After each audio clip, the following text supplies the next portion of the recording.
Go ahead. Good morning. Today is Monday, March 1st, 2021.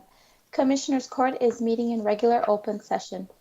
Today we are joined by interpreters Dario Garcia and Leslie Joseph. Commissioner Holguin, would you like to introduce our Pledge of Allegiance today? Yes, thank you. Today, leading us in the pledge will be Neida Estrada, who is a 9th grade student at Tornillo High School. Thank you, Neida, for being here with us.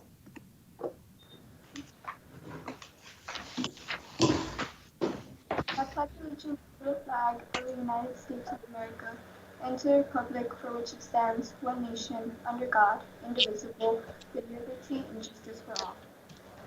After the Texas Pledge.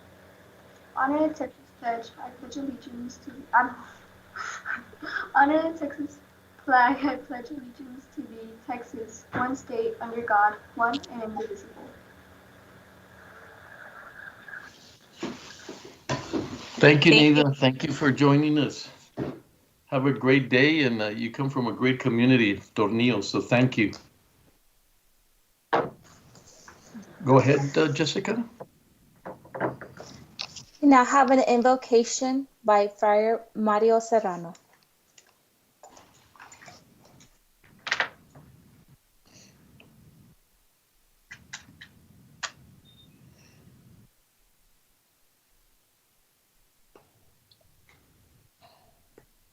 Go ahead, Mr. Serrano.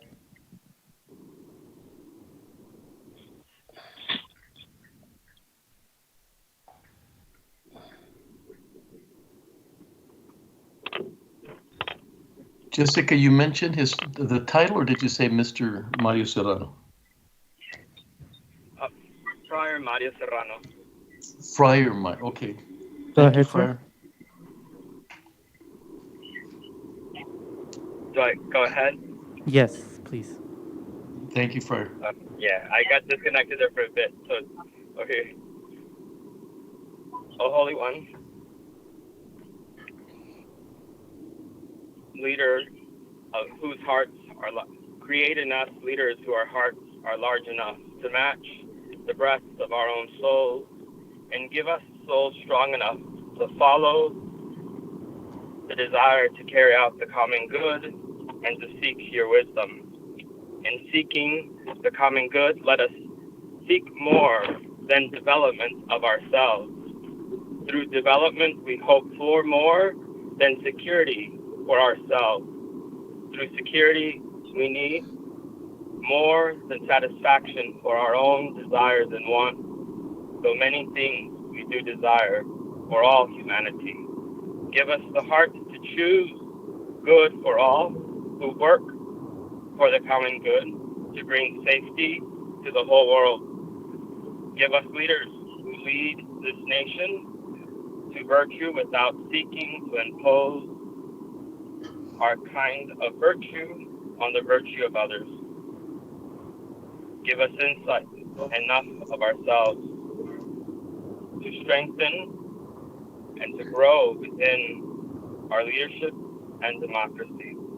We trust in you, O great God, to open our hearts to learn from those to whom you speak in different tongues, and to respect the life and words of those to whom you entrusted the good of other parts of this globe.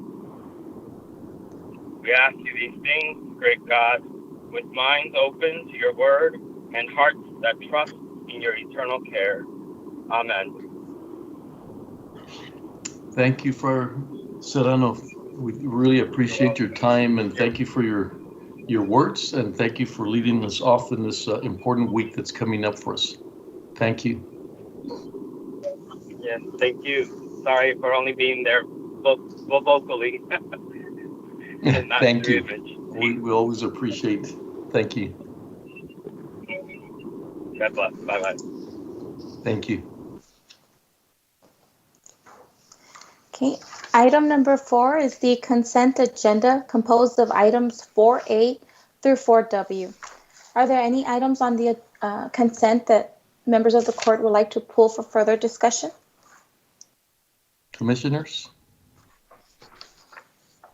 Move to approve? Hold on, Judge, just a Yes, second. sir. Let me pull it up real quick. I have a couple that I wanted to Sure. some clarity on. I wanted to see if I could pull item L.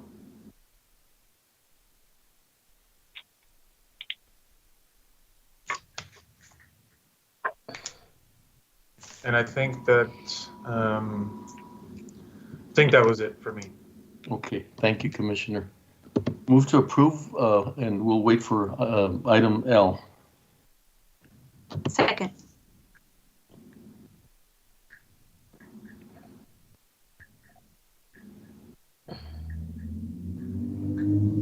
You're muted, Jessica. There was a second by Commissioner Olguin. I apologize. Commissioner Olguin, Aye. Commissioner Leon is absent. Commissioner Stout, Aye. Commissioner Robinson, Aye. Judge Samaniego. Aye. Motion carries. Item 5A, resolutions. Approve and adopt a resolution calling for the protection of Castner Range and for the establishment of Castner Range National Monument to preserve its environmental, historic, scientific, and scenic value. Go ahead, Commissioner Stout. Thank you, Judge and Commissioners. I have the honor of reading this resolution into the record. I think we have a couple of folks possibly on the line to speak afterward, but I'll go ahead and read the resolution. So, whereas Castner Range encompasses more than 11 square miles, 7,081 acres exactly, and runs from the eastern boundary of the Franklin Mountain State Park to the western edge of US 54 North-South Patriot Freeway, and is surrounded on 3 sides by the city of El Paso. And whereas Castner Range is rich in biodiversity, open air space, dozens of natural canyons, arroyos, and in particular, alluvial fans, which efficiently transport runoff from the Franklin Mountains heights to the city-owned channels that lead to large retention ponds, which effectively store the runoff. And whereas the greatest concentration of natural springs in the Franklin Mountains is on Castner Range, and some of the most geologically complex and visually striking parts of the Franklins are found there. And as Castner Range is rich in wildlife, including 62 bird species, 20 types of lizards, and 29 types of snakes. And whereas Castner Range is home to 27 wildlife or plant species listed as threatened or endangered by the U.S. Fish and Wildlife Service, including ferruginous hawk, the Texas horned lizard, the Franklin Mountains talus snail, and the desert night blooming cereus. And whereas as an active artillery range, Castner was a pivotal military training site from 1926 to 1966 and played a historical role in preparing Fort Bliss soldiers for military service. Whereas given that Castner Range abuts the Franklin Mountains State Park, a national monument designation would provide unique complementary educational and recreational opportunities and quality of life opportunities for Texans, for service members stationed at Fort Bliss, and other residents of southern New Mexico and northern Chihuahua. And whereas El Paso benefits by fostering tourism, strengthening the outdoor recreation economy, and preserving the qualities that make this area a desirable location for families and retirees and businesses would benefit from a national monument designation, as would nationally recognized recreation and sports/athletic groups.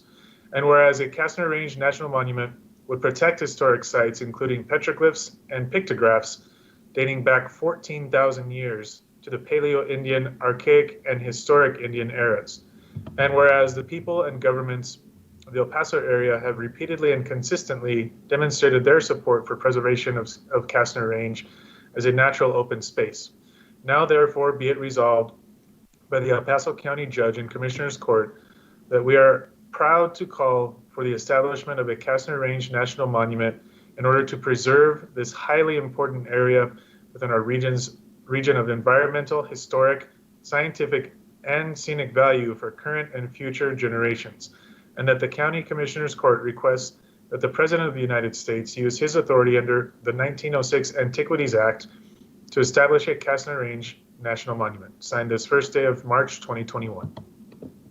Can we hear from our guests before we go into the vote? Because I think we had decided to make sure we hear from everyone, and then we'll go into the vote. Thank you, Jessica. Miguel, for our guests today? I'm not sure if they're on. I'm trying to confirm with the staff. If anyone's here for this item, if you can unmute yourself.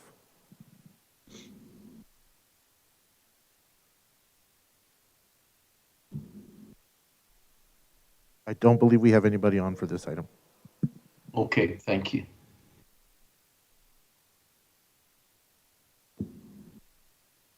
Is there a second from, Do we I have didn't the- hear anyone. Second. Oh, okay, thank you. I wasn't sure. Commissioner Olguin, Aye. Commissioner Stout, Aye.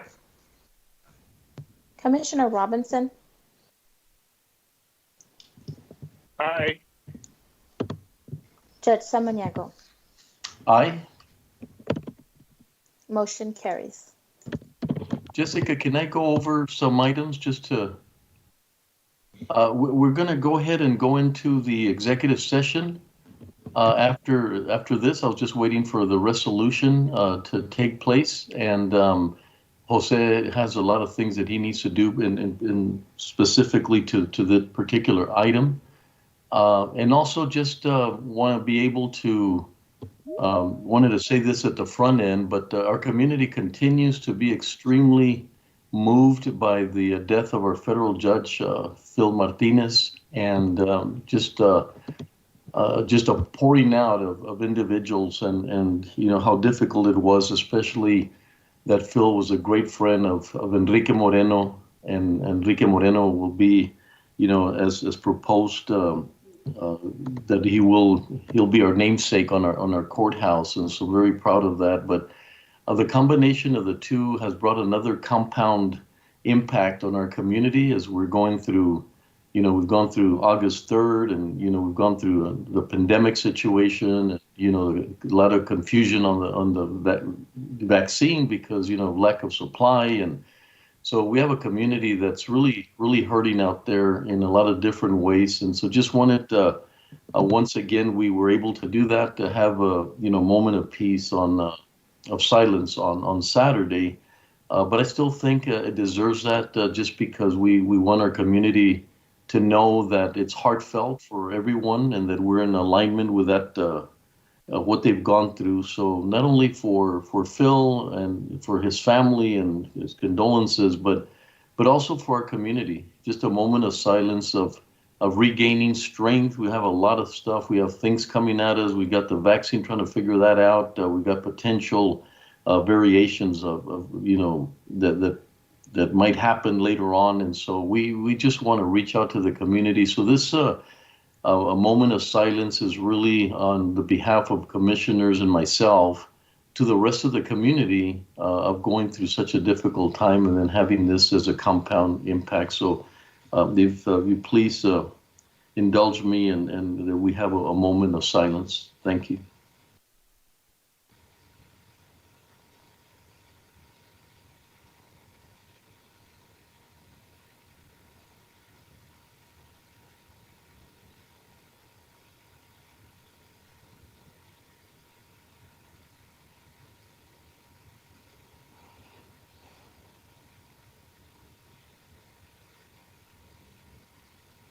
Thank you.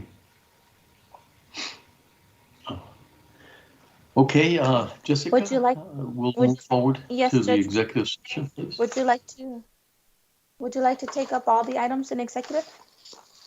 No, just first item, which would be, I believe, let me Okay. see my agenda here. 21B? 21B, Okay. Thank you. Commissioners Court will now recess into executive session to discuss item 21A and 21B pursuant to Texas Government Code Section 551.071. Commissioners Court will reconvene to take official action. Thank you.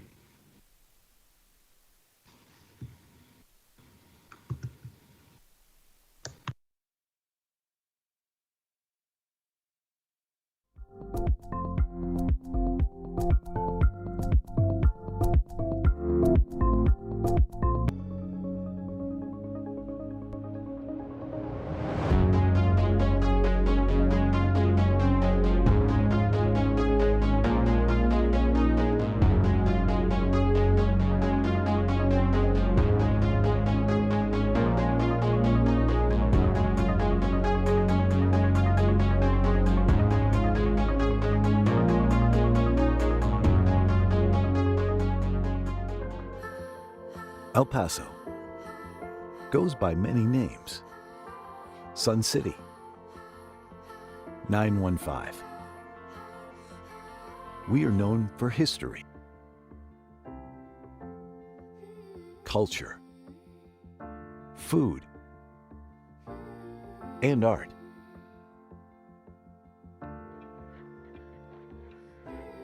In the early 1900s, development and commerce in El Paso revolved around mining and trade. The nationally recognized mission trails are just one example of the many historic sites that portray our region's rich indigenous and colonial history. Since then, El Paso has evolved, and so has its people. We take great pride in nourishing a skilled and capable workforce, with 72% of our population being bilingual. We stay competitive among other large U.S. cities. The region's border location boasts a major trade port. It allows competitive local manufacturers to produce at maximum capacity. Fleet systems are capable of worldwide distribution of parts and products. Our state-of-the-art higher education systems are nationally recognized. The Texas Tech University Health Sciences Center El Paso, the nation's first comprehensive health sciences institution on the U.S.-Mexico border, provides students the opportunities to become doctors, nurses, and researchers. The University of Texas at El Paso offers 74 bachelor's, 74 master's, and 22 doctoral programs. Local government agencies and other economic development organizations help industries become established and expand in our community. The County of El Paso is great for business, but we also keep true to our southern hospitality with plenty of outdoor recreation options. It's easy to keep active in El Paso.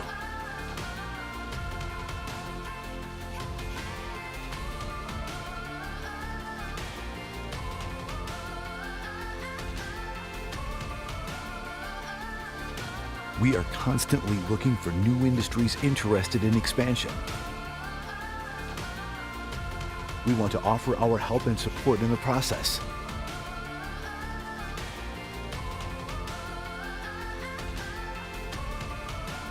No matter the name, El Paso is proud, strong, progressive. We are El Paso.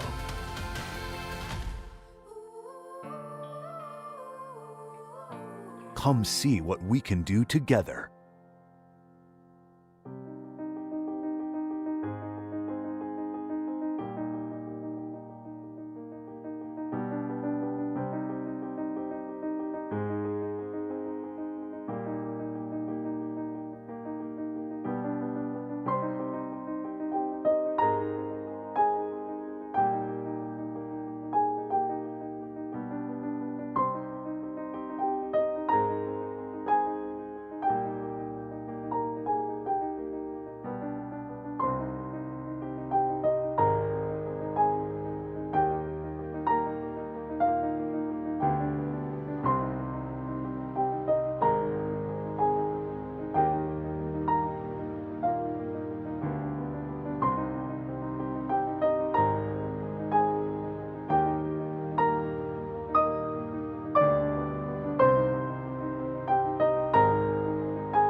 El Paso goes by many names.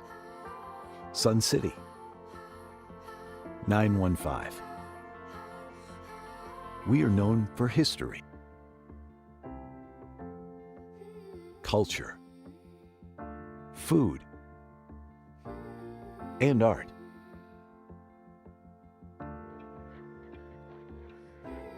In the early 1900s, development and commerce in El Paso revolved around mining and trade. The nationally recognized mission trails are just one example of the many historic sites that portray our region's rich indigenous and colonial history. Since then, El Paso has evolved, and so has its people. We take great pride in nourishing a skilled and capable workforce, with 72% of our population being bilingual. We stay competitive among other large U.S. cities. The region's border location boasts a major trade port. It allows competitive local manufacturers to produce at maximum capacity. Fleet systems are capable of worldwide distribution of parts and products. Our state-of-the-art higher education systems are nationally recognized. The Texas Tech University Health Sciences Center El Paso, the nation's first comprehensive health sciences institution on the U.S.-Mexico border, provides students the opportunities to become doctors, nurses, and researchers. The University of Texas at El Paso offers 74 bachelor's, 74 master's, and 22 doctoral programs. Local government agencies and other economic development organizations help industries become established and expand in our community. The County of El Paso is great for business, but we also keep true to our southern hospitality with plenty of outdoor recreation options. It's easy to keep active in El Paso.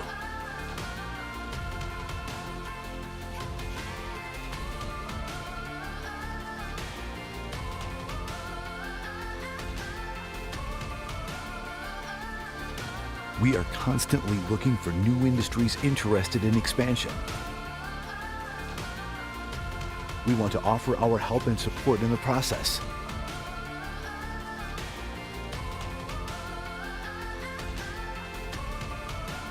No matter the name, El Paso is proud, strong, progressive. We are El Paso.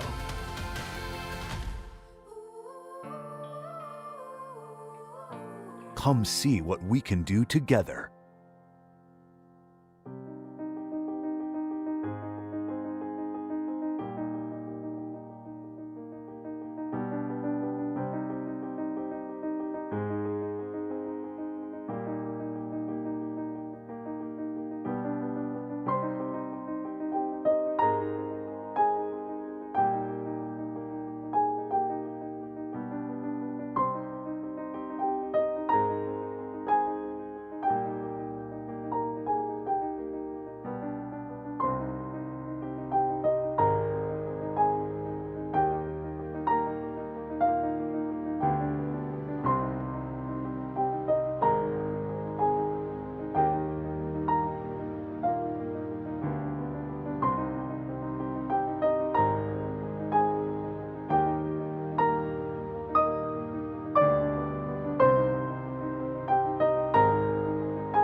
El Paso goes by many names. Sun City, 915. We are known for history, culture, food, and art.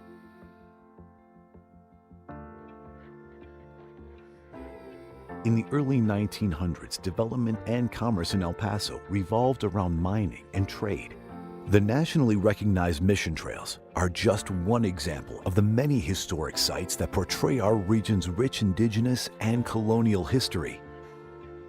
Since then, El Paso has evolved, and so has its people. We take great pride in nourishing a skilled and capable workforce, with 72% of our population being bilingual.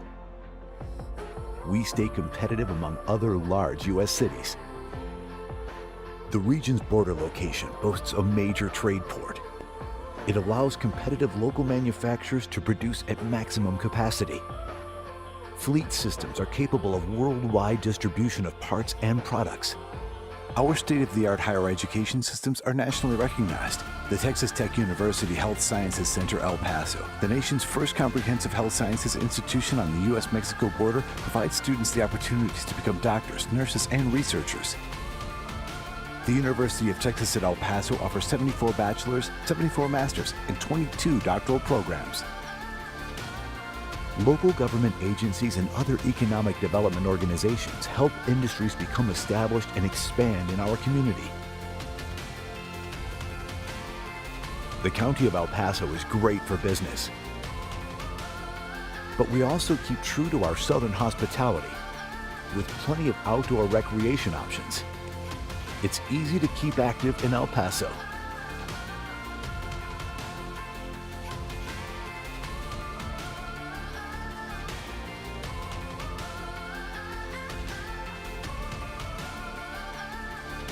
We are constantly looking for new industries interested in expansion. We want to offer our help and support in the process.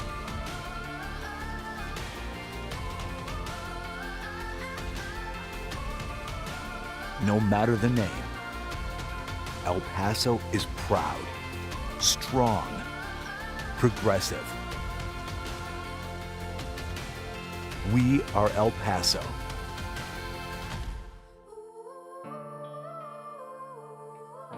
Come see what we can do together.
El Paso goes by many names. Sun City, 915. We are known for history, culture, food, and art.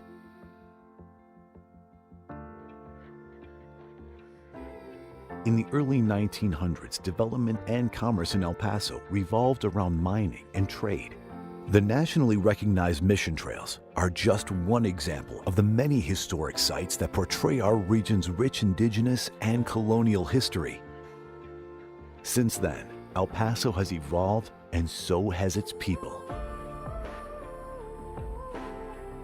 We take great pride in nourishing a skilled and capable workforce, with 72% of our population being bilingual. We stay competitive among other large U.S. cities. The region's border location boasts a major trade port.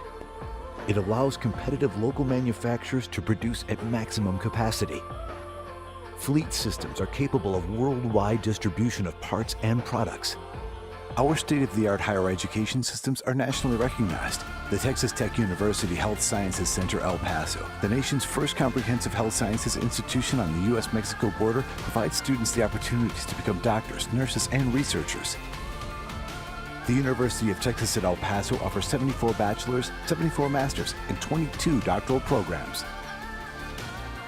Local government agencies and other economic development organizations help industries become established and expand in our community.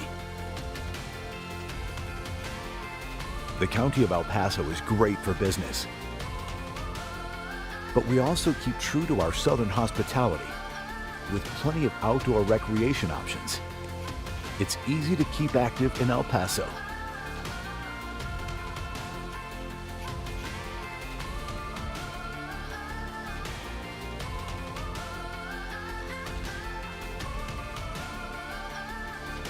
We are constantly looking for new industries interested in expansion.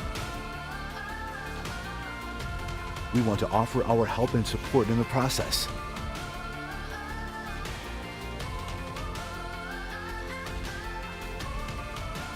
No matter the name, El Paso is proud, strong, progressive.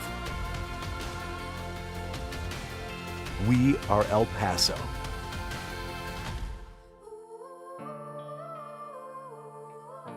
Come see what we can do together.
El Paso goes by many names.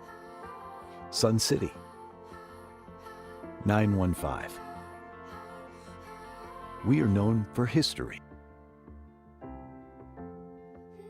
culture, food, and art.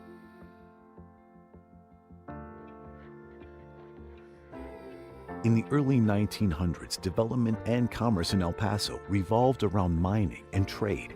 The nationally recognized mission trails are just one example of the many historic sites that portray our region's rich indigenous and colonial history. Since then, El Paso has evolved, and so has its people. We take great pride in nourishing a skilled and capable workforce, with 72% of our population being bilingual. We stay competitive among other large U.S. cities. The region's border location boasts a major trade port. It allows competitive local manufacturers to produce at maximum capacity. Fleet systems are capable of worldwide distribution of parts and products. Our state-of-the-art higher education systems are nationally recognized. The Texas Tech University Health Sciences Center El Paso, the nation's first comprehensive health sciences institution on the U.S.-Mexico border, provides students the opportunities to become doctors, nurses, and researchers. The University of Texas at El Paso offers 74 bachelor's, 74 master's, and 22 doctoral programs. Local government agencies and other economic development organizations help industries become established and expand in our community. The County of El Paso is great for business, but we also keep true to our southern hospitality with plenty of outdoor recreation options. It's easy to keep active in El Paso.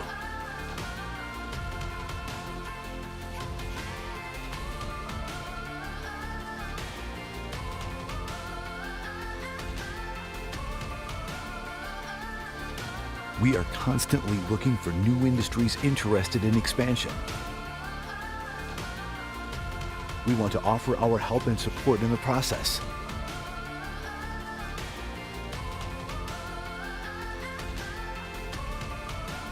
No matter the name, El Paso is proud, strong, progressive. We are El Paso.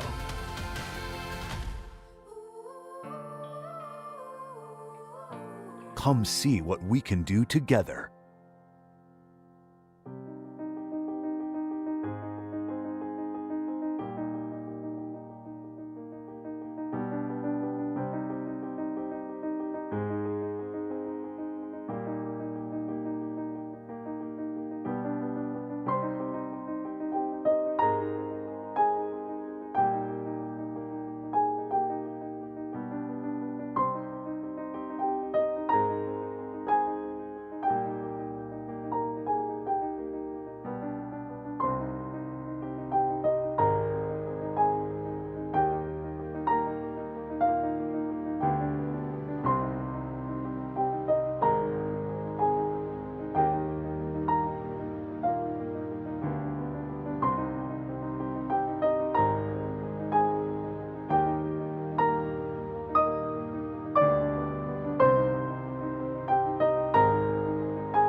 El Paso goes by many names. Sun City, 915. We are known for history, culture, food, and art.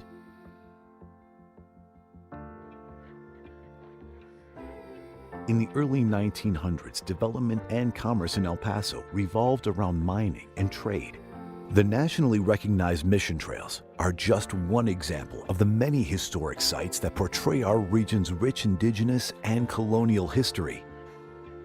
Since then, El Paso has evolved, and so has its people. We take great pride in nourishing a skilled and capable workforce, with 72% of our population being bilingual. We stay competitive among other large U.S. cities. The region's border location boasts a major trade port. It allows competitive local manufacturers to produce at maximum capacity. Fleet systems are capable of worldwide distribution of parts and products. Our state-of-the-art higher education systems are nationally recognized. The Texas Tech University Health Sciences Center El Paso, the nation's first comprehensive health sciences institution on the U.S.-Mexico border, provides students the opportunities to become doctors, nurses, and researchers. The University of Texas at El Paso offers 74 bachelor's, 74 master's, and 22 doctoral programs. Local government agencies and other economic development organizations help industries become established and expand in our community. The County of El Paso is great for business, but we also keep true to our southern hospitality with plenty of outdoor recreation options. It's easy to keep active in El Paso.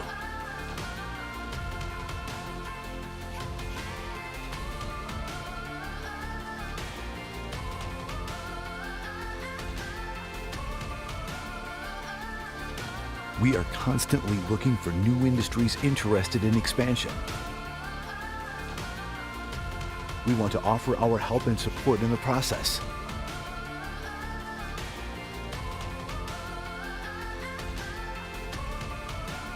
No matter the name, El Paso is proud, strong, progressive.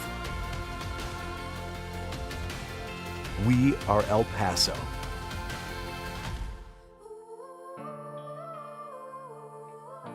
Come see what we can do together.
El Paso goes by many names. Sun City, 915. We are known for history, culture, food, and art.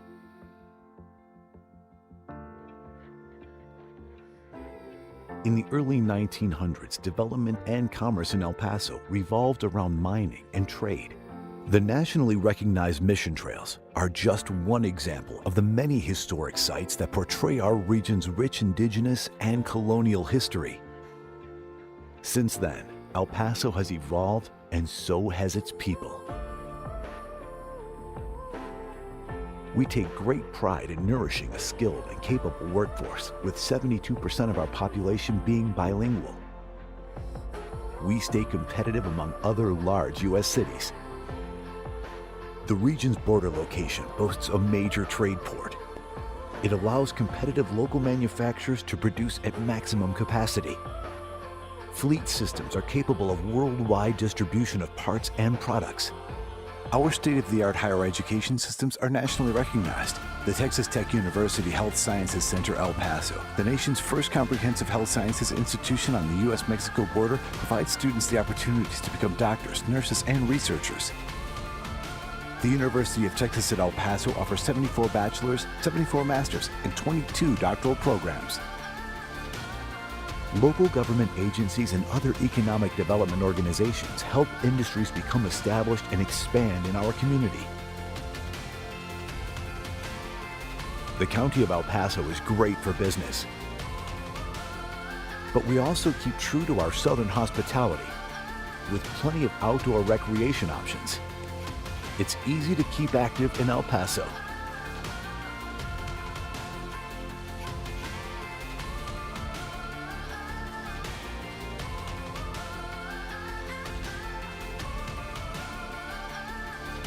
We are constantly looking for new industries interested in expansion.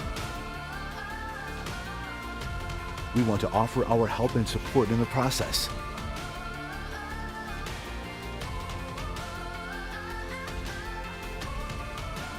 No matter the name, El Paso is proud, strong, progressive. We are El Paso.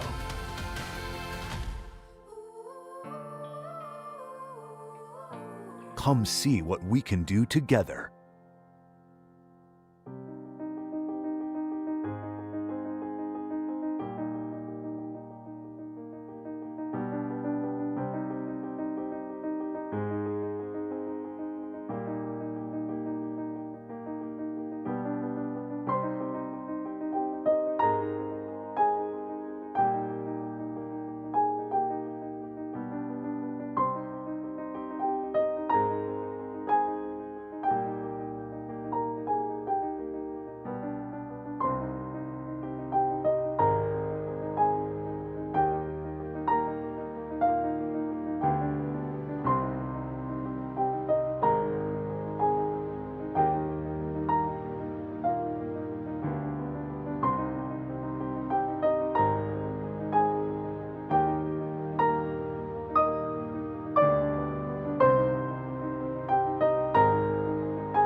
Go ahead.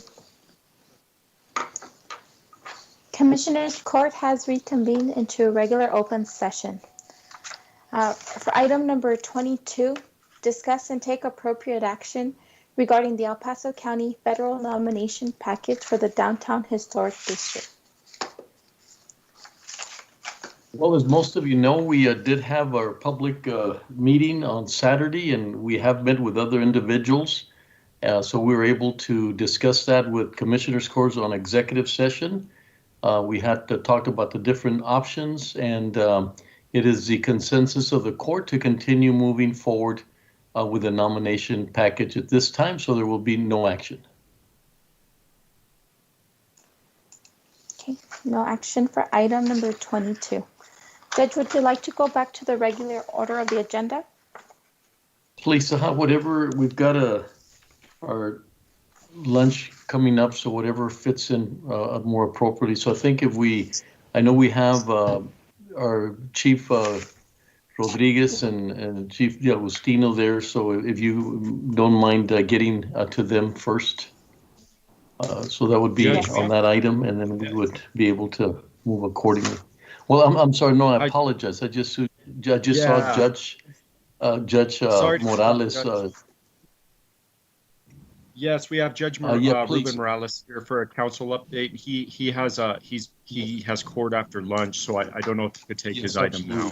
I apologize. I did see that text, so we will take up that presentation, Jessica, and we'll have Judge Morales, and welcome, Judge Morales. Yes, sir. Item number 7A, presentation. Receive a presentation and discuss the monthly report from the Council of Judges. Thank you, Judge Go ahead. Samaniego. Good morning, Judge Samaniego and commissioners. I'm here on behalf of Judge Linda Chu. She had some other hearings and we were kind of struggling getting in here, but thank you for accommodating us. I don't have a whole lot to report. I won't take up too much of your time, but basically the main thing we have to report is that we are still not conducting in-person hearings here at the courthouse. The reason is we had asked for guidance from the local public health authority, which of course is Dr. Ocoranza, and he indicated to us that he did not think having in-person hearings for the courts was a good idea yet. I think that's based primarily on the hospitalization rate and the new cases that are coming in, the new positive test cases. But on the flip side, he was very positive and he is hopeful that we will be able to start things up soon where we're getting people to come in person. But what I will tell you is that despite the fact that we're not having in-person hearings, the courts are moving quite a bit of cases anyway. I think we've all adapted to this new, the new normal, which is doing everything by Zoom. And we are Zooming to quite a bit. So just so you know, pretty much every kind of hearing is being had in all the courts. The only thing that is at a standstill right now, of course, is the jury trials. And that's because, you know, we really don't want to bring in members of our community and subject them to having to be in large groups and whatnot. I think we did have a grand jury come in last week. And, you know, the number of people that respond to that was kind of low, but we were able to get another grand jury seated, which was helpful. I think it was in the 120th District Court. But just based on the response to those summonses for that particular proceeding, I can tell we would have quite a bit of difficulty getting jurors to come in so that we could continue to have jury proceedings. But again, all is well as far as everything but the jury trials. Another thing, and one of the things that's helped us keep moving our cases is the virtual police center. I'm not sure you're all familiar with it, but I think you are. Basically, the Community Supervision Department has set up a location at one of the meeting centers close to downtown. I think it's off of Campbell, but it's close by. And the defendants who are pleading guilty on cases show up there and their pleas are conducted virtually. It's been working out very well. And like I said, it's allowed the courts to continue to move their cases. And so we're very happy with that. Right now, the way it's set up is generally there's only one court going on, only one court one particular court can have their hearings at one time, although sometimes we have a little bit of overlap. But I think they're working on making rooms that are, that are separate from each other so that we can have multiple hearings going on at the same time. Some good news from that is that it's worked so well that I think we're going to continue to use that even once we're past this whole pandemic. It's become it's really useful for, I think, the community supervision department, for the clerk's office, and for the defendants. For the community supervision department and for the clerk's office, I mean, essentially you have however many people are manning their 1 or 2 hearing rooms there at the virtual plea center, versus when we're doing the pleas at the courthouse. I mean, you have 1 clerk and 1 supervision officer for every court. So sometimes you have, 20 plus supervision officers and 20 plus clerks that are working on cases. So if we're able to continue to do that, we will. And again, it'll be very useful. And I know we will continue to do it. I just don't know if we'll be able to continue to the point where that's the only way we do our pleas. But we'll definitely continue to use that particular virtual plea center. And then the last thing I have to report to you is that the election of the local administrative judge will take place at the Council of Judges meeting on March 25th. And Judge Chu has decided to seek the position again, and she's currently the only judge that is running for that position. And I know Judge Samaniego and I believe some of the commissioners were at the meeting for the JLCC where I guess it was mentioned that she might not be, but I'm sure you'll all be happy to hear that she's seeking that position again. And with that, I mean, if you have any questions, I'd be glad to try to help answer. I don't know if my smile alone tells you that how excited we are that she's will continue. You and Judge Morales as well have been just incredible. Our reconstitution of operations, our ROOT program. Elected officials have tremendous amount of flexibility in a lot of things that they can and cannot do. I mean, there's an order, but there's flexibility around that order. And just to know that, they come to the table, they have discussions with us, they tell us what are some of the challenges. They were able to incorporate our DA, Miss Yvonne Rosales, her trying to get people back in, trying to understand it. It was really helpful to have the Council of Judges discuss, some of the things that they've done and how positive things have been when we follow that process. And so just a great relationship, knowing that they do have their, things that they have to do and things that they can determine to do, but have been extremely aligned with what's happening with COVID and have not ignored the numbers, have taken our suggestions to have Dr. Ocaranza come in and give them their feedback. And I need to include Joel Bishop on this as well, because he's been really instrumental in this liaison that we have with the judges and with ourselves. So once again, Judge Morales, thank you for that great collaboration. Tell her, we're really happy that she will continue because I think this continuity would be a little difficult if someone didn't start it from the beginning and now continues to move forward with it. So thank you. And I'm sorry we held you back a little bit this morning. Oh, no, absolutely. No, thank you. And thank you for accommodating us again. Thank you, Judge. Thank you. Jessica? Okay. Yes, sir. Jessica, what I'd like Item to do number is 10. have both Chief Rodriguez and Dr. Ocaranza give us their presentation. I know you'll read it into it, but then we're going to take a lunch break, and then we'll continue after the lunch break on the rest of the COVID presentations.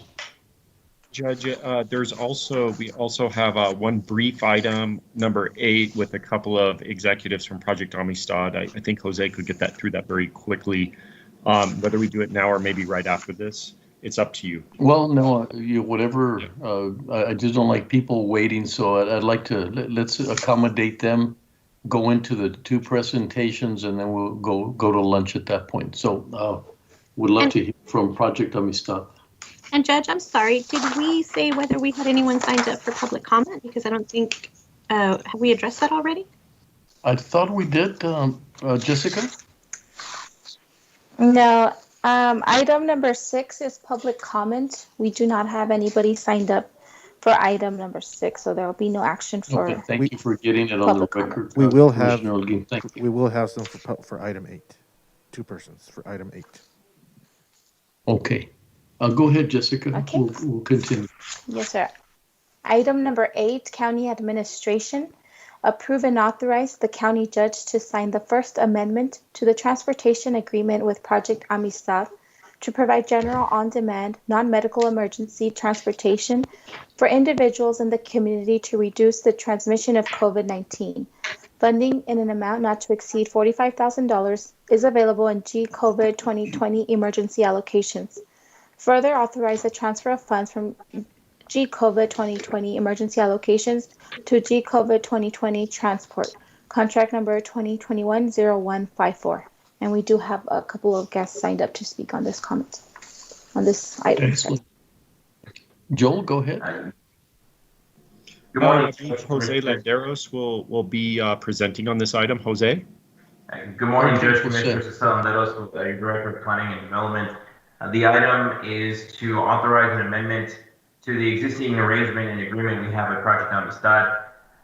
They currently provide transport for individuals who are presumptively positive or symptomatic and in need of transportation to both testing and to self-quarantining facilities. We have taken the direction from the court in the weeks past to develop a scheduled on-demand type service for individuals that may need assistance accessing public transportation for the vaccines to both the super vaccination sites administered by both the University Medical Center as well as the city of El Paso.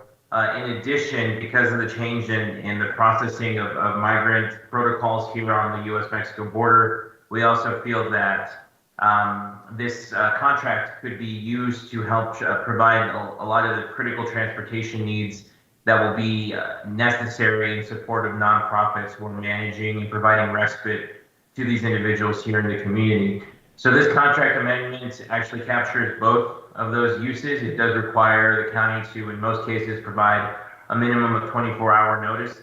Our partners at Project Amistad have, we've worked well with them in the past on these issues, and it was a natural place for us to start that conversation.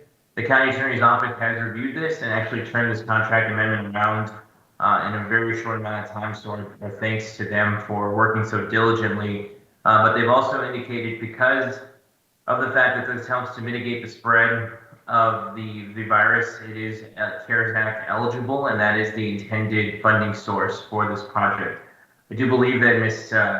Andrea Ramirez and Ms. Rosario Fernandez, both of Project Amistad, are available to answer any questions, as am I, and we are asking for the court's favorable consideration this morning on this item. Thank you. Andrea, we'd love to hear from you.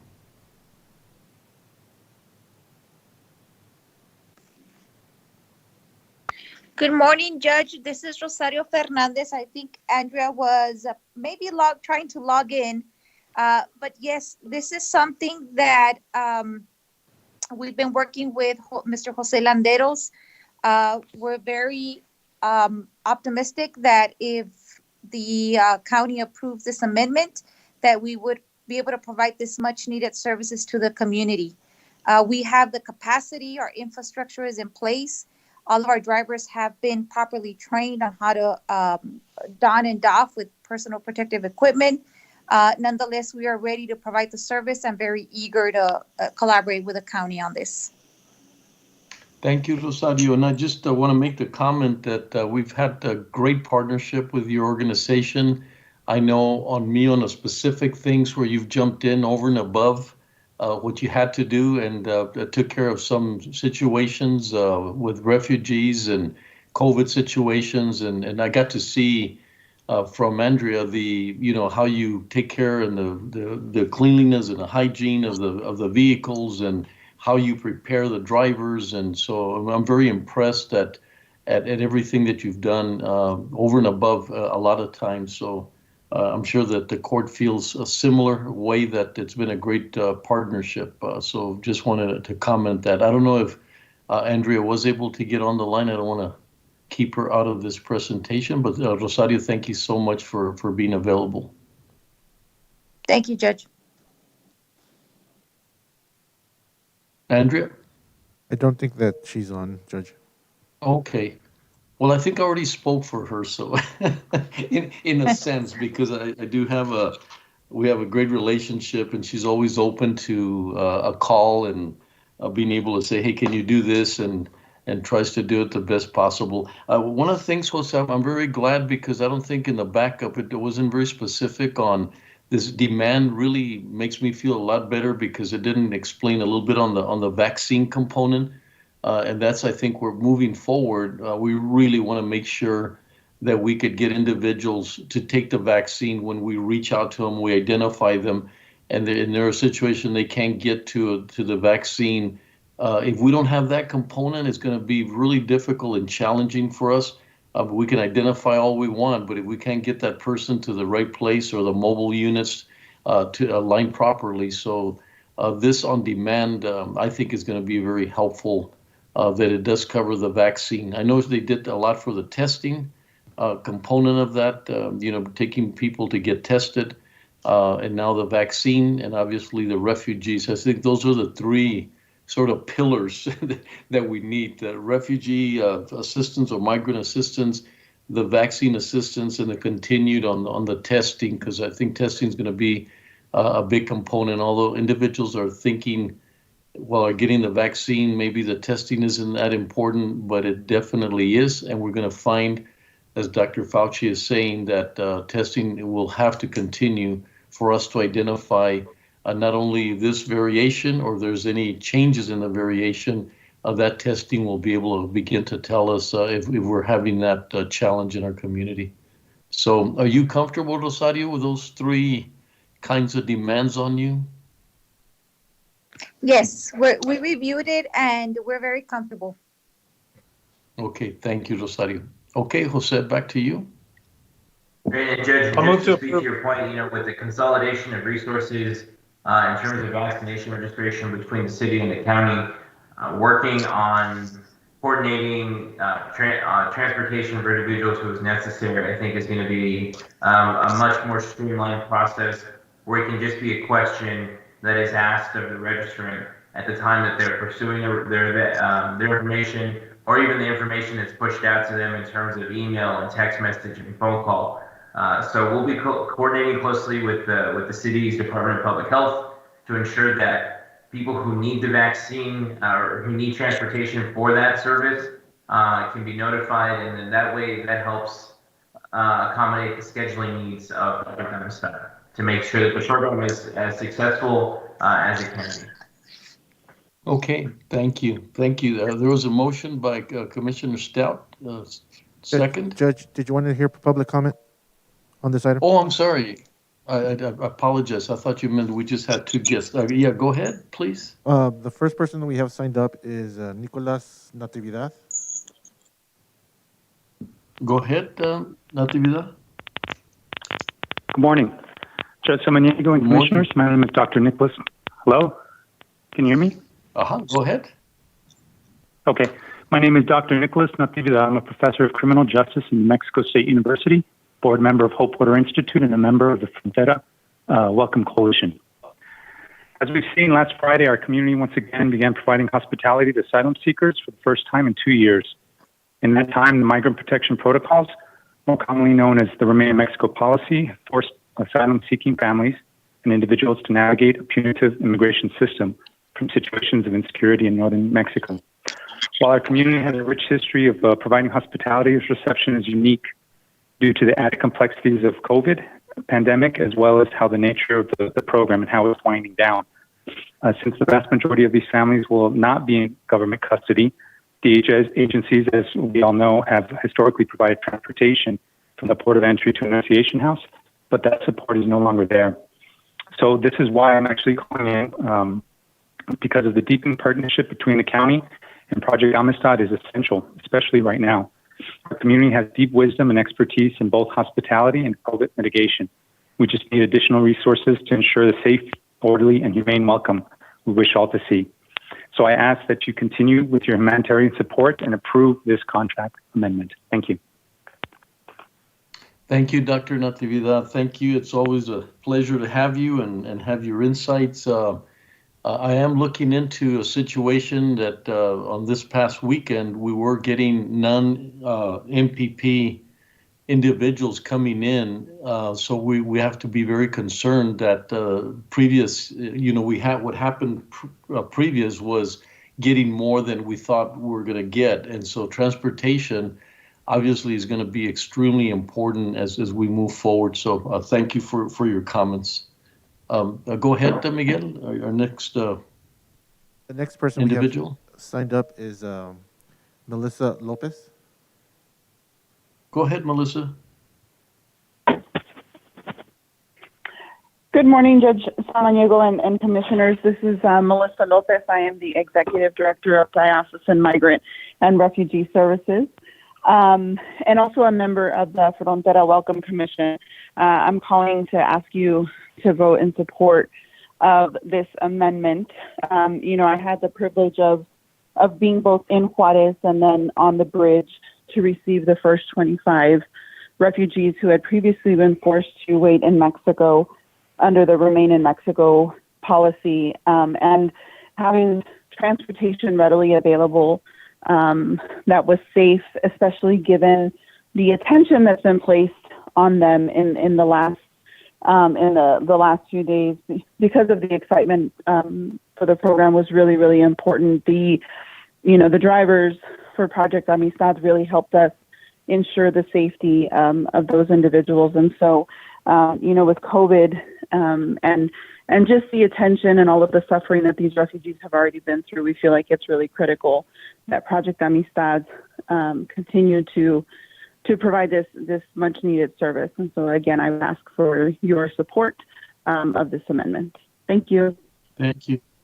Ms. Melissa Lopez, thank you so much. I had the pleasure of being there at the press conference, and thank you for all you do and your passion and your direction on this very important humanitarian effort. So thank you, Ms. Lopez, for your comments as well.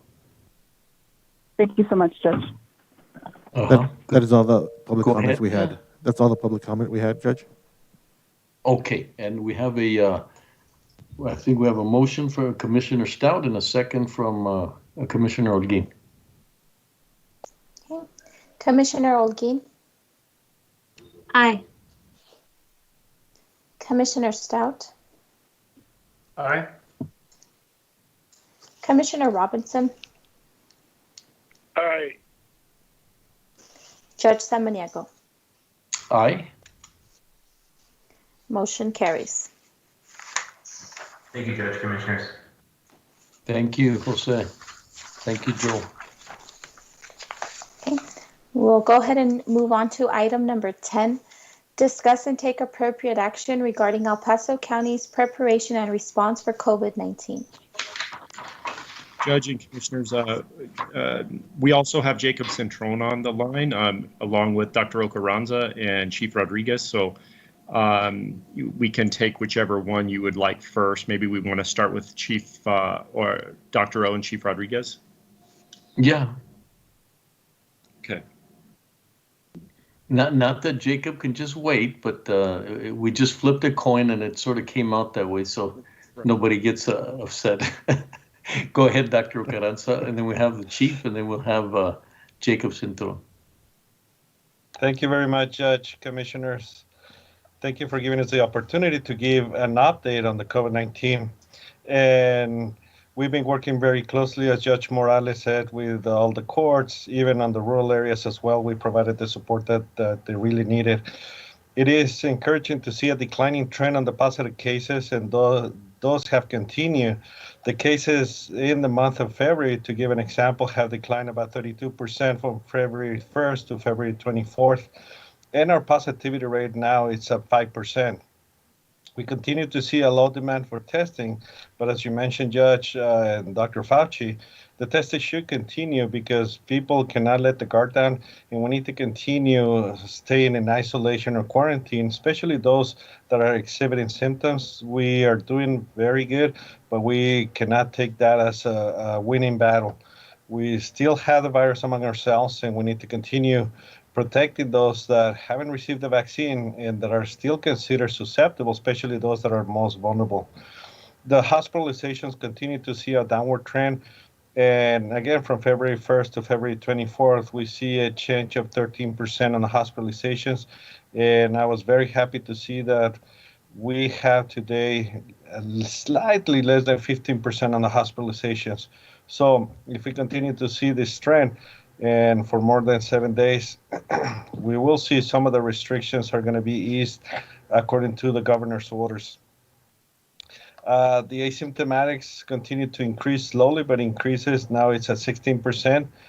And our case fatality rate or ratio is a little bit high on the 1.66%. We continue to welcome our vaccination and all the vaccines, and our vaccination effort continues. And Chief Rodriguez is going to be speaking a lot more in detail about the vaccinations.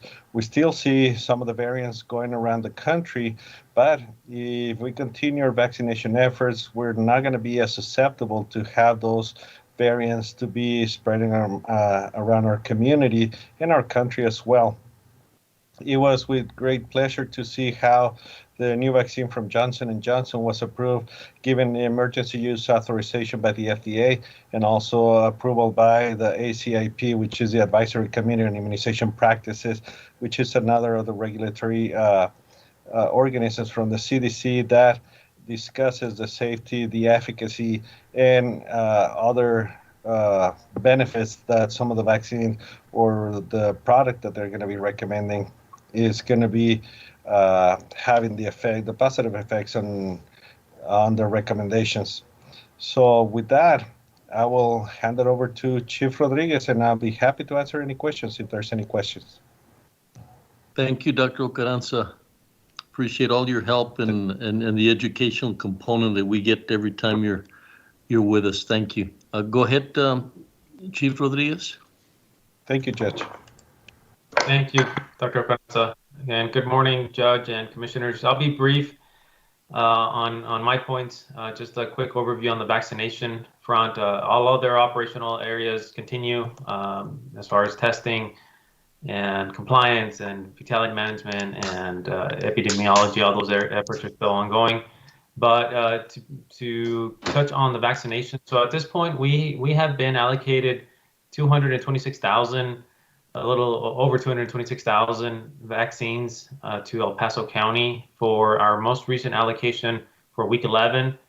We are at 32,990. We're happy to report that at this point we've done 126,177 first dose vaccines with 72,160 fully vaccinated. That currently is leading the state. As far as jurisdictions our size, we've completed 11.27% of individuals that are 16 years of age and older. So we're currently leading in that effort, and also on our vaccination rate. We dropped slightly during the winter storms and some of the delays on the allocations, but we're back to leading on our vaccination rate. So we're doing a tremendous job as a community. And in regards to this new vaccine that's going to be coming online, the Johnson & Johnson, we still haven't received any official information regarding our allocation, if we're going to be receiving or not. Both the city and the county have applied for it, but we still at this point don't have any confirmation on it yet. So, but we anticipate that very shortly. As soon as we have that, we'll share that with the Commissioner's Court. As far as our vaccinations, our hubs continue to operate very efficiently. We have the Convention Center, the George Perry location. We have the Don Haskins Super Senior Drive-Thru that's still operating on the west side, and then UMC's hub over at the Convention Center. So all of that continues to work very efficiently. Outreach still continues with our senior centers, the Segundo Barrio intervention, and we're working with our are putting additional resources to assist homebound individuals, working very closely with the county through their meal distribution program and our Parks and Rec partners with the city. And then our Stand COVID clinic downtown continues to get plenty of walkthroughs, so they're providing a lot of in-person assistance to individuals within that community. So that's all I have in terms of the vaccine distribution, but I do want to also cover our hospital surge. In regards to staffing, we're currently at 833 individuals that are assigned to the hospital system. And then on the El Paso Infusion Center, the infusions that we've done at this point, we've done 1,969. That was, as you recall, relocated from the convention center over to the Alameda COVID clinic. And the staff there continues to operate very effectively to provide those infusions to the community. And although it doesn't get as much attention, our Power Flu campaign still continues to provide vaccines for the community. And we're currently at 38,372 thus far. So with that, unless you all have any questions for me and Dr. O, we'll turn it back. Thank you. Thank you both. Commissioner Holguin, please go ahead. I just have some questions, Chief. Thank you for the updates on the Stanton Clinic and the Alameda Clinic, but can you provide us with more numbers as to how many people have been served at those two clinics? And I know the Stanton is a walk-in for people who have questions or need help registering in person, and then the Alameda is for infusions. But can you just provide us more detailed information about the number of people served at the various clinics, not just those two, thus far? Yes, ma'am. So as far as the one that's doing the outreach, I mean, right now of the clinics that we do have operational, they're all being used for different purposes. As an example, the Northeast Railroad Clinic, that right now that's helping us with our testing. Our Alameda Clinic is currently supporting the infusions. The downtown Stand Clinic, that's the only one right now that's providing actual walkthrough. We have the REMCON facility, and that one has been used for some very small vaccine allocations, but that was several weeks back. So we're currently seeing how we can best utilize that facility. But in total outreach, I think we're at approximately 800 individuals that we've been able to register, and this is using all of our efforts through the senior centers, the walk-in clinic down on Sand Street, and then the Segundo Barrio intervention. So I don't have specific numbers for you since each clinic is operating differently. Yeah, but we're trying to see how we can best utilize them, even though our focus is right now on vaccinations through the hubs, since we do want to push high volume to our community. Right now, we're trying to find other creative ways of using those clinics. Is it possible to get more numbers from you with regard to the clinic? I understand you don't have them right now, but can we get those from you? Yes, ma'am. Absolutely. But for which one specifically? For the... Well, I mean, I'm particularly interested in the Alameda Clinic, but I imagine we'd want to know about all of the clinics, just so that we know what's happening at each of them, what they're being used for, how many people are being served. Yes, ma'am. So like I said, the Alameda Clinic is only doing the infusions, and they've done at this point, but this is collectively since they moved over from the convention center, they've done 1,969 infusions.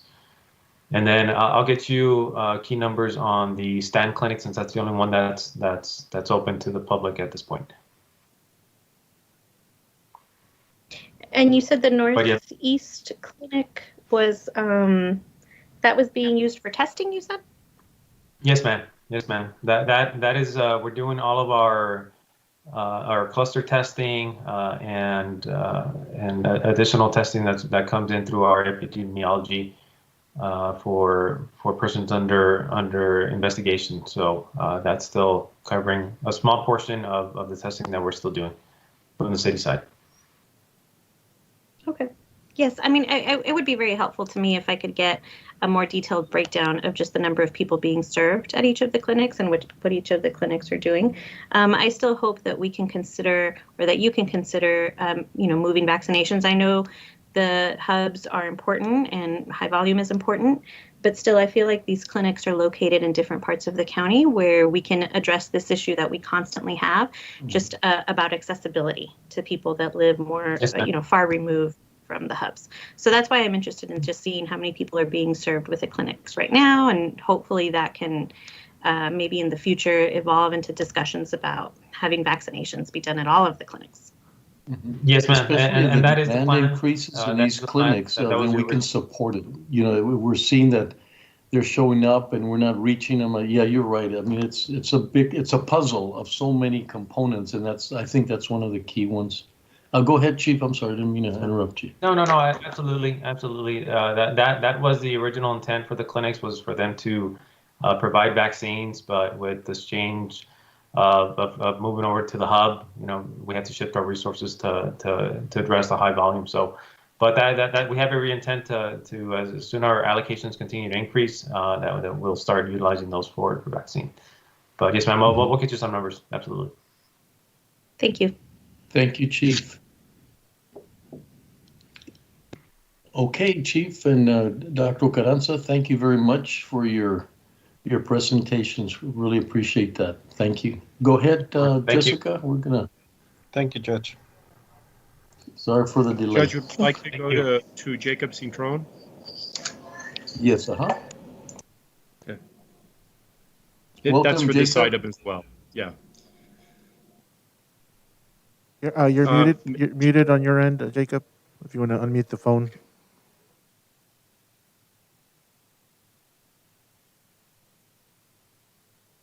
Now? Yes, now we can. There you go. Okay, can you hear me now? We can hear you. Okay, so Judge and Commissioners, this is Jacob Cintron at UMC. So as you know, last week it was announced by the judge and our mayor about UMC's hub starting in the next couple of weeks to start helping with the ElPasoStrong.org list. We know its numbers about a little over 225,000. This is really being done as a collaboration effort in the Communities of Excellence mindset. We hope that by doing this, we'll be able to start jointly working down that list. I will tell you that even with the combined allocations of vaccine, it will take a while for us to be able to work that list down. So as Chief Rodriguez mentioned, our hope is that as manufacturing ramps up, as the J&J vaccine becomes available, that hopefully we get more of an allocation to our community so that with that, we'll be able to work that list down at a much faster rate. We know that UTEP as well as the hospitals of Providence also received some Pfizer allocations, though they're not a part of this central scheduling, but at some point if they become hubs and their numbers continue, might be something worth considering. We also know that the FEMA hubs in Dallas and Fort Worth, as well as Houston, are getting up to about 40,000 vaccines per week each. And so I know I spoke to Chief D'Agostino this morning. At what point could we maybe look at getting a FEMA site here, given that they get a strong allocation of vaccines that would be able to help us with our list? We are currently receiving Pfizer vaccine. We're allocated for this coming week about 7,000 doses. So far, we've administered about 72,000 first and second doses of Pfizer and Moderna. We also, working with the city, looked at having a list prepared by the Public Health Department that would outline the number of vaccines allocated in the county, with the exception of pharmacies who fall under a national program, to be able to show vaccine administration throughout the county that would identify and break it down by first and second doses, by age group, as well as by ethnicity. I've been told by Tommy Gonzalez and Chief D'Agostino that dashboard is being finalized. I believe, Judge, they're going to present it to you and the mayor this week and hopefully release it this week to the public. So once we get that and it's updated weekly, that could be certainly included as part of the Commissioner's Court update each Monday. And that concludes my report. Thank you, Jacob. And I'll be talking a little bit about, this is the idea and really pushing hard. Spoke to Commissioner Stout on this data information, making sure, and we are comfortable that what we did. But I'll talk a little bit more about that when I do my presentation on how we feel we could achieve that a lot quicker. So we for a lot of reasons we want to bring this centralization, but one of them was really driven from this idea that we need the data, we need to understand where the situations are. The other thing I'll talk about are some of the things that I'm trying to carve out that are over and above and beyond the hubs so that we could take some pressure off of.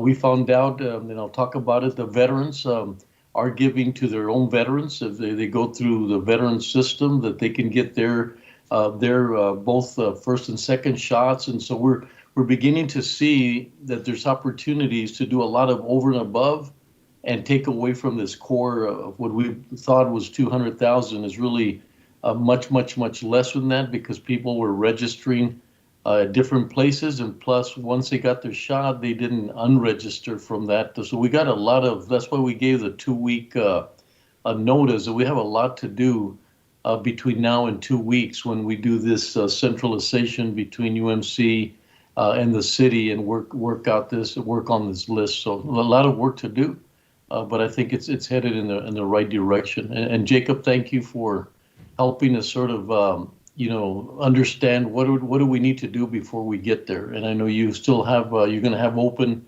enrollment maybe a couple of times before that and appointments before we go into the central system, just so we could get everybody going in the right direction and not leave anybody behind or feel that they're falling into a different category. So Commissioner Holguin, please. Good morning, Jacob. I just wanted to just confirm that I understood correctly when you and I spoke last week. Eventually, once you're taking registrations from the city's list, they will be able to query by zip code. I just want to make sure that if we see after we're gathering all this data that there are particular areas of the county, and I think we'll see that there's a lot of need in the rural areas of the county, but we'll be able to query by zip code so we can make sure that those folks aren't being left behind, that we're still getting those folks registered. Is that correct? Will that be on the dashboard? So, right, in terms of the dashboard, that's data that's pulled from the state by the Public Health Department. What I mentioned is that they were going to look at that. They haven't confirmed it yet, but given that, the registrants do enter zip code, we would hope that we'd be able to pull it by zip code, so then you'd be able to identify what areas might be underserved. And, the Public Health Department also has heat maps that identify where the COVID infections are happening citywide. So if you marry those up, that I think will provide a much more detailed definition of areas that need to get vaccine access. At the end, we're trying to create strategies, and without the data, it's really difficult to create any kind of strategy because we need to identify and target what our issues are. Commissioner Stout, please. Yeah, Judge, just to the point you were making there. I mean, I think it's really important to have all this data so that we can prioritize so that we can prioritize our strategy or our outreach or our vaccinations, right?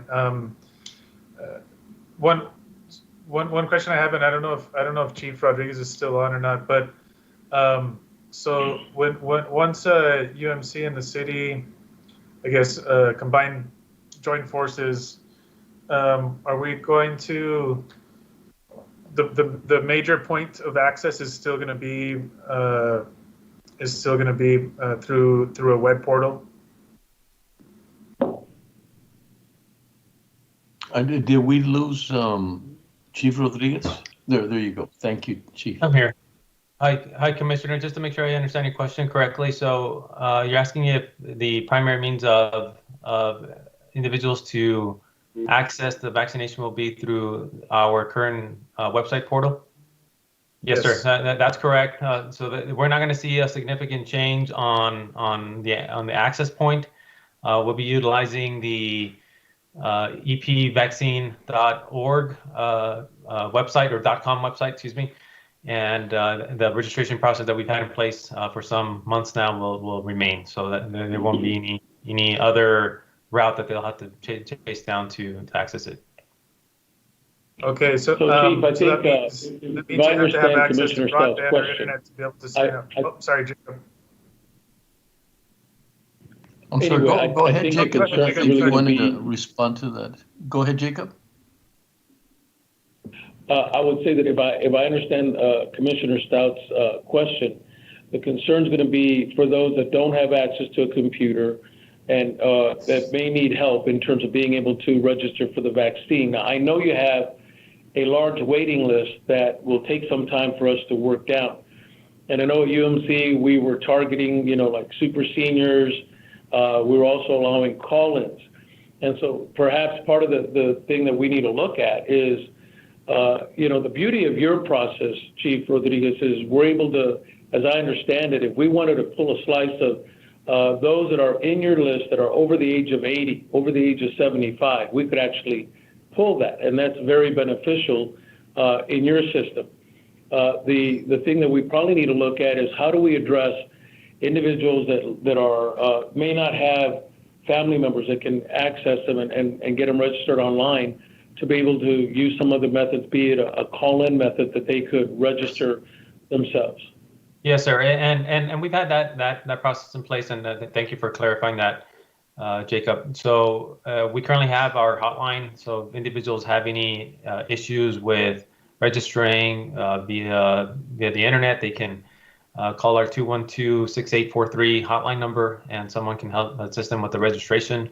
And then those individuals that we've also identified that do not have access to internet and are due for, or come up due for their place in line and need to schedule an appointment, we will reach out to them and make sure that they have that their appointment scheduled. So we have two means, is through our hotline, our COVID hotline, and then also for individuals that do have access, they can go through the online portal.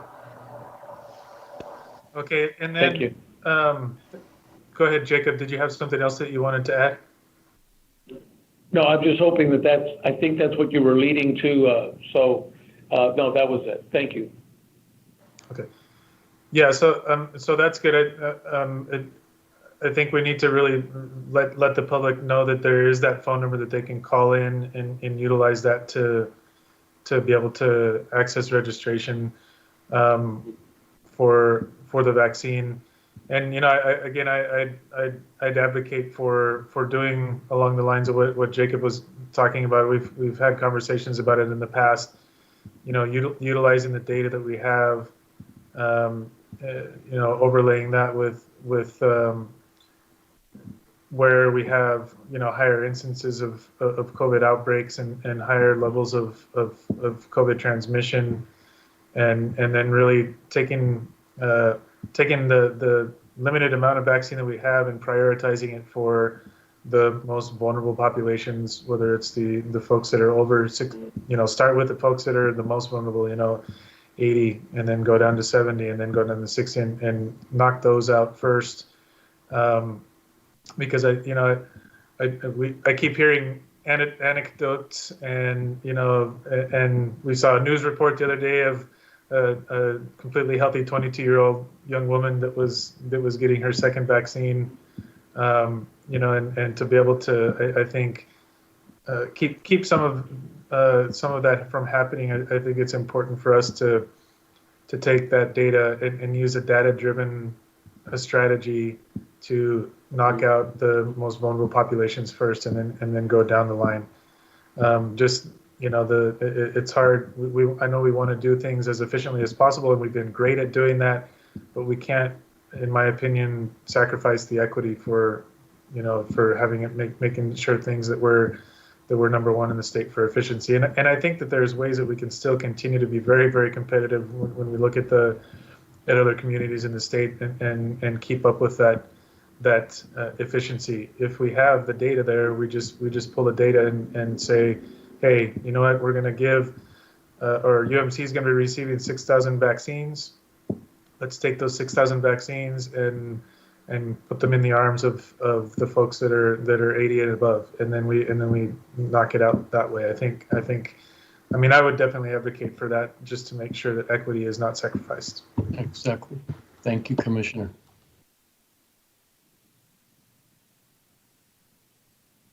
May I ask one more question, Judge? Absolutely. Go ahead, Commissioner. Jacob, so the West Side and the Fabens Clinic, they'll still be receiving their allocation so that they can make it through their patient list, correct? The way that it's happening now, even once UMC starts getting information from the city list, the two clinics will still be able to continue what they're doing? Yes, they will. We'll still be allocating off our allocation vaccines to the clinics to be able to handle the outlying areas, yes. Great, thank you so much. One other suggestion I had is, I've talked about it some in the past, but being proactive with outreach as well.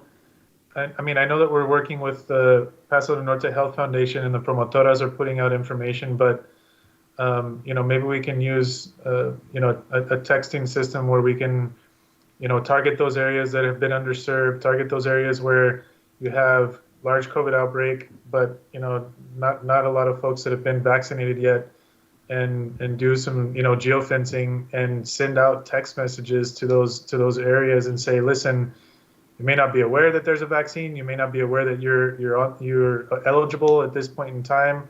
If you're over 65, please call this phone number and sign up. I mean, so that we can be really proactive about trying to get to those hard to reach areas, those areas that could be in more need. Mm-hmm. Thank you. Okay, thank you. Go ahead, back to you, Jessica. Yes, sir. Would you like to go ahead and recess for now? Yes, thank you, please. Jacob, Chief and Doctor, thank you for your Judge, presentation. sorry to interrupt. One more, just real quickly. Are we having any issues with getting people their second doses in time? I mean, I know that there's a little bit of a delay, maybe a week ago or 2 weeks ago. Are we back on track with the second doses? Yeah, great question, because I've been bombarded about, I've got and I talked to Jacob about that, that people are calling saying I've got, my appointment has been delayed, and I haven't gotten called yet, but then they start telling me that they started getting their calls now, but that weather situation sort of threw that appointment process. But you want to discuss that, Jacob? Because you gave me a good explanation. So if you're due for a second dose and you have a date on your card, the CDC card, that hasn't arrived yet, you can still come on that day to get your vaccine. If you missed your second dose because we didn't have it, we'll be calling you to schedule you to come in and get your second dose.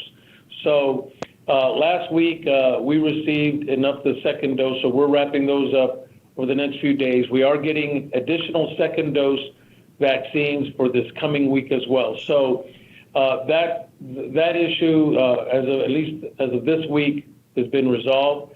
Additionally, the state has also started just automatically now ordering the second dose for the hubs versus us having to go in and register for them again. I think that'll help speed up the process even more so, sort of what they were doing at the beginning. So the hiccups we got related to the delayed second dose has been resolved. As that occurs in the future, we'll let you know. But so far, we're back on track. Excellent.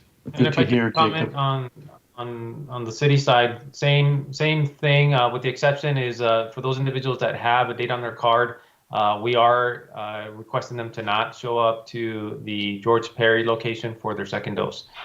We are working through that list. We're contacting all those individuals that are due for their second dose.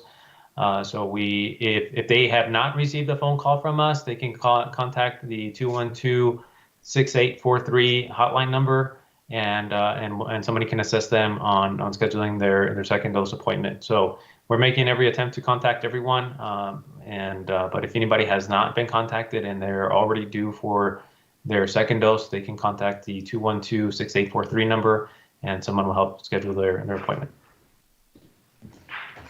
Thank you, Chief. Thank you. Okay, thank you. Appreciate it. Thank you, Thank you all. Commissioner. Go ahead, Jessica. Thank you. Okay, Commissioners Court will now recess. What time would you like to come back, Judge? 1:15, please. Okay, Commissioners Court will recess until 1:15 p.m.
El Paso goes by many names.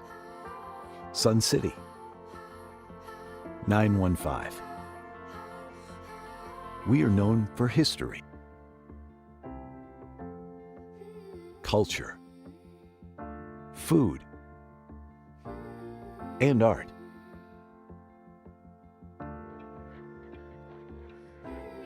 In the early 1900s, development and commerce in El Paso revolved around mining and trade. The nationally recognized mission trails are just one example of the many historic sites that portray our region's rich indigenous and colonial history. Since then, El Paso has evolved, and so has its people. We take great pride in nourishing a skilled and capable workforce, with 72% of our population being bilingual. We stay competitive among other large U.S. cities. The region's border location boasts a major trade port. It allows competitive local manufacturers to produce at maximum capacity. Fleet systems are capable of worldwide distribution of parts and products.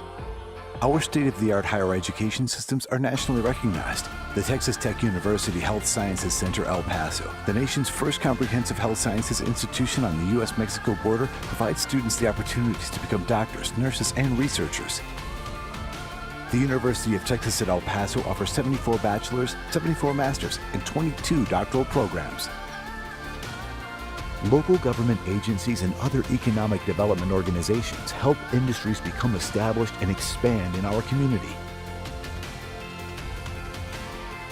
The County of El Paso is great for business, but we also keep true to our southern hospitality with plenty of outdoor recreation options. It's easy to keep active in El Paso.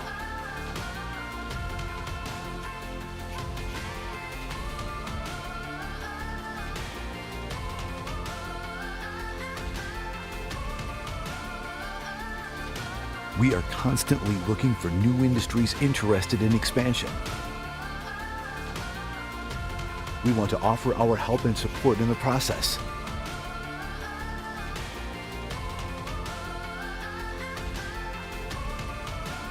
No matter the name, El Paso is proud, strong, progressive. We are El Paso.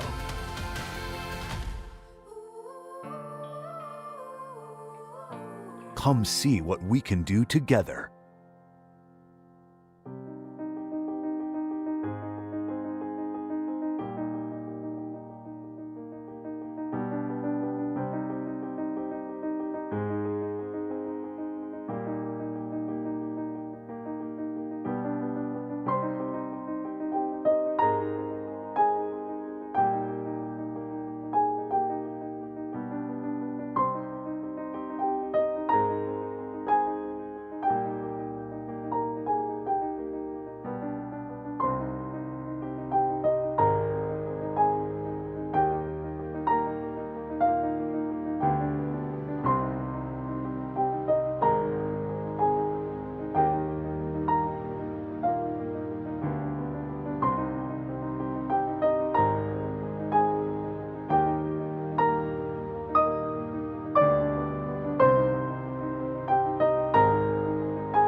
El Paso goes by many names.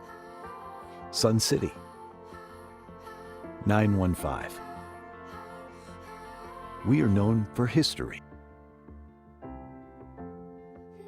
culture, food, and art.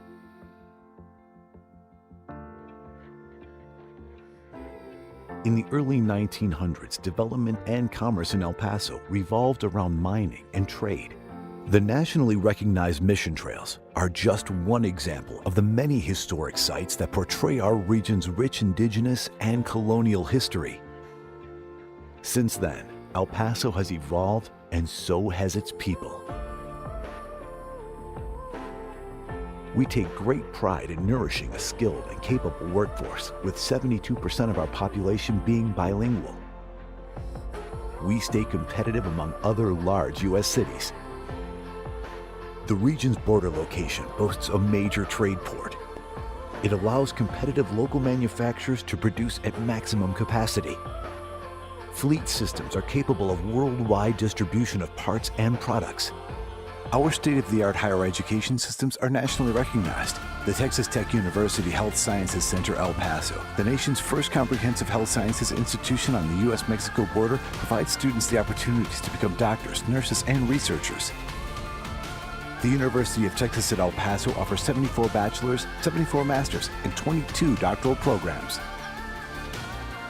Local government agencies and other economic development organizations help industries become established and expand in our community.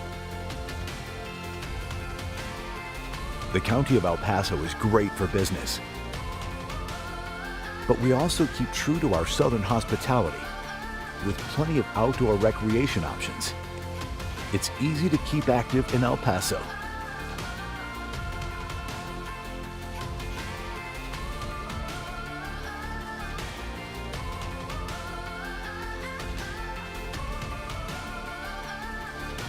We are constantly looking for new industries interested in expansion. We want to offer our help and support in the process.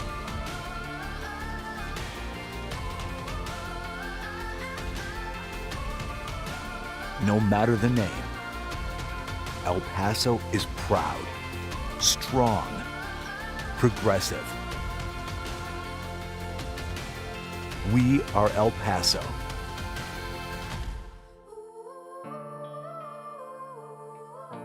Come see what we can do together.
El Paso goes by many names. Sun City, 915. We are known for history, culture, food, and art.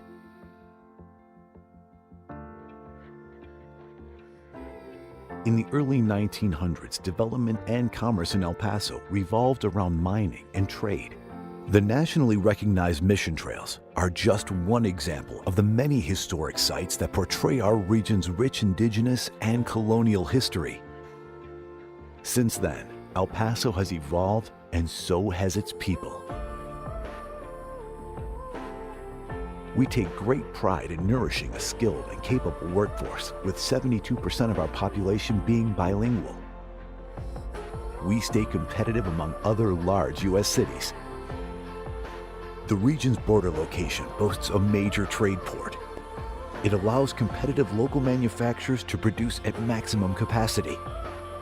Fleet systems are capable of worldwide distribution of parts and products. Our state-of-the-art higher education systems are nationally recognized. The Texas Tech University Health Sciences Center El Paso, the nation's first comprehensive health sciences institution on the U.S.-Mexico border, provides students the opportunities to become doctors, nurses, and researchers.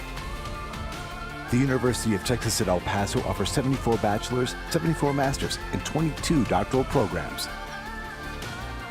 Local government agencies and other economic development organizations help industries become established and expand in our community. The County of El Paso is great for business, but we also keep true to our southern hospitality with plenty of outdoor recreation options.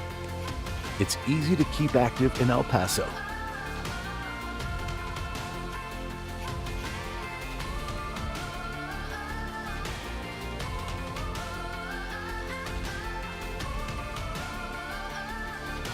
We are constantly looking for new industries interested in expansion.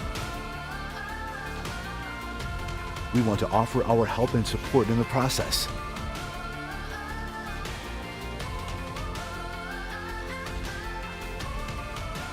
No matter the name, El Paso is proud, strong, progressive.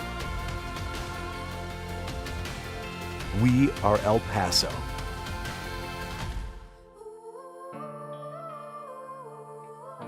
Come see what we can do together.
El Paso goes by many names.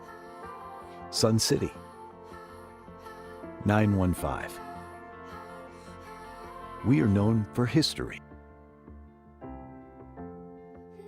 culture, food, and art.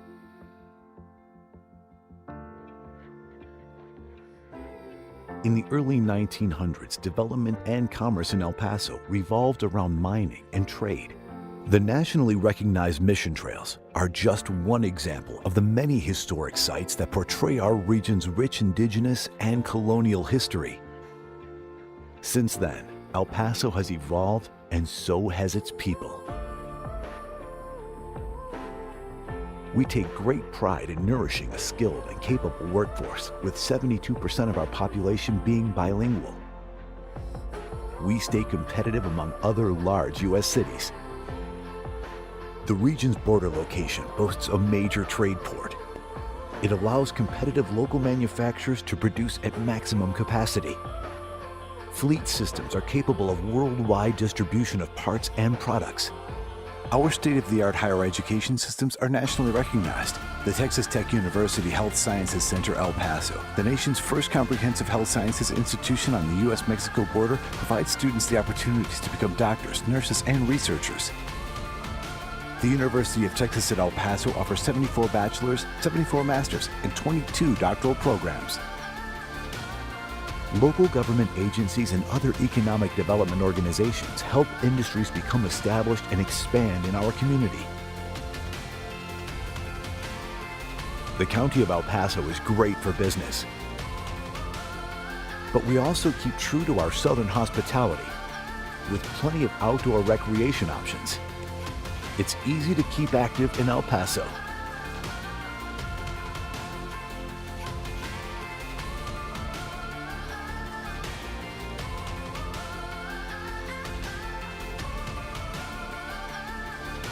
We are constantly looking for new industries interested in expansion. We want to offer our help and support in the process.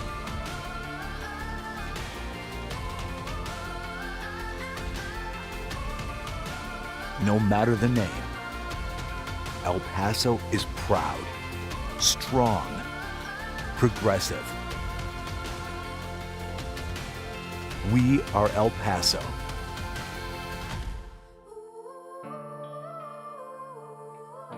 Come see what we can do together.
Okay.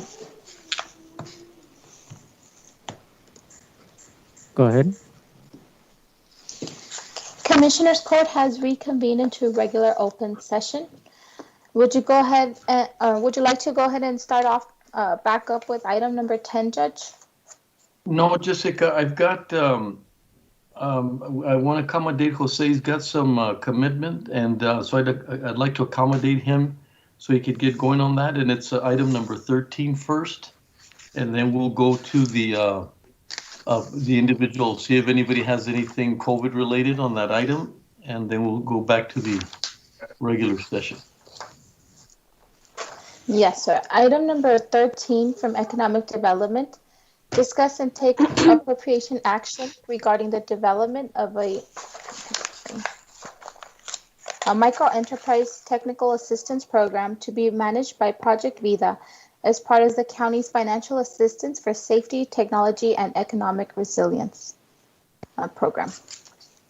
Thank you, Jose. Good morning, good afternoon, Judge and Commissioners. Jose Almedas, Interim Director of Economic Development. This item is being presented to you for consideration. There's no formal action of approval of an agreement being requested today. The county did receive a request from Project Vida, one of our local nonprofits who does a lot of great work in the community, regarding an existing program that deals with providing technical assistance to micro enterprises, right? And so in a lot of ways, when we think micro enterprise, other communities may think small business. You're talking about small individual agencies or businesses that have 5 or fewer individuals, where the owner is actively involved in the operations of that. The ultimate goal of this technical assistance program is to really help develop financial literacy and best practices within those businesses to ensure that they can be successful and resilient moving forward, especially in light of the pandemic. The reason why it's being presented tied to the FASTER program is because there was approximately $95,000 that went unappropriated of the $10 million that were made available by the court. Part of that is just because of the negotiation of administrative fees that the staff initiated at the direction of the court. After all was said and done, there was a balance remaining that went unspent. And so this request came in at the end of December, beginning of January to the county. And we are now, we focus on ensuring that all of our agreements were developed and completed because we recognize that the priority was providing the resources and assistance to businesses. And now this is this fits into the next steps because there may be businesses that were maybe turned away because they didn't have the adequate documentation, because they don't have the necessary bookkeeping practices in place to manage their operations. There may be businesses that received assistance that still are going to require this financial literacy to really be successful. I mean, financial literacy is something that's challenged our community both personally as well as commercially. So we feel that this program does ensure that some of that economic resilience portion of the FASTER program really is successful in the long term. And so we are presenting this for the court's consideration. The request would fund staff at Project Vida, 1.5 full-time employees who would be dedicated to providing this technical assistance for businesses outside of the city of El Paso. In a lot of areas where we have actually heard from the FASTER administrators that businesses lack the infrastructure technologically or because of just the general lack of financial literacy to really be as successful as they could be. So we feel that this helps to lift those businesses up, and it would be the $95,000 would be for approximately 2 years. So our recommendation is that the court direct staff and request that the county attorney's office draft a FASTER 381 agreement with Project Vida, because we do feel that it fits in with the ultimate goals and objectives of the program. And I'm available to take any questions. And I also know that Mr. Bill Schlesinger and Ms. Joyce Davidoff with Project Vida are also on the call in case any member of the court might have questions directed toward them, as they're the ones who have operated this program successfully in El Paso for about the past 17 years. Well, Jose, as always, when we have guests, they're very welcome. If they want to present their views, we'd be more than glad to hear from them. You want to go ahead and introduce your first guest, please, Jose? Sure, yeah, well, I'll go and ask Mr. Schlesinger if he is available to make a few comments to the court, and then maybe we can open up to any questions the court may have. Sure, thank you. Go ahead. So, Judge and Commissioners, I appreciate your time and consideration. We began this program about 17 years ago when we saw that we were dealing with a lot of folk in our neighborhoods who knew their product or their service, but didn't really know how to do a business in the context that the United States holds as central. So we're dealing with a lot of folk who don't trust banks and don't like government, and are yet wanting to thrive in this environment. And so there's a gap there that we can found ourselves help bridging with people who'd had the experience themselves. We took the community health worker model, the promotor model, and used that in the community. So a lot of emphasis is based on people building relationships with these folk. And they've been doing it for a number of years and quite successfully. UTEP did a study, a productivity study on the project about 4 or 5 years ago and found it had about a 70-to-1 return on investment. So it's a tried and true model. We integrate very closely with both Lift Fund and People Fund. In fact, one of our positions is embedded at Lift Fund. And Lift Fund is looking at taking this model into New Mexico. We've had set aside from the city for a number of years, but we've had to fund the county work out of monies that we've gotten from banks, credit unions, and foundations. So this would give us a boost. It would let us do more in the county than we're currently able to do. And we found it to be quite successful. So we appreciate your consideration. Absolutely. And thank you for your time and giving us some extra understanding of the program. We appreciate that. Thank you, sir. And back to you, Jose. Judge? Yes, sir. Commissioner Robinson? Is this not a program that's similar to what the chambers are doing already? I don't know. You want to go ahead and field that, Jose? Yes, sir. No, so what the chambers are doing right now very successfully is providing grant management, right? So the county has given the El Paso Chamber, the El Paso Hispanic Chamber, capital dollars to actually send out into the businesses if they have a need for making operational improvements under the Build Safe program or just commercial general assistance. And so they're managing and administering those grants very successfully. And they're, for example, I know that the El Paso Hispanic Chamber has been very successful in how fast they've been able to move on making those funds. And in a lot of ways, they're waiting on us to make sure that we can give them the next check so they can make sure that they can send out their assistance. This assistance is not cash to the business. This is technical assistance that would be made available to help build up some of that resilience within the business itself. And so part of the success of this program, if it's approved by the court and moving forward, is actually going to be on receiving referrals from the chambers, from Lift Fund, from People Fund, for businesses that maybe they had a hard time qualifying, but they maybe got across the goal line or the finish line, or maybe they didn't qualify because they didn't have the documentation needed to prove that they had suffered a loss. And so we're trying to instill best practices and develop that financial literacy within those businesses over the course of the next 2 years, right? Because this agreement and this request of $95,000 would be to fund 1.5 full-time employees over the course of 2 years or 24 months from the time the contract is executed. Well, my question is, again, does not the chamber, particularly the Hispanic chamber, do they not provide technical assistance to business?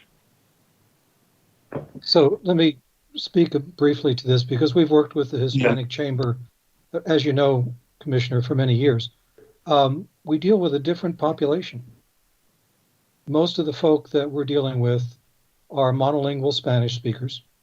They're the folks that are doing burrito sales in front of Walmart. It's kind of where they get their start. Or they're fixing cars on the side, or they are doing a little bit of hairdressing, but may not even have a license for it. So we're taking folk who are primarily starting in the informal economy and bringing them up into the formal economy. The Hispanic Chamber does a great job. They deal with folk who are a little bit more technologically sophisticated and who have a little bit more business background. So there's a gap between those two populations, and that's where we fit in. Thank you. Well, you say that the Hispanic Chamber only deal with those people who are technologically proficient. In their presentation that before us, that is not what they conveyed, well, at least to me anyway, that they provide assistance to those, particularly those businesses outside of the city who do not have the skills to run a business successfully, who are struggling.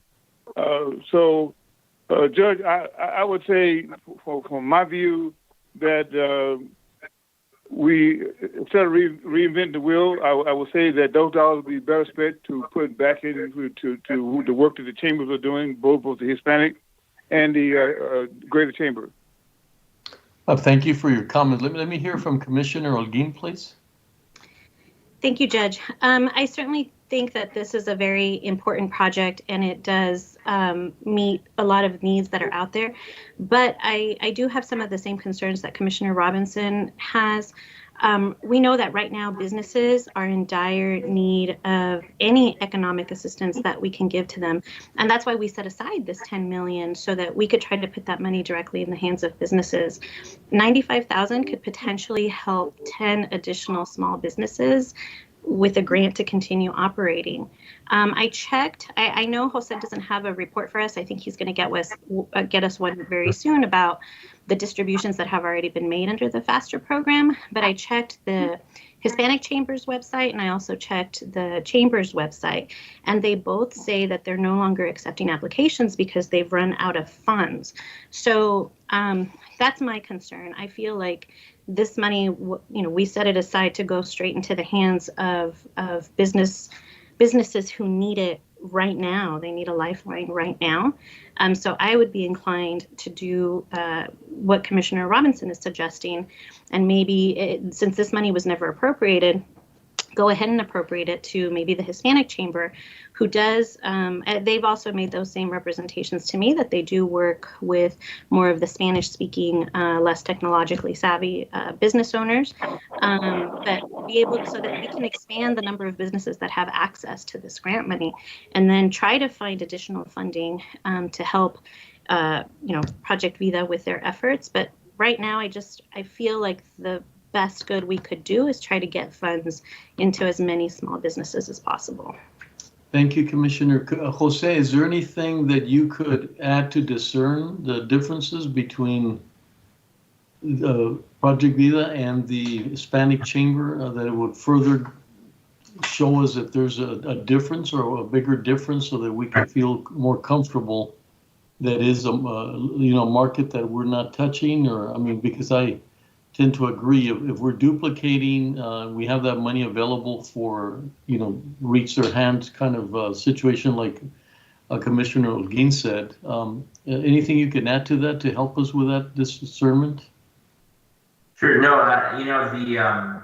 the one thing that we'll add is that there's the reason why we split up the funding and we had multiple administrators was just the capacity, the bandwidth, and the demand that it places on agencies. And if we put all of our eggs in one basket, it'd be hard to be successful in such a short time frame, really. And I know that the El Paso Hispanic Chamber has done a lot to actually go out into the community and discuss and help those businesses that need assistance in compiling all their information. So there is overlap between the work that everyone is doing. There may be some gaps, some familiarity. People may already be clients of Project Vida with another on another aspect, and that's how they're already tied to them. Similarly, there may be businesses that feel more comfortable approaching the Hispanic chamber. Maybe it's a monolingual Spanish speaker versus the El Paso chamber. So I think we're just diversifying the county, portfolio of assistance by adding another one. But if the court has an interest in maybe exploring this as a budget request for FY22, we could treat this similar to Project Arriba, which we do fund for workforce development. And we could have this discussion as part of the FY22 budget development process. And then we could, if the court wants, explore bringing back the $95,000 and adding that to either of the chambers. And I know that both David Jerome and Cindy Ramos Davidson would, gladly put that money to use now, especially knowing that we're looking to maybe add an additional layer of assistance to these businesses with Project Vida through the FY22 budget process. That would make more sense to me. If you can get dollars out the door right now, do it. This is not an urgent issue for us in that we've got people in the county. We're going to have people in the county. It would augment it, but we can augment it 6 months or a year from now. And if this money can go directly to businesses tomorrow, we've been part of that process as well. We agree with it. Well, thank you for that. The Commissioner Stout? You're muted.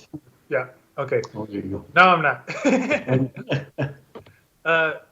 Just a couple of considerations. I just wanted to say, I mean, I hear what folks are saying, but I think this program, meets another gap, and the $95,000 may not go as far with the type and size of programs that are being administered by the chambers.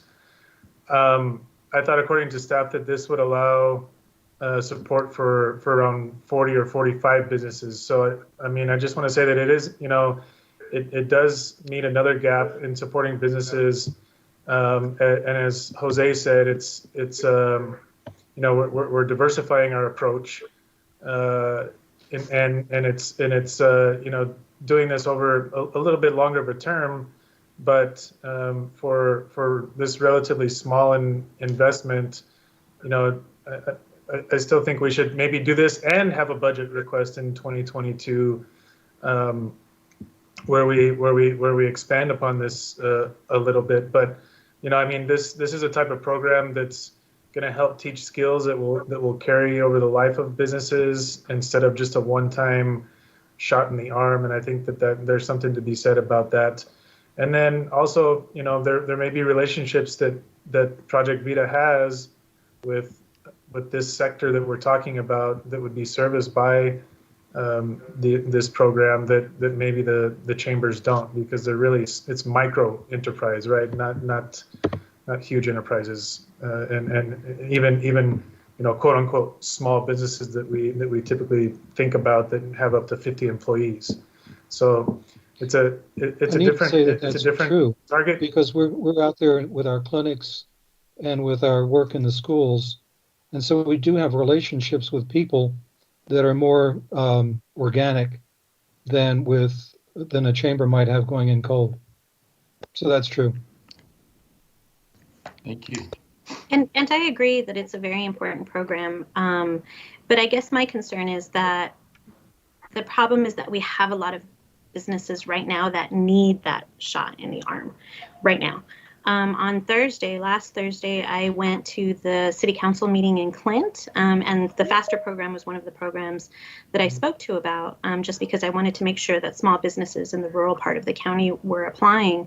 And this was before I knew that the chambers, both of them, no longer had any funds and weren't accepting any applications, because we hadn't gotten those final numbers. But one of the business owners that showed up to the meeting said that she specifically went to the meeting when she saw on the agenda that I was going to be explaining the FASTER program. So now I'm worried. She's a small coffee shop owner in Clint. And now I'm worried that there's not any funds left. I encouraged her to apply. I gave her the websites. But after that, subsequently, I found out that there is no more funding left. So I guess from my point of view, I understand completely. I think the program is very, very valuable. I just think that right now in this moment, we still have so many businesses that need that shot in the arm. And we do need to look at ways to make this a long-term investment to help our businesses. But like I said, if we can get that money to businesses now, to me, I think that's what we should be doing. Mm-hmm. It's a matter of priorities, I think what you're saying. And right now the priority is that, get that money in their hands. So, but I think it's, Jose, go ahead, Commissioner Stout. Sorry, Judge, I was just going to say, again, I hear what you're saying, but I think it's important that we've done a lot of responding to the emergency and whether it's been for example helping the food bank and now with all the programs that we set up with the FASTER program, this is a small chunk, right? I feel the impact that it would have on 45 small micro enterprises could be deeper than just the shot in the arm style, which I agree. I wish we had more money to provide. It's just so difficult when we have so little resources available. But I just want to argue and say, that there's something to be said about trying to make businesses sustainable as well. And I think this is a way to help with sustainability. And if the idea is to revive our economy, that we should have a very, diverse portfolio, and we really haven't diversified into this area as much as we probably could. Well, Jose, I think these are extremely good topics. It's a no action item, but I think it's important that as we get, that you sort of put it in terms of the comments that you've heard from the commissioners, and then move accordingly, and either bring it back up or get it into the budget process. Sure, Judge. And I think what we can do then is based on the direction that the court's given, it's to explore using that funding with an existing administrator to make those grants available now. I think the other thing that the court should be apprised of, right, is that we're very optimistic that there will be federal relief soon on the way to state and local governments. And if that is the case, we can have, we have this proposal, we have this cost out program ready to go. That might be something to explore at that point as well, making this ahead of the FY22 budget process, but also knowing that we have the looming deadline of submitting our 2022 budget requests. This is proof to Wally, if he's listening, that we do read the budget emails, right? We have to submit our operational request by the 12th, and so by next Friday. So we can definitely submit this request there, and then that's something that the court could evaluate as it has that discussion. And then if there's anything that comes up before that, like additional federal relief, that might be another mechanism as well. So, hearing that direction, is that generally agreeable to the members of the court? It is to me, and just to emphasize that what Commissioner Holguin said, and that we understand it's a very important program, so I don't want any confusion that we don't think this is a needed initiative, of course, but we'll sort of approach it. Do you agree with Jose as the direction that he gave, or that he's... Yes. And I think, I'm not sure, I know Jose made a comment about capacity issues at the chambers, so I don't know if we would reach out. I don't think that they would have any trouble processing potentially, 10 more applications. So I don't know if we want to reach out to both of them or just to see who has the capacity, but I don't think that would be an issue for them, is the capacity. Okay. Okay, Jose. And thank you for your presentation as well. Thank you. Sure. Thank you, Judge, Commissioners. We'll move forward. We'll provide an update, and then as Commissioner Aguin I mentioned, we have been working on an update, and this week is the last week that the outside of city, inside of city tier structure will be in existence. After Friday, the remaining funds are available on a first come first served basis to any and all businesses within the county. So we're halfway through the program at that point. So we'll be providing a summary of the program and where it is at this month's special session. And as Commissioner Aguin mentioned, both chambers have already they already have enough applicants to meet the grant funding that they had available. The loan administrators are now the ones that are going to be receiving a bulk of those applications. And we hope that a number of businesses take advantage of the forgiveness criteria. So ultimately, the ideal situation would be that businesses do the right thing, do the forgiveness criteria, and then end up not having to pay back anything to the county or to these administrators, because they invested in things that were all rooted in reducing the transmission of the virus. So we'll provide that update, that comprehensive overview in the next few weeks at this month's special session as well. Thank you, Jose. Okay, thank you. So just for clarification, so is this money just going to go back into the pot, or the CARES Act pot, or is it? I mean, I'm sorry, not the CARES Act pot, but the faster pot, and then but we don't know which agency yet is going to be distributing it.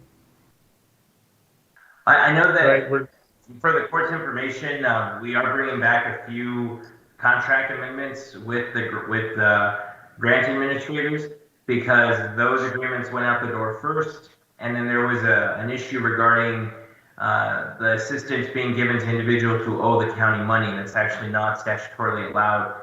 So the agencies have been enforcing that rule when they're administering funds, but we want to make sure that it's cleaned up in the contract. So when that comes back in the next few weeks, we can bring back options for adding this money onto one of those administrative contracts, so that way one of the agencies can be ready to go. So we'll engage with both the chambers and see if there's an interest. And I would like to add, right, that the El Paso Hispanic Chamber actually took some of their administrative fee and actually decided to just give it back to businesses because the need is so large out there. So, I definitely think that they will make themselves available to administer these remaining funds as quickly and aggressively as we can give them the funding to do so.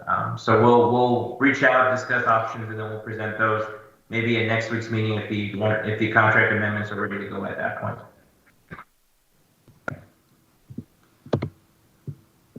Okay, so we don't need to take action then, since it's posted for action. We can just give that direction without action. Okay.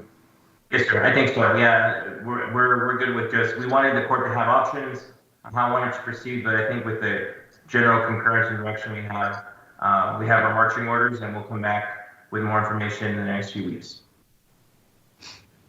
Yeah, just so that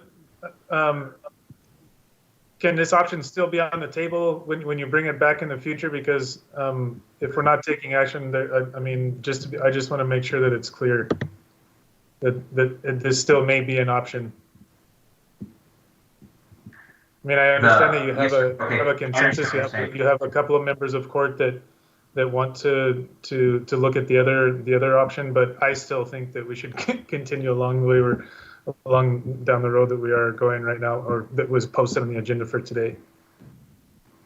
So then, just to make sure that it comes back, we can just take no action. We'll repost it in a little bit with broader language for next week, and that way the court can decide formally how it's like to proceed.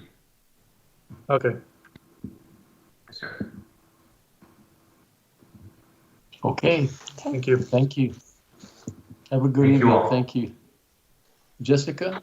Okay there. Yes, sir. No action for item number 13. Would you like to go ahead and move to the consent agenda, the consent item that was pulled by Commissioner Stout, Judge? That would be item L, Commissioner Stout. Yes, item 4L, receive, accept, and adopt the El Paso County Stormwater Master Plan 2021, a comprehensive planning document that updates the original County Stormwater Master Plan 2020. Do you need Norma on this one, Commissioner, or who do we have someone? Oh, Jose, are you gonna? I don't want to hold you back because I know you needed. You had some schedule, something scheduled. So the court's aware the reason why I requested some accommodation is when it rains in Forest and I chipped my tooth dentist last week and have to go in to get addressed this afternoon. So I've been yes, I've been in quite a bit of pain. So but this item was pulled by Commissioner Scott, I believe. So Commissioner, let me first introduce it. Jose Landeros, Director of Planning and Development, be joined on the call by Mr. Gilbert Saldana, Senior Civil Engineer in our department, who is also charged with floodplain administrative responsibilities for new development. This is the comprehensive update to the 2010 Stormwater Master Plan. As the court recalls, we presented this a few weeks ago, and AECOM, the county's consultants on this project, went over all the projects, which included adding some new planning documents for some new planning areas, including like the East Montana area. And all of the projects now have been prioritized using a benefit cost ratio, which allows the county to have an objective and data-driven model on deciding where future investment for stormwater mitigation projects should be focused. That update included looking at new water rainfall data, which was just released within the past 2 years, the Atlas 14 modeling. That's more up to date. That reflects current weather trends, current rainfall amounts, so it's a much more accurate model. In addition, we also ensured all project estimates were revised based on inflation and consumer price index adjustments. So we have an up-to-date comprehensive planning document that the county can now use to determine how to mitigate stormwater, if that's going to be funded locally, if those are going to be securing federal or state assistance through grants and other programs. And so the action item presented before the court is to accept the final report, which includes any adjustments that have been made following the public comment period. AECOM did host a virtual town hall where members of the public and the community were invited to attend and offer comments, ask questions. We received, I'll let Mr. Saldana speak to how many comments were received during that public comment period and any adjustments that might have been made. But for the most part, this is the final version and is very similar to what the court was previously presented at the beginning of February. So available to take any questions that the court may have. Thank you. Gilbert, you want to comment, please?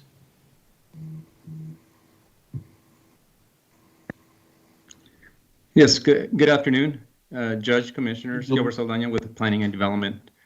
As Jose stated, we did have our public meeting virtually, and we didn't really have many comments, but I know the consultant did consider that and made the very minor adjustments for that. So I just wanted to at least present that we did have the public meeting, but we unfortunately we didn't really receive too many comments. Okay, Commissioner Stout, are you?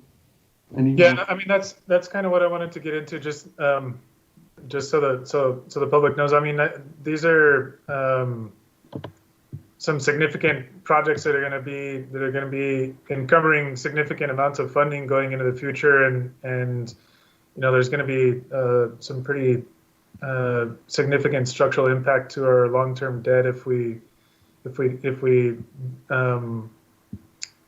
go forward with a lot of these projects. And so just want to thank the staff for working so hard on the report, and just wanted to bring up that we haven't had a lot of discussion on the long-term debt aspect, which I know that we'll probably get into during the budget project, but and just to talk about to couch it as, not if we go forward, but when we go forward with these, with these projects. And so I just wanted to pull it from the consent just to keep that in the public's eyes and ears. No, I agree. I think it's, I've said before, when it's important and public needs to know, we should get them out of strict consent and have this discussion. And I think this is one of them. So thank you for that. You want to? And Judge, unfortunately, this round of the development of the update, half of it was developed before the onset of the pandemic. And we held a series of community meetings at the end of the calendar year in 2019, and we didn't have much attendance. In fact, it was just the former county commissioner, a member of his staff, and our consultants. There were more staff and consultants than members of the public. We did have one member of the public attend, actually. I do take that back. So we are challenged with trying to generate interest, and we've seen some projects that bring a lot of success in terms of outreach, some that don't. But this document it's important to also note that it's a guiding document. It doesn't fiscally obligate the county to anything in the future. But in the event that funding became available, if there's some large federal infrastructure bill that becomes available, we now know where we should be targeting our resources. Whereas in the past, it might have been a little bit less data-driven and more, and so this is a more reliable, objective way of investing that money. And the work that's been done here is actually helping the county work on an application to the Texas Water Development Board's recently established Flood Infrastructure Fund, which we hope to hear back from them favorably, within the next, by next month, by April, we hope. So. It is a guiding document. It's critical, and it was an update that was 11 years overdue. And so a lot of the lessons that we've learned since then have been amended at this point in this new document. So we feel confident that this will be a good resource for the agency and for the Commissioner's Court in making those tough financial decisions. As you said, it's a really important planning document that we need to be able to carry out. We want to make sure that we start having conversations about planning to incorporate it into our long-term debt structures. So just want to say great work by Jose and the planning department on actually doing all of this and putting it together and giving us the opportunity to make data-driven decisions. I think that's very important. Okay. I'd like to move to approve. Yep, second. Commissioner Olguin. Aye. Commissioner Stout. Aye. Commissioner Robinson. Aye. Judge Samaniego. Aye. Motion carries. Thank you, Jose. Thank you, Gilbert. Thank you, Judge Commissioners. Good afternoon. Thank you. Okay, Jessica? Yes, sir. Going back to the regular order of the agenda, item number 9, receive a report and discuss the CARES Act grant and the Coronavirus Response and Relief Supplemental Appropriations Act 2021. Thank you. Joel, you want to take the lead on that? Yes, I believe we have Wally Hargrove that is going to lead this one. Wally, are you on the line? I am, sir. Thank you. Yes. Thank you. Good afternoon, Judge Commissioner Wally Hargrove, Executive Director of Budget and Fiscal Policy. Hey, Wally, our office can you step closer to the mic? Good You're afternoon. kind of low. Your microphone's kind of low. Is that any better? A little bit better. All right, I'll get a little closer. See a big head here. All right. Wally Hargrove, Executive Director of Budget and Fiscal Policy. Our office continues to work closely with auditors in purchasing as well as other departments since late 2020 to analyze outstanding eligible expenses and future projected expenses under the Coronavirus Relief Funding or CARES Act. As you know, we received $27 million for this funding Expenses and purchase orders to date now currently total $21 million, while current commitments total $2.2 million. We've now recognized a portion of allowable payroll charges totaling $5.4 million. That brings the remaining overall funds to approximately $4.3 million, as you can see at the bottom right of your screen. Of this current remaining balance, just over $900,000 remains to be used to cover future ongoing PPE and operating costs through the end of the fiscal year. Remaining available funds have now all been moved to the reserve account for the court's further consideration. The current balance available for that consideration by the court is approximately $3.4 million. As previously noted, Community Service has identified approximately $3 million of additional needs in the areas of mortgage and cash assistance, migrant services related to COVID mitigation, food security, additional funeral services, as well as the possible acquisition of a facility to assist with homelessness transition. Those items will be coming before you in the very near future. Remaining total will also be adjusted for the transportation item that was just approved on the prior item. Lastly, the House approved another round of funding for local governments early Saturday, and it's now with the Senate for consideration. We'll continue to monitor that closely and keep you updated. I would like to thank you, and this concludes today's update, and I'm available for any questions you may have. Thank you, Wally. Yes, sir. So Wally, the $45,000 that we just approved for Project Amistad, that's going to come out of the reserve amount, the $3.4 million. Is that correct? Correct. Yes, ma'am. And we will move that to the transportation line item. Great, thank you. Where you see a balance of $5,800, that will go up to $53,000.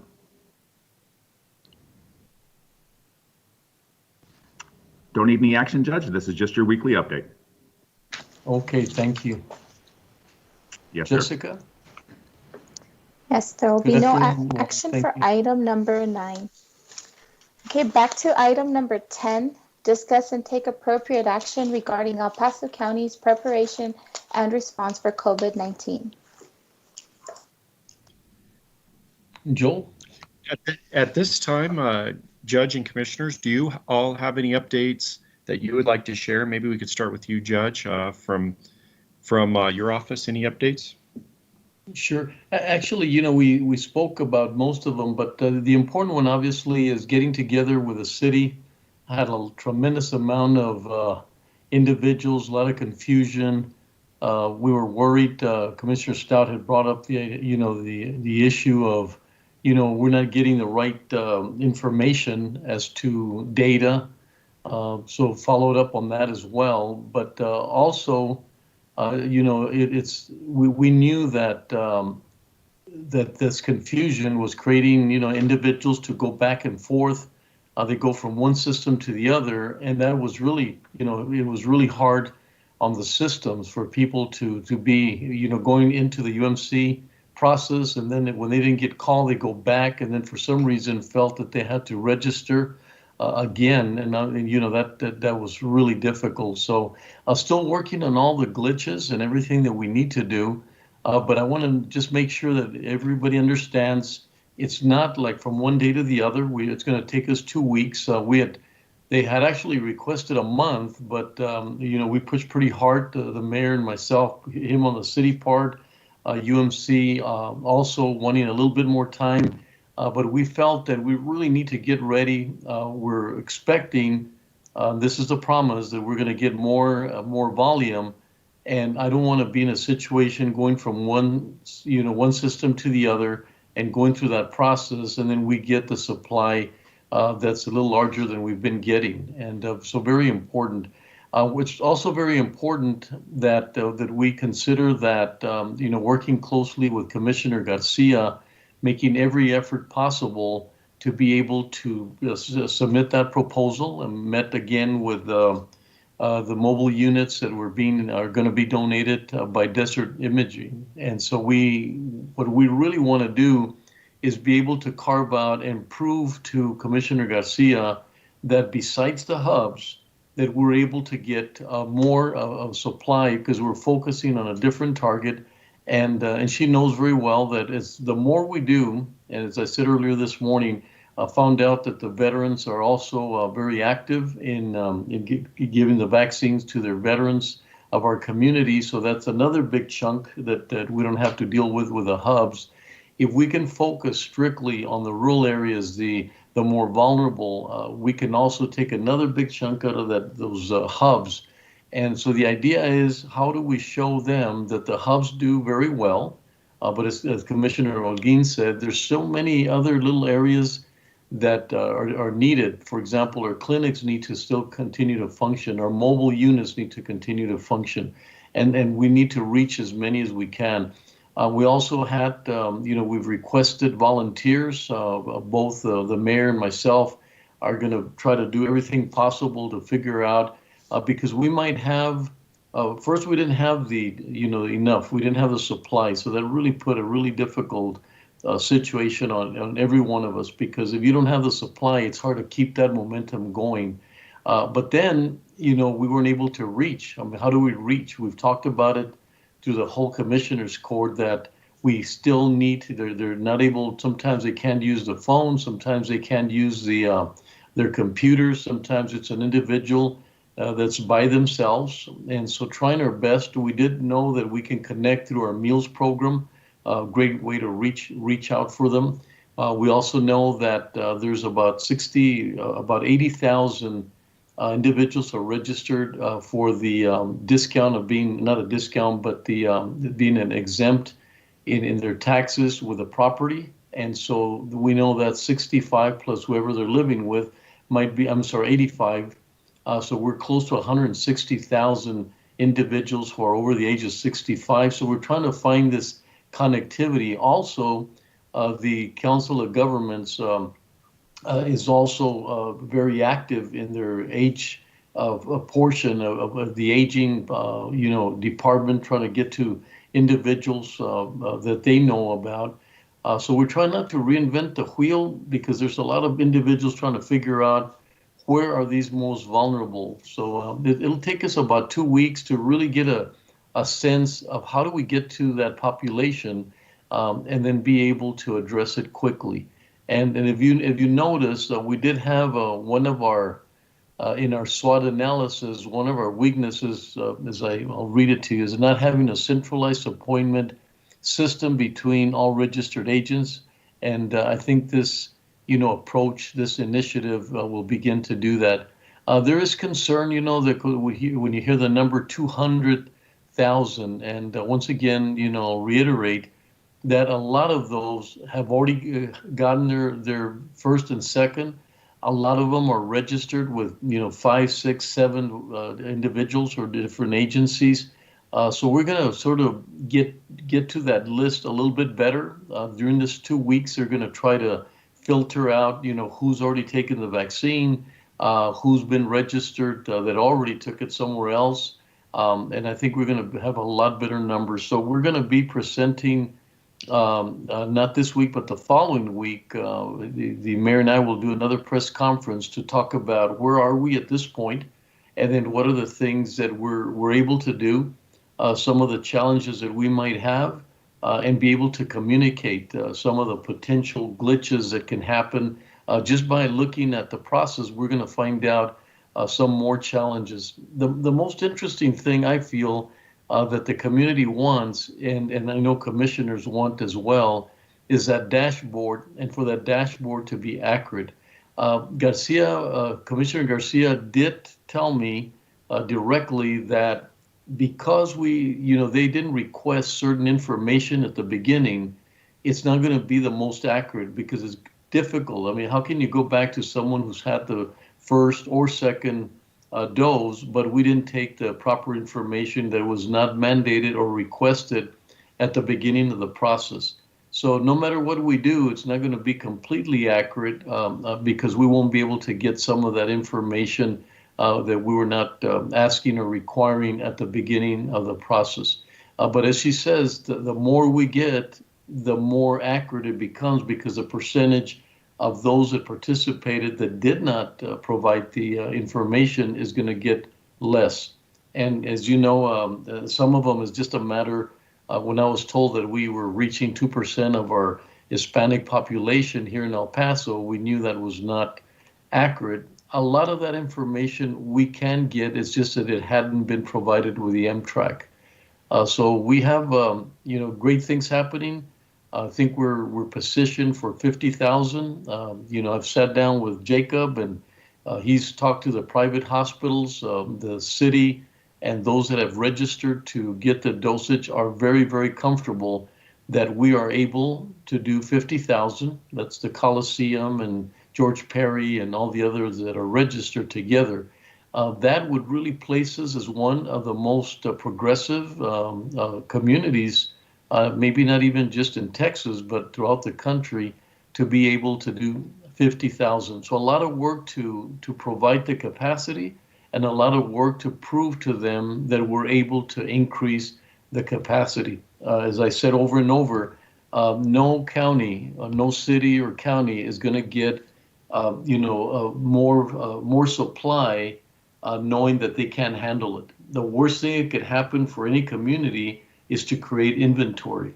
If they create inventory, it's going to back up everything, and then they're going to have to send it somewhere else. And hopefully, when that happens, they'll send it to El Paso. So that's where we are at this point in time. Joel, back to you. Thank you, Judge. Commissioner Robinson, are you on the line? Could you provide an update?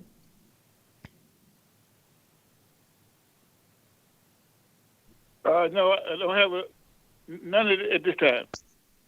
Thank you, okay, Commissioner. thank you, Commissioner. Commissioner Holguin, I don't do you have any updates? Okay, thank you, Commissioner. Commissioner Stout. I don't have much to update. I did just want to mention that last week we had an additional meeting with the folks from the Washington Park Neighborhood Association. It's one of the neighborhood associations that's been created since the Delta sites for the homeless have been opened up. It was probably a 2.5 or 3 hour meeting. But we had a great opportunity to listen to the folks and hear their concerns. They talked about wanting different hours for some of the sheriff's patrols that are going on that have been provided, and so we're looking at trying to see if we can do that for them, since the days are going longer and the sun is going down later, and so. That was a good meeting, and then I just want to applaud the work of all of the NGOs that have come together and that have, and the work of Lore, our chief of our Immigrant Services Office, our Office of New Americans, for the work that they have all done over the last couple of months to prepare and be ready to welcome the refugees that the first group of refugees that came in on Friday. I think that was a great win that we saw in our community when it came to getting those folks taken care of, and the collaboration, the communication, and so lots of great work going on, and that's all I have to say right now. I don't have much else to update, but I just wanted to let y'all know about those two things. Thanks. Thank you, Commissioner. Joel? Thank you. I believe that concludes this item on the agenda, Judge. Thank you, Joel. Go ahead, Jessica.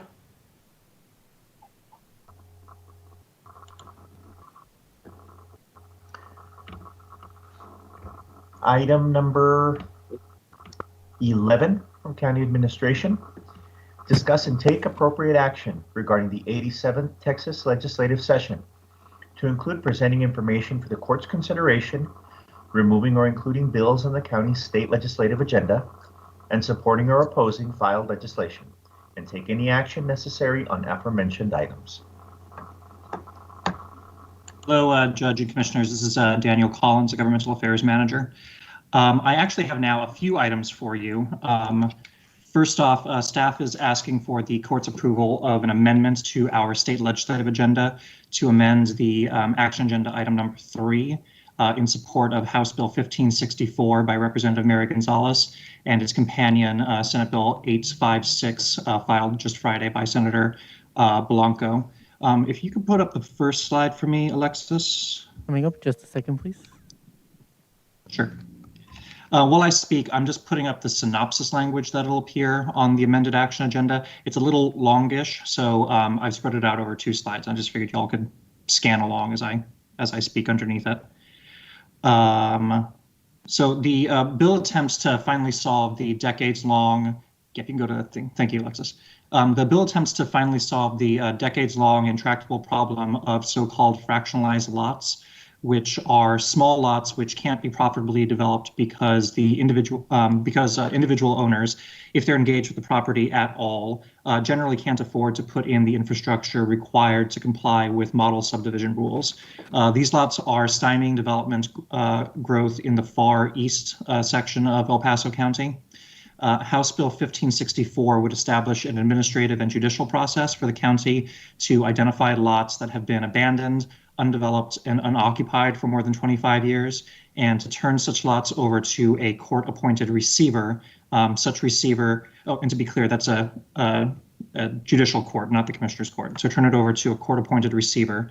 That receiver would be empowered to increase the value of such lots through aggregation and by ensuring that the lots satisfy minimum modern infrastructure standards.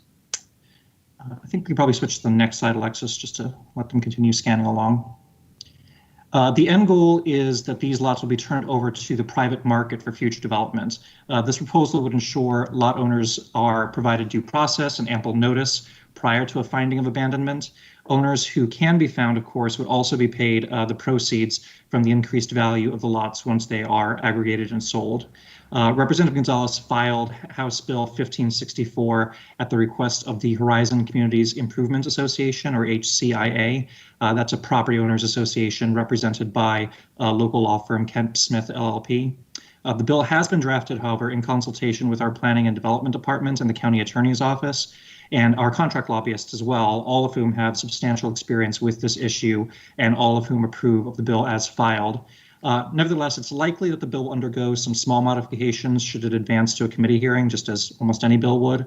And all the parties are in close communication on any such changes. All parties and Representative Gonzalez have are also engaging in soliciting support for the bill locally and from statewide associations. I can pause there, and Alexa, you can take on the slide if you like. I can pause there and take any questions, or I can walk through. So you can take down the slide. The next ones are just bullet points on the bill. So I'm happy to walk through the bill's major elements if the court would like to. I believe there are still representatives from the county attorney's office and maybe Jose, although I think he might be fixing his tooth now. But I'm also happy to take questions if the court has any. Commissioners, any questions, comments?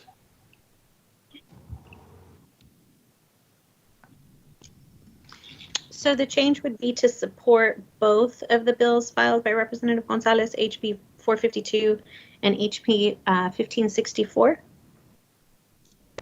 That is correct. So originally that agenda item number 3 was just for the study bill, and I just changed up the language since the background was was identical. Background issue was identical. I just changed up that agenda item so that now it's supportive of both bills. Okay, thank you.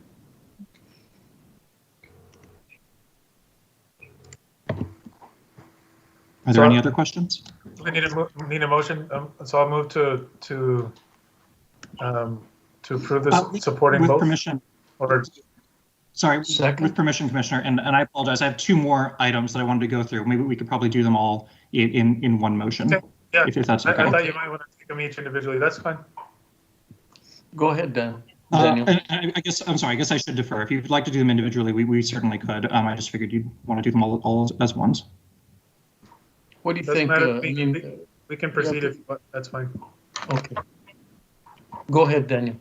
Okay.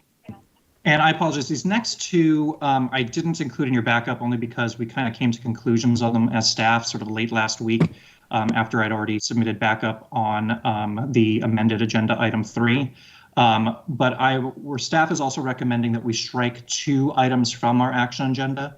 The first one is agenda item number 2, This is the proposal that would have prohibited central appraisal districts from recording new parcels of land via a meets and bounds description without first also providing proof that the parcels would meet platting requirements as required by the local government code, specifically Local Government Code Chapter 232, Subchapter B, which applies just to border counties, including El Paso.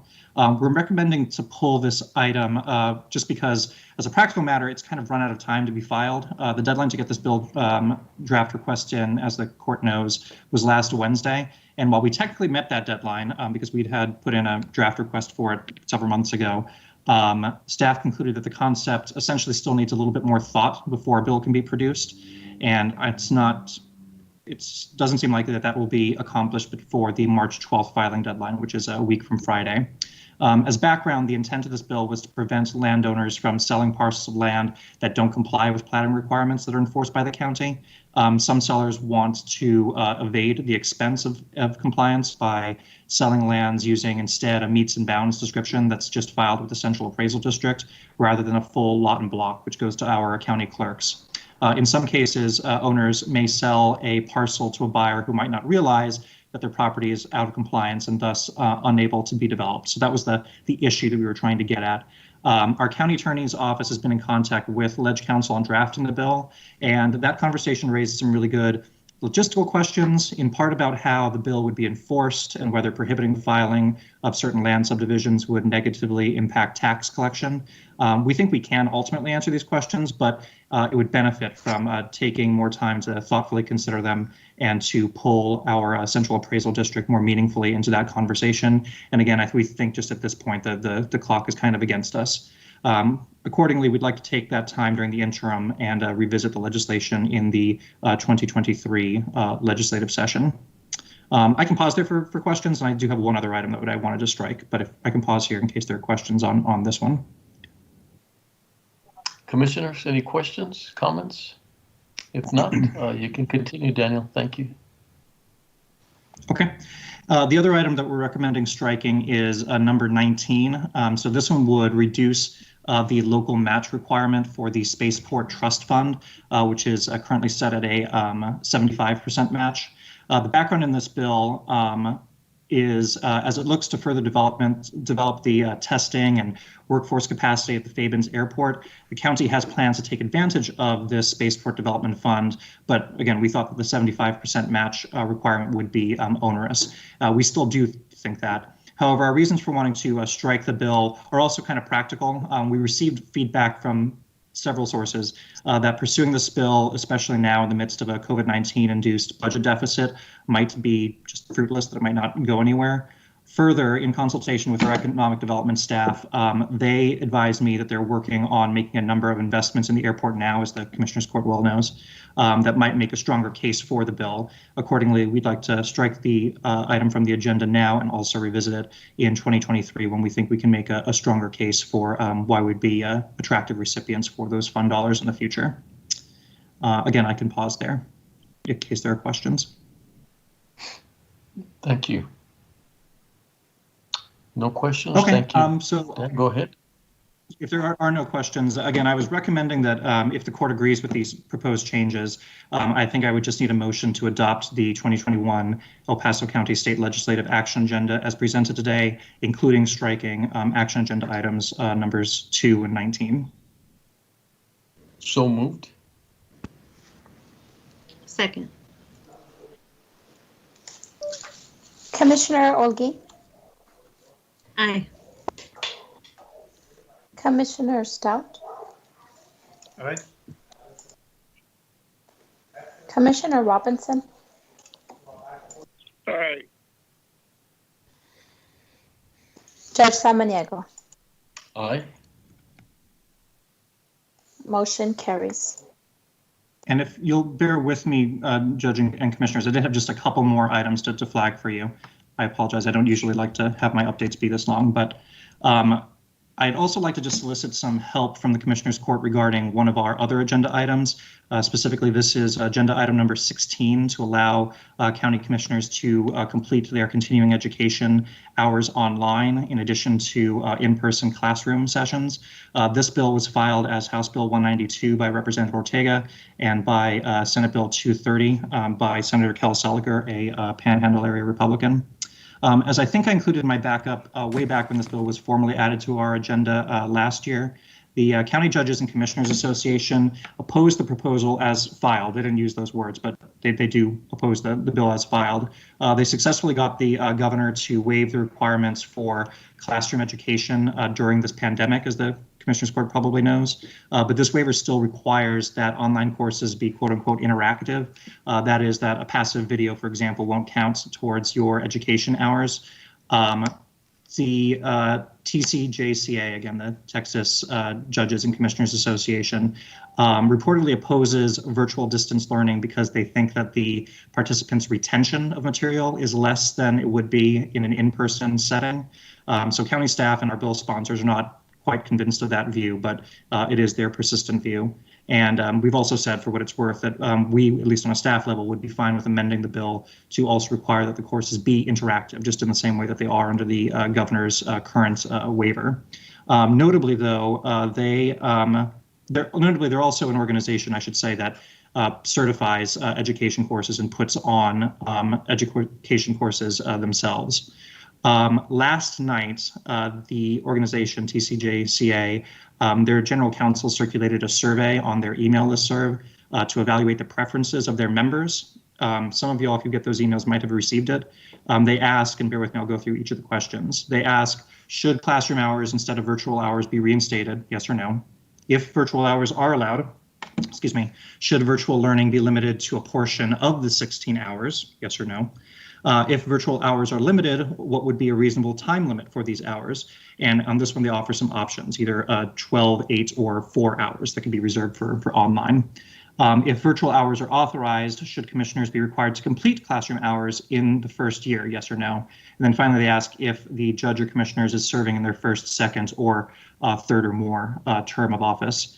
Whatever responses they receive, I have no doubt will be used to oppose the bill. And I do take, just my opinion, I take some issue with the questions as they're framed. For instance, it asks if classroom hours should be reinstated at all. And I think that this is at best misleading because our bill certainly doesn't say that there should be no more classroom hours. It's only that virtual hours should also be an option to give judges and commissioners more flexibility in how they meet that requirement. We recommended that the bill this bill because sponsoring agencies, it's been our experience, haven't been holding these courses in the El Paso or West Texas area.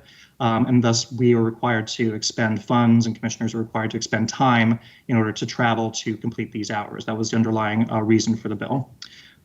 Because it's been distributed via listserv, I've seen just a very few handful of responses so far, and they're generally not favorable to us. Again, I think that the framing kind of works against us. So all that is background. And the ask for the court is first that if you haven't already received the survey, I would respectfully ask that you respond to it. In addition to the questions, it generally says if you'd like to solicit or rather offer other comments, you could do so. If you haven't received the solicitation, I'm happy to forward it to y'all's offices. And then I can also follow up with your offices if you have questions about how best to respond. Second, and this is kind of maybe a general flag, we might start aggressively soliciting support from other counties.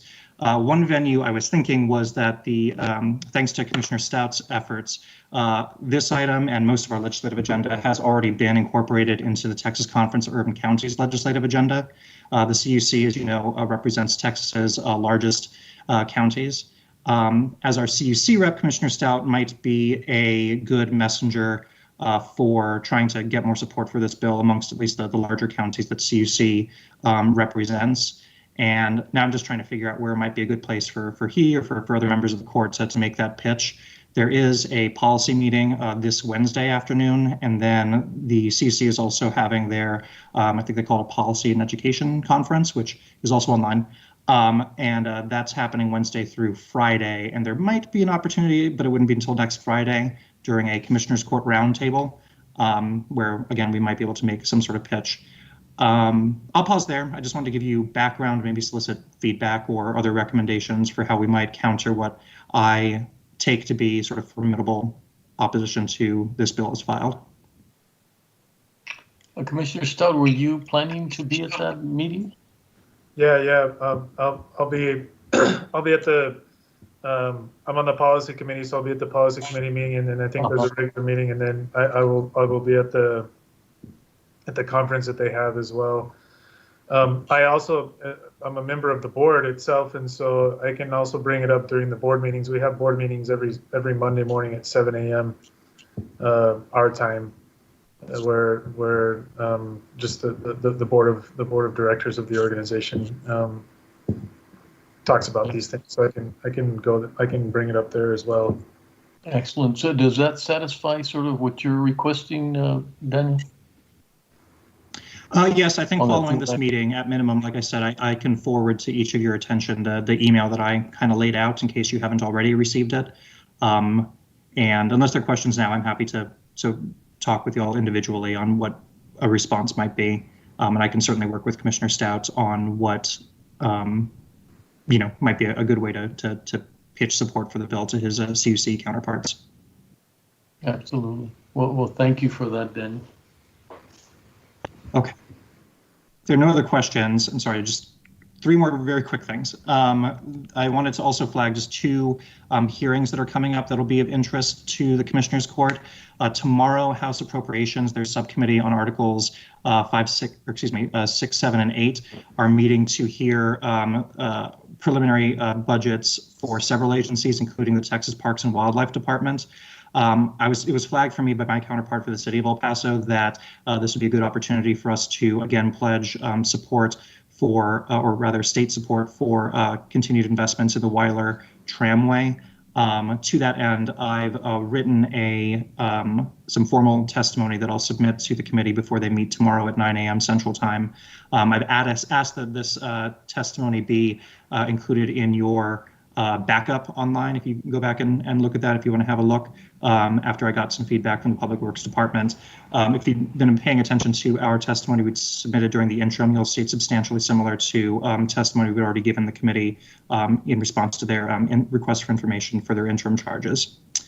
And then also, and this was included in my email update, but March 12th, which is a week from Friday, the Senate Redistricting Committee is holding a hearing on that will focus on the El Paso area. This was rescheduled from February 19th. That was canceled, of course, because of the freeze that crippled much of the state. I expect that probably one or more county employees will testify or submit written testimony on that item. And I just wanted to flag that since, of course, it's been the subject of recent discussion and added to our legislative agenda recently.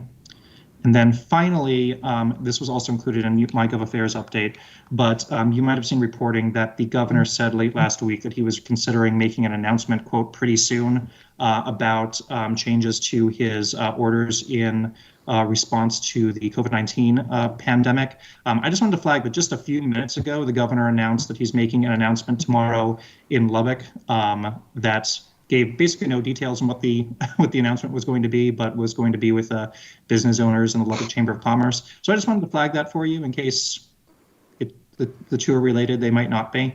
I just thought I might take the opportunity now to let you all know so that there wasn't surprise. And I think that's it. I think those are all of my items, and I can pause for questions. What time was that going to be, Daniel? Do we know the announcement tomorrow? Yes, it is 2 p.m. Central Time, so it'd be 1 p.m. our time. And I have to say, I also need to do some Googling to see if it's going to be broadcast by any of the TV networks, like most of his announcements tend to be. There will be an opportunity for the press to show up, and historically these things have been simulcast, but I don't know that for a fact because it doesn't reflect in the very bare bones media advisory that was sent just a few minutes ago. Well, I'm very interested, obviously, because the numbers look good, but the prognosis going forward doesn't look good. So we're in this lull situation, and that happened last time, where the numbers seem to be inclined to make changes but those changes then created some other issues. So I'm very interested to see if he's moving into the 75% capacity or anything that we need to understand. So we'll keep an eye on that. Yes, sir. Were there any other questions? Judge? Sure, go ahead, Commissioner Stout. This is on an unrelated item to what Daniel has presented right now, but I wanted to gauge the court's willingness to add to our value statement something that would show some solidarity with a lot of our other colleagues around the state, in the aftermath of the winter storm and the lack of regulation that most likely brought all of the issues that people are still dealing with about. And I mean, I know that here in El Paso, we didn't get hit quite as hard with the storm. We didn't have 4 or 5 days of 6 or 7 degree temperatures, and I think that was a big reason why we didn't get hit so hard. But also, we know, and we've seen in news stories that we didn't have as bad of an issue with our electrical grid because there were some things done here in El Paso after the 2011 freeze that most likely, or it could be argued that were brought about because of regulation that was in place in New Mexico, as well as here. So, I've been in contact with a lot of my colleagues, a lot of our colleagues across the state, whether it's within other county folks or also city representatives, and just asking them how can we be of an assistance, and other than that I'm sure all of us have helped try to send some cash or water or something like that on our own, but how can we help them with what they're dealing with? And a lot of them have said show us some solidarity, and maybe when these things are being discussed at the legislature, having this as part of our values document, so that Daniel or our lobbying team can go and drop a card in favor or in opposition of certain bills that may be filed as a result of what's going on. And so I wanted to see if that's something that the court would be amenable to doing, so that we can get that on our agenda and allow them to do that. Absolutely. I mean, 10 years ago, same thing happens. They were supposed to do so many things to get ready for the next, had the opportunity, and things as simple as, insulation of generators or just things that it was quite a disaster. And I think we do need to support that somehow, that this doesn't happen, especially because of negligence. Maybe that's my own opinion, but I just feel there was a lot of negligence and obviously taking advantage of the lack of regulations that that is common in that area. So what do you suppose? What would be a good? Maybe my staff can get together with Daniel over the next week or so, and we can wordsmith something together and have it on the agenda for next week. I just wanted to gauge y'all's see what y'all thought, if you wanted to move forward with something like that or not. So yeah, I see Commissioner Olguin shaking her head yes. I see you saying yes. Commissioner Robinson, are you amenable to us doing that? Yes. Okay. Thank you, Commissioner. Yeah. Yeah, we'll work to put something together, and then hopefully have it on next Monday's agenda. Thank you. I appreciate it. Thank you. So I guess you had made a motion, Commissioner Stout, on one of the items, so we'll just. No, you guys already voted on it. There was a motion that I had made was to go forward with just the first item that Daniel had brought up, but we already voted on all three together. So I think that motion, if it's still on the floor, I rescind it. Are we okay, That's Jessica? correct.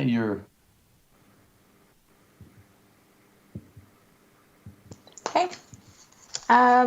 We would like to go Daniel, ahead and just announce for did the you say record. something, Daniel? Oh. Sorry to No, interrupt you, just I was Jessica. I thought I confirming heard Daniel correct, say and something. that's all of my update. I could follow up with you, Commissioner Stout, to talk on language responsive to what I expect will be some kind of ERCOT reform legislation.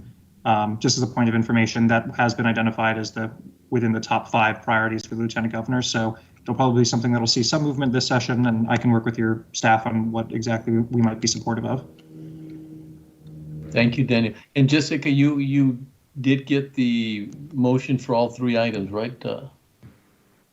Separate from the Yes, first correct, Judge. one.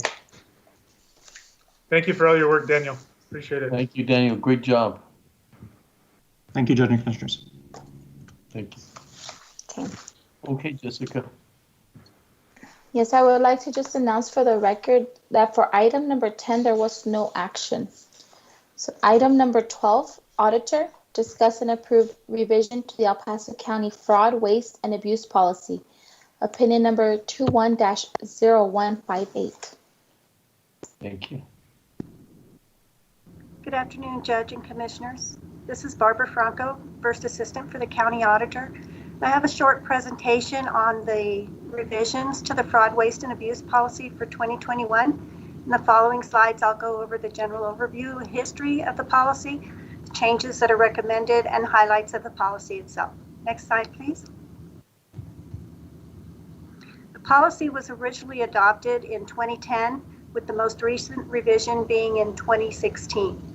The purpose of the policy is to establish and communicate how fraud, waste, and abuse should be reported, deterred, and investigated here at the county.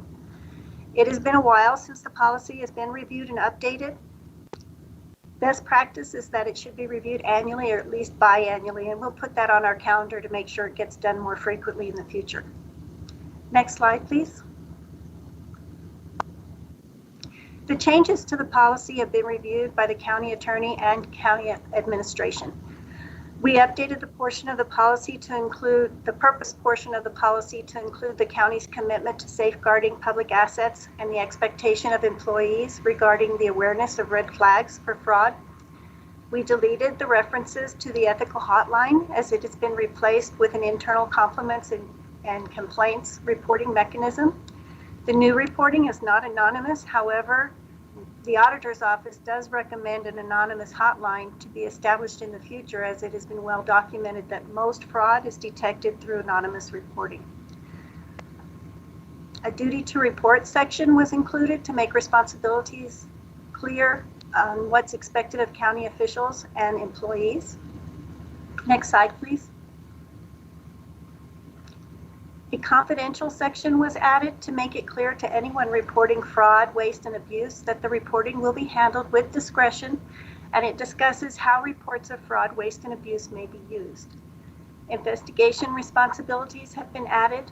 Improper investigation can create liability for the county or alert suspected individuals that an investigation is underway. The auditor's office does have a certified fraud examiner on staff. The policy update also includes documented authorization for access to county records and premises. Next slide, please. The policy itself applies to actual or suspected fraud affecting the county. Instances of fraud may involve employees, management, officials, consultants, vendors, or any other party with a business relationship with the county. Next slide, please. The goal of the policy is to ensure a fair, ethical, and honest business environment here at the county. That's not to say it doesn't already exist, but the policy documents the expectations of having such an environment. Definitions include examples of fraud and specifically state county employees and officials are prohibited from performing fraudulent activity. This is something that external auditors look for in a fraud policy and is definitive for the county employees and officials. The policy discusses deterrence and documents responsibility for following internal controls. It also includes examples of frequent red flags that employees should be on the lookout for. Prevention techniques are also included. Next slide, please. The duty to report fraud, waste, and abuse is documented in the policy. Anyone subject to the policy has a duty to report it. Multiple ways to report are included in the policy. This includes using your chain of command, management, the county auditor, human resources, or the county compliments and complaints reporting. Reporting can be made online, by email, by phone, or in person. Internal audit has primary responsibility for the initial investigation of suspected fraudulent acts. As mentioned earlier, we do have a certified fraud examiner on staff. Next slide, please. If reports are substantiated through initial investigations, the county auditor and county attorney offices will work together regarding referrals to appropriate law enforcement and/or regulatory agencies. Once again, we want to emphasize that the authority for unrestricted access to county records and premises during an investigation is critical. We also want to emphasize that there are consequences for any retaliation or coercion that results because of a fraud investigation report.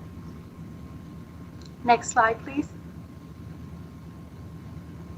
In conclusion, we want to assure you that investigations will be impartial to all parties involved. The policy is a zero tolerance policy, meaning the county will investigate and take appropriate action on substantiated reports.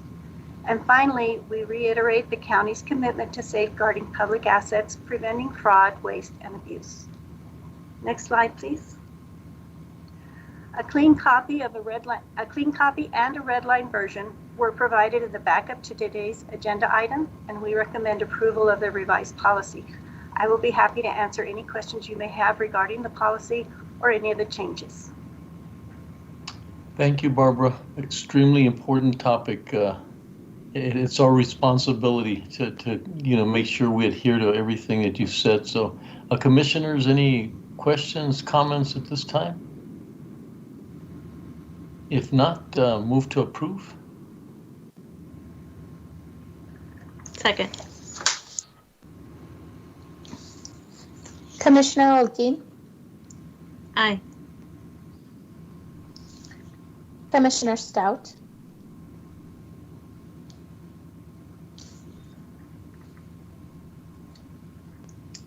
Commissioner Stout?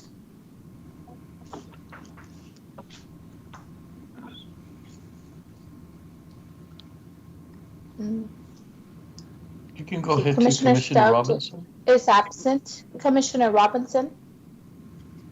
Aye. And Judge Samaniego? Aye. Motion carries. Thank you. Thank you, Barbara. Thank you. Appreciate it. Have a good afternoon. Okay. Item number 14, Human Resources. Pursuant to Chapter 157, Subchapter F of the Texas Local Government Code, hold a public hearing to receive comments on the restatement of the County of El Paso's Health and Dental Summary Plan description for 2021. The county's Health and Dental Summary Plan description was approved by the Risk Pool Board during their meeting on February 17, 2021. Can we please have a motion to open a public hearing? So moved. Second. Commissioner Holguin? Aye. Commissioner Stout? Aye. Commissioner Robinson? Aye. Judge Samaniego? Aye.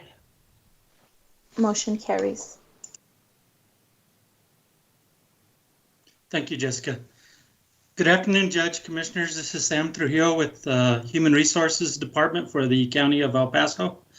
Today, we are requesting for the Commissioners Court to approve the restatement of the county's Health and Dental Summary Plan description. But before the approval, we needed to hold this public hearing in order to receive any comments. So the restated SPD for 2021 contains updates based on the programs and actions approved by the Risk Pool Board and the Commissioners Court during plan year 2020, which ended on December 31st, 2020. And it includes actions that were implemented immediately by the court or the risk pool board, or actions that were set to begin on January 1st of 2021. The content of the SPD is developed by HR staff working with our contracted medical consultants and compliance experts within our third-party administrators, Aetna, and then it is reviewed by our county attorney's office. If the court remembers, the medical language reviews that we used to do within these SPDs used to take us about 10 or 11 months before we could bring the restatement to the Commissioner's Court for approval. So I'd like to just take a minute to commend the HR benefits team for their work in coordinating with all these groups and being able to get this document ready for presentation this early in the year. I would now like to introduce one of those staff members, Ms. Joanna Faldoa.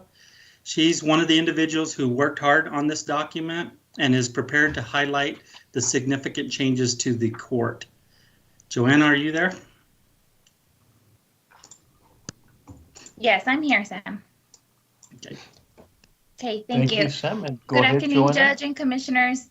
Joanna Faldoa with the Human Resources Department. The County of El Paso sponsors a healthcare plan that is administered by a third-party administrator, which is currently Aetna. As part of the plan, the county develops and maintains a summary plan description, also known as an SPD, which describes the medical, dental, and pharmacy benefits, as well as employee rights and responsibilities. The SPD is also a guide to the benefits, provisions, and programs offered by the healthcare plan. Each year, staff, our medical consultants, Aetna representatives, and our county attorney's office review the SPD and update based on decisions made by the Risk Pool Board and Commissioner's Court up to December 2020. The summary plan description is a very lengthy document, and several of the updates made this year involves clarification of an already existing procedure or involves revised language to ensure the plan was in full compliance with healthcare reform. But we did have some changes to the plan that I would like to address in a little more detail. Under the medical, we updated the effective date to January 1, 2021. We revised language throughout the document stating members could use the online provider directory rather than DocFind to find participating providers, as Aetna no longer uses the DocFind module. We revised language on pages 3 and 117 to reflect the implementation of the 60-day service waiting period that was approved by the Commissioner's Court on December 14, 2020. We revised language on page 78 to clarify the enrollment period for Medicare coverage for retiree and or their dependent, which occurs each year during the Medicare special enrollment period. Lastly, we revised language on several sections of the document to reflect the services that are currently being provided, which include outpatient therapy, such as physical and speech therapy. These sections were moved from the autism section to the rehabilitation section, and food care for members that are diabetic. Under the durable medical equipment section, we added cochlear implants. Within the pharmacy benefit, we included coverage for vitamins that are used to support methadone maintenance related to drug detoxification. And in addition to these changes, under the Medicare coverage section, we added the Who Pays First chart as a guide when Medicare will be primary or secondary. Moving on to the dental summary plan description, we only had 2 changes. We updated the effective date to 1/1/2021. The second update involved revised language on page 2 regarding the implementation of the 60-day service waiting period, similar to the changes made on the medical portion of the SPD. Staff took these changes to the Risk Pool Board on February 17, 2021. And the Risk Pool Board is recommending for the Commissioner's Court to approve the restatement and changes as noted to the Health and Dental Summary Plan description for plan year 2021. We have also provided a redline version of the SPD as part of our backup documents to show all the changes made for plan year 2021. Does the court have any questions regarding these changes?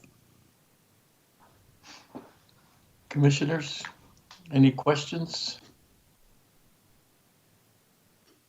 No, Joanne, not at this time, but thank you. A lot of work, and thank you for everything you have to do to get to this point. Having been in those situations, it's a lot more than people think. And so thank you for all that work. Thank you. Sam, you want to go back to you?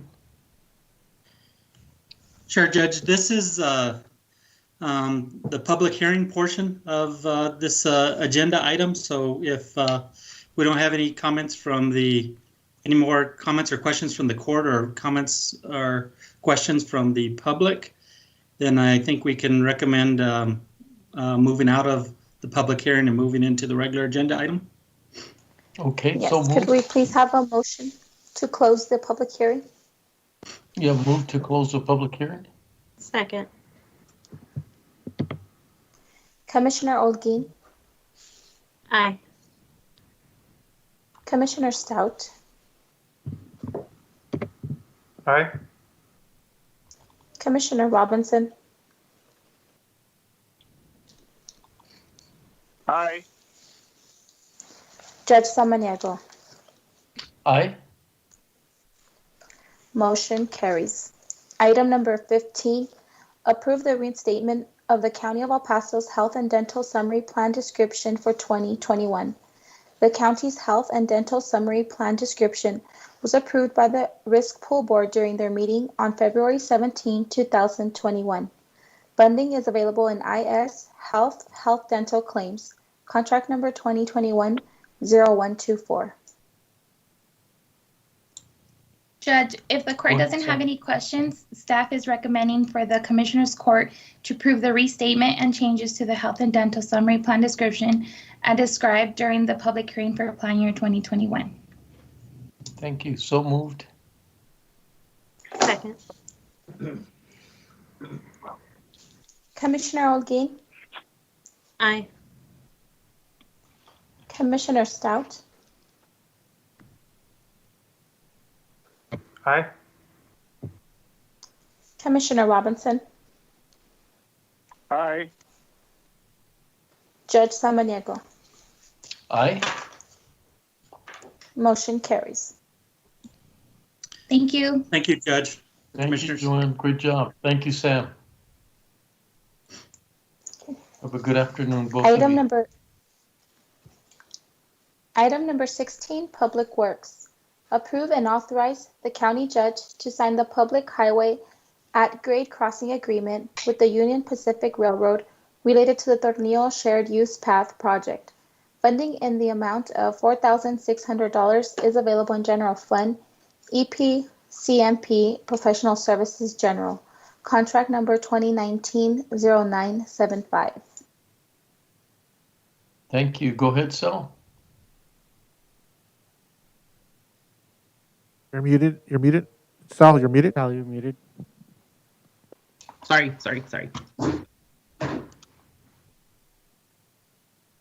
Go ahead. Sorry about that. Give me a second. Lost my. Okay, sorry about that. Try this again. Good afternoon, Judge and Commissioner Sal Alonso with the Planning Development Department. This item is the agreement between the Union Pacific Railroad and the Paso County for the improvements needed across the O.T. Smith Shared Use Path project. I believe we were going to ask legally we could take this item into executive.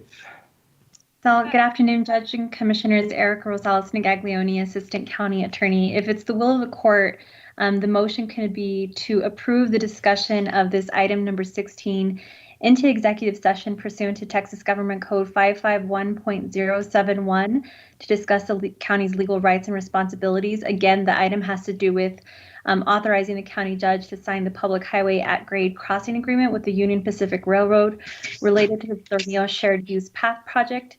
Any action would be taken in open session. This would just be for the discussion. Thank you. We don't need a motion for that, or we need just a consensus? Yes. You do need a motion, yes, sir. So would the motion be to approve moving it into executive session? And so you could take the vote now, and then Judge, you could decide how you want to take the order, if you just want to go right into executive for this item or what you want to do. But yes, it does need to go to a vote. Okay, I'll move to take item 16 into executive session, and then we'll address both of them in an open meeting. We have another another item, so we'll cover the two items and then we'll come back out. Erica, was that the only item that needs to go to executive? No, sir, I was going to ask for a separate motion for item number 18, which I think the judge is talking about 18. So if we could get this first motion for item 16. So I made the There was a second for motion item by the 16. judge. Yeah, she made the second. Okay. Commissioner Olgi, Aye. Commissioner Stout, Aye. Commissioner Robinson, Aye. and Judge Samaniego. Aye. Motion carries. Judge, would you like to take up item number 18 into executive now or move to item 17? Let me see. No, we'll move to 17. Okay, item number 17. Approve and authorize the county judge to sign the Texas Department of Transportation project grant agreement for the FY 2021 5311 CARES Act 2 funds in the amount of $1,989,155 for continued rural El Paso County transportation services from March 1st, 2021 through December 31st, 2022. No county match is required. Contract number 2021-0139.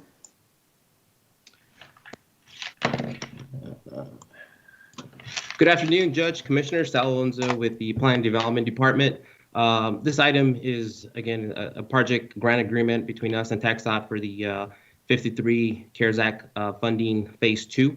Funds would go towards operation, bus replacements, and additional PPEs for our transit service. We are asking for the court's favorable consideration, and I'm available to answer any questions the court may have.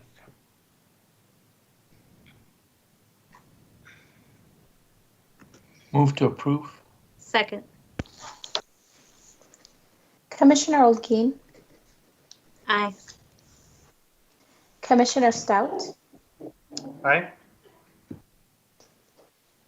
Commissioner Robinson, Aye. Judge Samaniego. Aye. Motion carries. Thank you. Thank you, Sal. Item number 18, discuss and take appropriate action regarding the proposed revision to the Hillcrest Estates subdivision to be named Hillcrest Estates Replat A. Opinion number 21-0257. Good afternoon, Judge, Commissioners. Eric Rosales, Assistant County Attorney. This is the second item that we just mentioned. So for this item, we ask the court to make a motion to approve the discussion of this item, also in executive session pursuant to Texas Government Code 551.071. Again, for the discussion, and any action would be taken after if needed. And Judge, we do have 2 people signed up for public comment on this item. On 18, right? Yes, sir, on 18. Yeah. Can,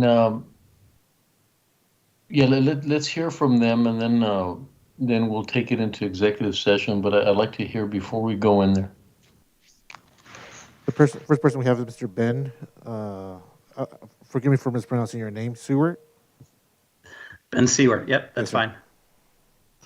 You can address the court, sir. Go ahead, Okay. Ben. Thank you. Sure. Thank you, guys. Good afternoon, Judge and Commissioners, and thank you for your time today. My name is Ben Seward, and I'm an owner of the Hillcrest Replat. I would like to briefly map out an almost 3-year history on this application with the county staff, and I'd like to ask for your attention as it covers kind of a long time frame. I'll start off with what our request is for assistance from the court. The first question is, does the County of El Paso have a legal right to require that we include 3 tracts of land that we do not own and are not a part of our project to be included in a replat application? And if so, can you please provide the statute or case law supporting this, because we have not been able to find it?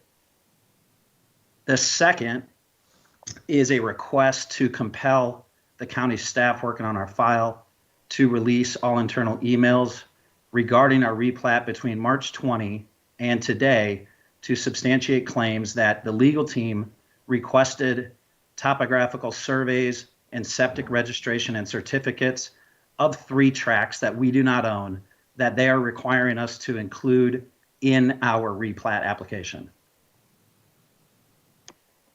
So in June of 18, almost 3 years ago, our preliminary plat was submitted to the city and county for review and approval. In November of 2018, 5 months after submittal, we were told by county staff and legal department that in order to gain approval for our replat, we would need to include 3 separate half-acre parcels adjacent to our property that we've never owned or been associated with and are not a part of our development. Those 3 tracts were subdivided some 10 to 25 years ago through meets and bounds process rather than whatever county approved regulations were in place at the time. That requirement then triggered a new requirement from the El Paso Water Utility to install approximately 1,200 linear feet of water and sewer lines on Renee Road, which is going to cost us approximately $160,000 additional dollars. This represents a substantial increase in project cost of nearly 15% overall, just in civil infrastructure.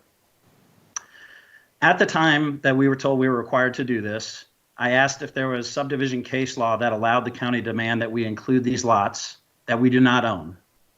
We were told that we would not be able to receive approval on our replat if those 3 lots were not included. Then and still today, we believe that this requirement unfairly burdens our property and creates an unnecessary hardship. Again, we have not found case law to substantiate this, but we acquiesced and to forward our project, redrafted our site plan and included the 3 lots. In June of 2020, almost 2 years after our initial submittal, we thought we were merely waiting on commissioner court date. Instead, we received new red lines from the county, which was a 3rd set.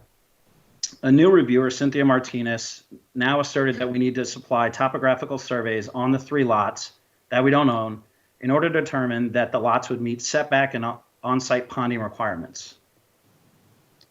On June 12th, Jose Landeros and I had a phone call to discuss the new red line comments. The conclusion, let's see. The conclusion of that call was that Jose said he was not trying to overly burden the process. He said that he felt that the county could instead provide language to be inserted on the front page of the plat that would say something to the effect that if ever stormwater runoff issues from these lots became a problem in the future, it would be on the owners of those tracts to resolve at their expense. This would function in lieu of the topographical survey comment that was being placed on our plat application. Conrad Conde from Conde Inc. immediately sent out an email to all staff and Jose reiterating the outcome of our discussion, and there was no response from the county. Fast forward to November 2020, almost 2.5 years after our initial submittal, Conrad had a meeting with the county staff. A 4th and new set of red lines was issued, not only reasserting the need for topographical surveys, but also requesting that we go out and search for proof of existing septic tank registration and certifications on these lots that we don't own so they could be inserted in the replat. Upon learning of this, I emailed Jose and asked for another meeting to gain clarity on where things had changed from June to November and why there were new additional comments. He advised he was tied up with Commissioner's Court, but that we could meet the following day. I emailed multiple times in the subsequent days, but a meeting never occurred. Once again, at great cost to our project, we acquiesced and completed the topographical surveys of those lots and tracked down and provided the county with the septic certificates. On February 3rd, there was another meeting with myself, Conrad, and the county staff to discuss the grading of those lots and the impossibility to pond half of Renee Street on those tracts. 30 seconds remaining, speaker. During that meeting, I asked again for the county staff to provide statute that would require us to include these lots in our tract. We couldn't find it. I also asked for emails from the legal department that said that we needed to do these new septic requirements and topographical survey. Gilbert advised that it was from the legal department. I needed to make a written request to get those emails. We did that, but we have not received them to date. In summary, I would just like to ask for the two things already mentioned. I'd like to know if there's case law that substantiates the request for us to include property that we don't own in our subdivision application. And I'd like to figure out where these new requirements came from legal that we've made written and verbal requests for. Judge and Commissioners, our replat meets all statutory requirements. Our property has been unfairly burdened, and these unreasonable requirements have placed an unnecessary hardship on us owners. We ask that you immediately help us finalize this replat, which has been in process for almost 3 years. Thank you. Thank you, Ben, for your time. Really appreciate the feedback, and we'll be taking it into special session, and then we'll come out and give you some indication, okay? So thank you very much. Okay, sir. Really appreciate your time. Thank you, guys. Go ahead. Likewise. I think we have someone else. Yes, we have Mr. Andrew Gomez. Mr. Gomez, if you want to unmute yourself. Andrew, go ahead. Yes, good afternoon, Commissioners. Thank you so much for hearing our plea. Again, just to reiterate what Ben said, we've been working on this for a very long time. We've done everything in our power to meet the requirements. We believe that we've met all reasonable requirements. Unfortunately, we do not own the 3 lots. We have been dealing with these owners for 3 years, and they are not willing to budge on anything else. They certainly do not want 3-foot holes dug in their lots times, half of an acre or whatever that is. And I don't have a way to show you that now, but of course, if we come back to meeting, we could do that for you and show you the plat and whatnot. But we really appreciate your time. We want to move forward with this. It's a beautiful subdivision. Like I said, we've met all requirements. I think that very quickly homes could be on the ground and taxpayers could be paying taxes, which, is going to help pay for the roads and all the infrastructure that's already all built around us. So I do appreciate your time again. Thank you so much. No, thank you, Andrew. We always appreciate feedback like this. Thank you. Thank you. And do we wait around today, or will somebody be getting back with us after this meeting? Well, if you could stay tuned, we're going to come out in open session, and we'll have at least some information about going forward. Thank you so much for your time. No, thank you.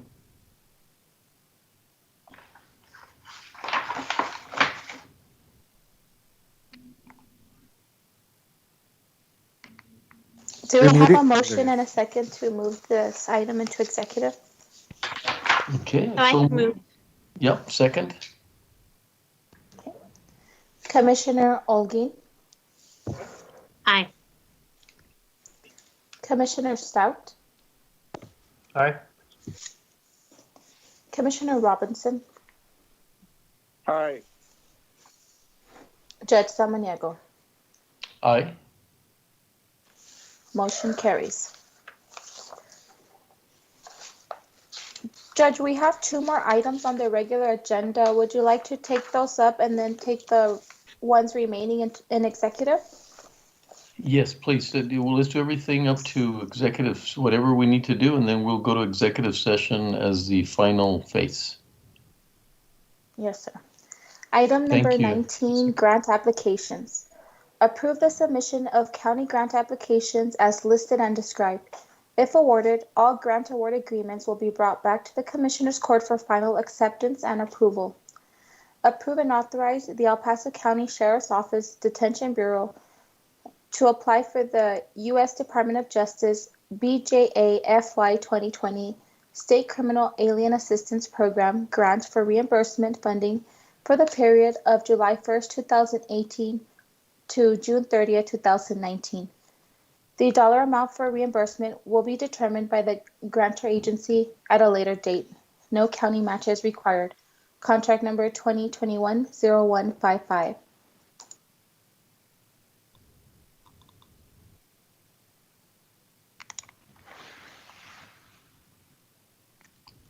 Who'll be presenting? I don't see anyone. Anybody here from the sheriff's or grants? Did you know anything about this, Joe? Or? Judge, I can reach out to Judge, them. Commissioners. Hi, I'm Lieutenant Monares from the Paso County Sheriff's Office. Thank you, Mr. Monares. How are you, sir? Just want to, on behalf of Chief Vargas, present this to the commissioners to see if we can apply for the grant for the SCAT, for the State Criminal Alien Assistance Program. This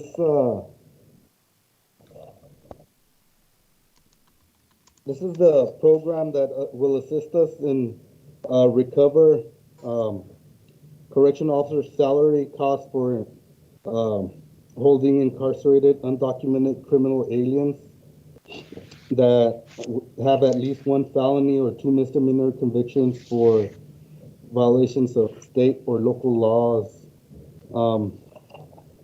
This grant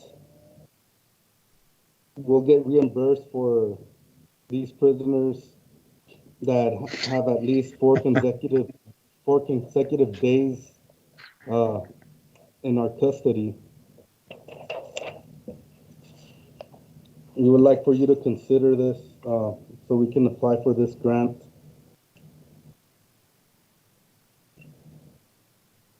Thank you, Mr. Monares. Any questions, commissioners? Judge, I have a question. Sure, go ahead, Commissioner Stout. Just real quickly, just for our purposes, for clarification, these are not federal prisoners that we house in our jail. These are state prisoners, correct? These are for federal prisoners that have at least one felony or 2 misdemeanor convictions for violations of state or local law. Okay. So it's not the same. I mean, it's not the same as the prisoners that we are holding in our jail as part of the federal the contract with the U.S. Marshals. Sorry. These are state inmates with a current federal conviction. Okay. Okay. So these are all inmates that have been convicted, and we're just waiting to transfer them to a state jail or a state prison. Okay, let me clarify again. These are state inmates that are here illegally and have one felony or 2 misdemeanor convictions priors. Okay, I guess I'm a bit. Okay, so there's not. These aren't. This is. I mean, it's a federal grant that's helping us pay for state inmates, or it's. Yes. I'm sorry about the confusion. So, Judge. So these are prisoners that have been convicted of a state crime or a local crime, and so we typically hold them in our jail for the state while we're waiting to transfer them to a state prison, and that's what this is helping us pay for. Yes, sir. Judge, I believe Wally Hargrove can offer something? some clarity, Commissioner. So, Commissioner, you are correct as far as these are not federal prisoners being detained on federal cases. This is to offset cost of inmates being held on state criminal offenses. We get pennies on the dollar, about a dime on the dollar, runs between $150,000 to $250,000 a year, separate and apart from the federal housing contract. Okay. And so but these are these people, or I guess, is this funding also for example, if there's a detainer placed on an immigrant by by the government, and therefore we have to hold them for longer than 4 days. Does that have anything to do with with detainers? Or it's just people, it's just folks that have been convicted of a state crime, and that are in our jail, waiting to be transferred out. I don't believe they're being held on a federal detainer, but I would have to follow up on that. If you would like to put this item on the table for a moment until after we do item 20 and you go to executive, we could get that answer for you to address that after executive session if you'd like.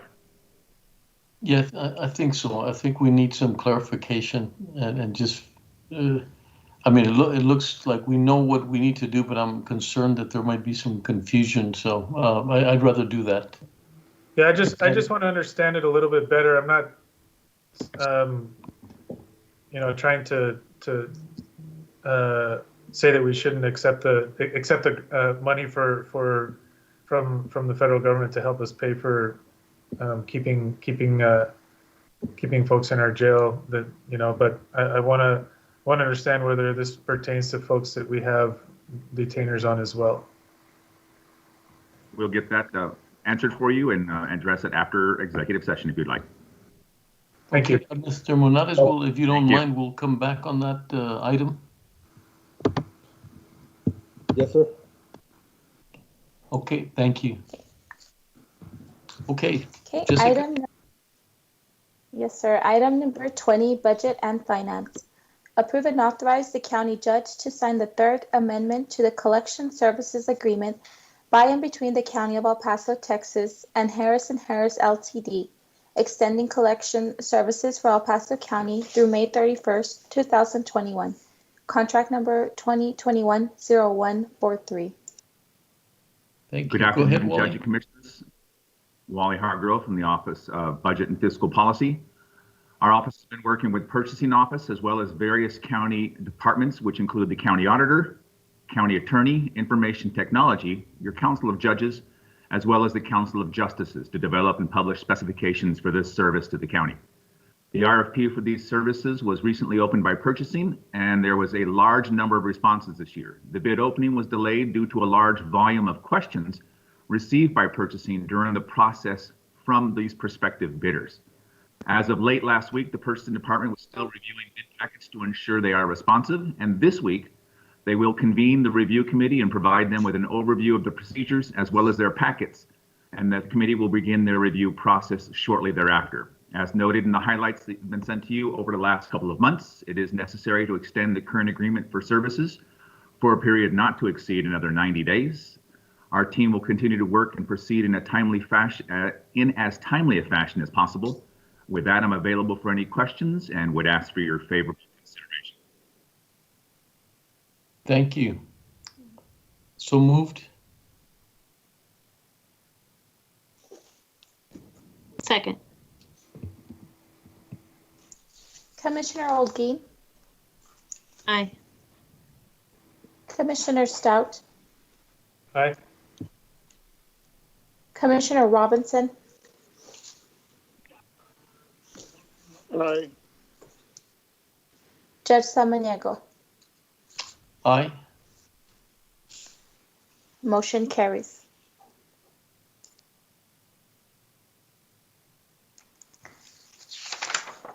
Were we ready to go back to item 19 or not yet? Thank you.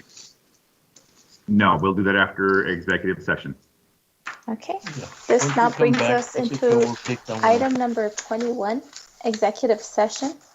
Commissioners Court will now recess into executive session to discuss item 21A and 21C, as well as items number 23, 16, and 18, pursuant to Texas Government Code Section 551.071 and 551.087. Commissioners Court will reconvene to take official action.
El Paso goes by many names. Sun City, 915. We are known for history, culture, food, and art.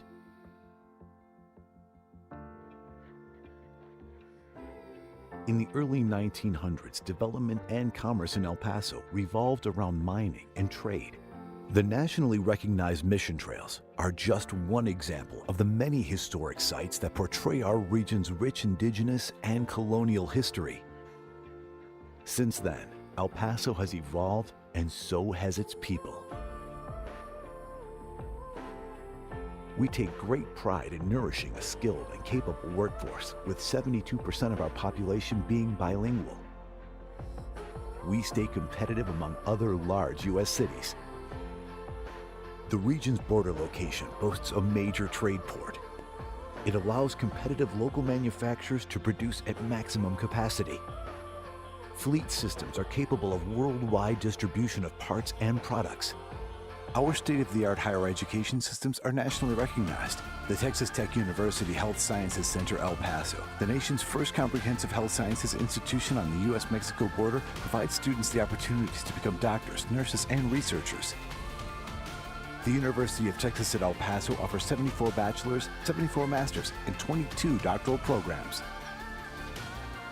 Local government agencies and other economic development organizations help industries become established and expand in our community. The County of El Paso is great for business, but we also keep true to our southern hospitality with plenty of outdoor recreation options. It's easy to keep active in El Paso.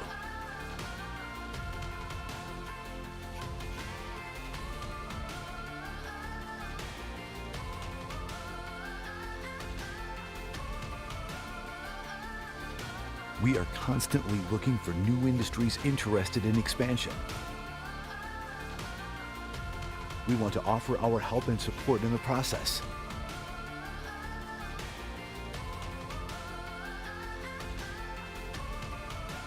No matter the name, El Paso is proud, strong, progressive. We are El Paso.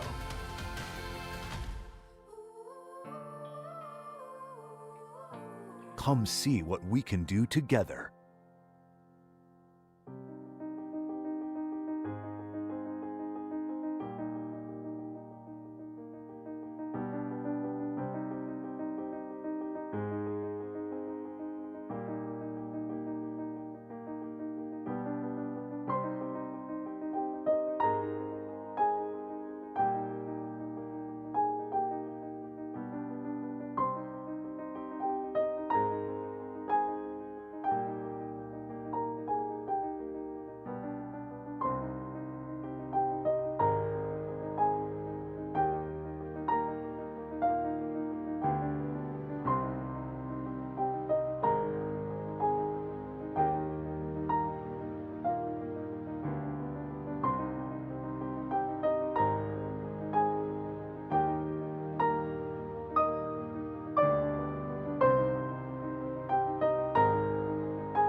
El Paso goes by many names.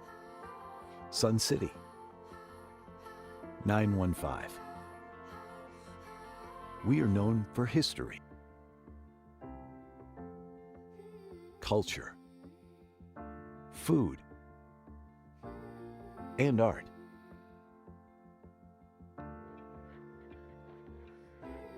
In the early 1900s, development and commerce in El Paso revolved around mining and trade.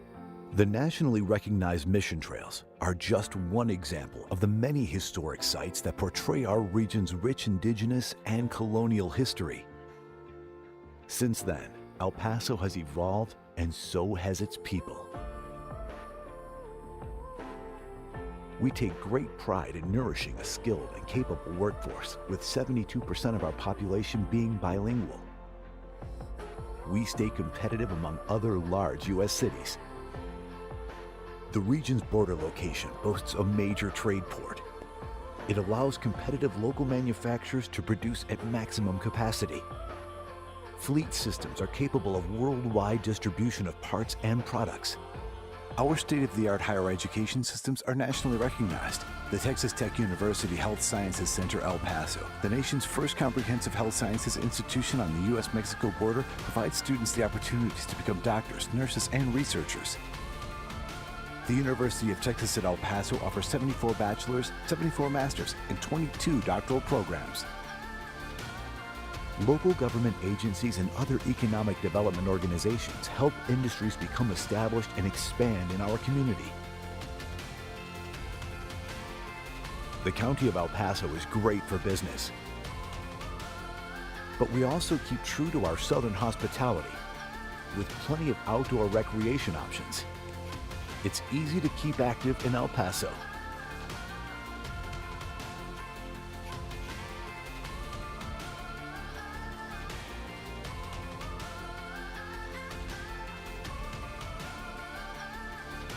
We are constantly looking for new industries interested in expansion. We want to offer our help and support in the process.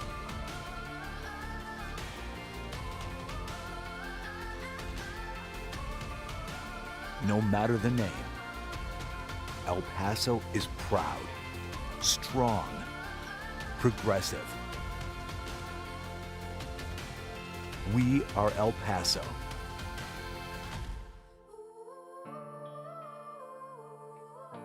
Come see what we can do together.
El Paso goes by many names.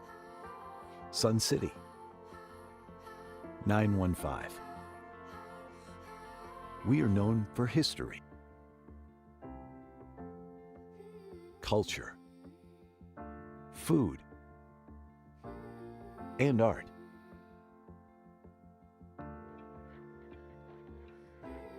In the early 1900s, development and commerce in El Paso revolved around mining and trade. The nationally recognized mission trails are just one example of the many historic sites that portray our region's rich indigenous and colonial history.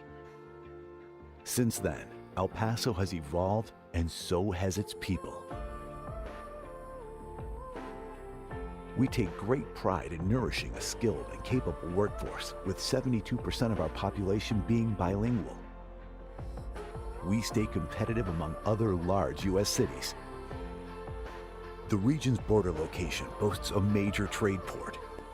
It allows competitive local manufacturers to produce at maximum capacity. Fleet systems are capable of worldwide distribution of parts and products. Our state-of-the-art higher education systems are nationally recognized. The Texas Tech University Health Sciences Center El Paso, the nation's first comprehensive health sciences institution on the U.S.-Mexico border, provides students the opportunities to become doctors, nurses, and researchers. The University of Texas at El Paso offers 74 bachelor's, 74 master's, and 22 doctoral programs. Local government agencies and other economic development organizations help industries become established and expand in our community. The County of El Paso is great for business, but we also keep true to our southern hospitality with plenty of outdoor recreation options. It's easy to keep active in El Paso.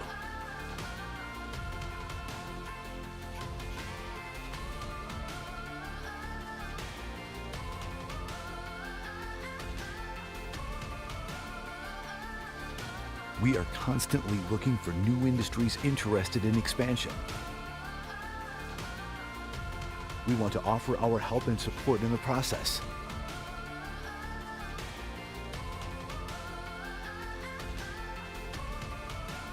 No matter the name, El Paso is proud, strong, progressive.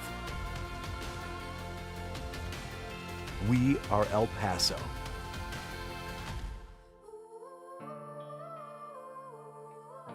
Come see what we can do together.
El Paso goes by many names.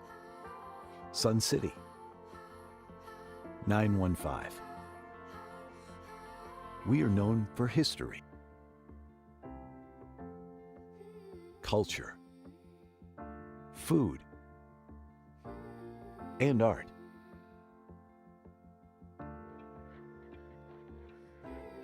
In the early 1900s, development and commerce in El Paso revolved around mining and trade.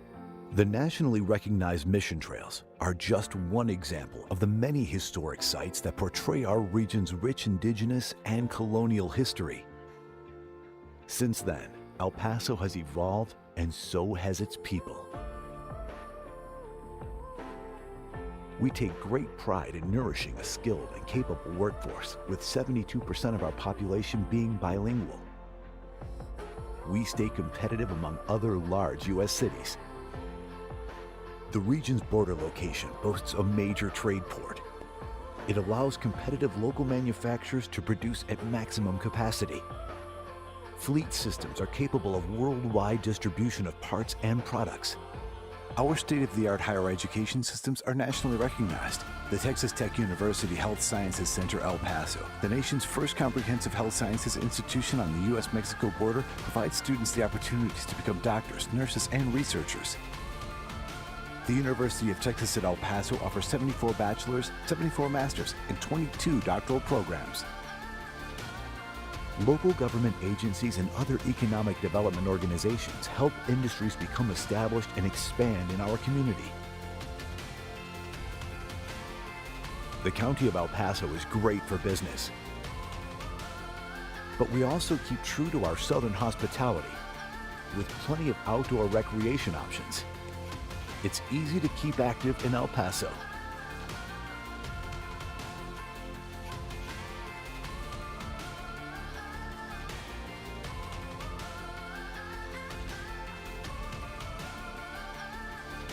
We are constantly looking for new industries interested in expansion. We want to offer our help and support in the process.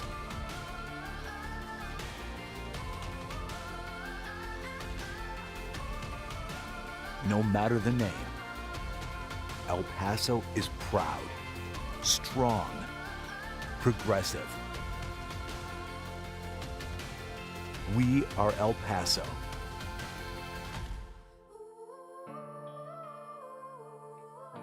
Come see what we can do together.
El Paso goes by many names.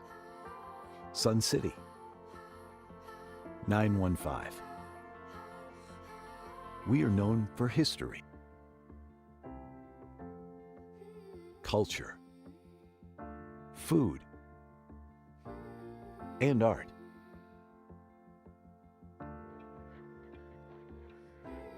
In the early 1900s, development and commerce in El Paso revolved around mining and trade. The nationally recognized mission trails are just one example of the many historic sites that portray our region's rich indigenous and colonial history. Since then, El Paso has evolved, and so has its people. We take great pride in nourishing a skilled and capable workforce, with 72% of our population being bilingual. We stay competitive among other large U.S. cities. The region's border location boasts a major trade port. It allows competitive local manufacturers to produce at maximum capacity. Fleet systems are capable of worldwide distribution of parts and products. Our state-of-the-art higher education systems are nationally recognized. The Texas Tech University Health Sciences Center El Paso, the nation's first comprehensive health sciences institution on the U.S.-Mexico border, provides students the opportunities to become doctors, nurses, and researchers. The University of Texas at El Paso offers 74 bachelor's, 74 master's, and 22 doctoral programs. Local government agencies and other economic development organizations help industries become established and expand in our community. The County of El Paso is great for business,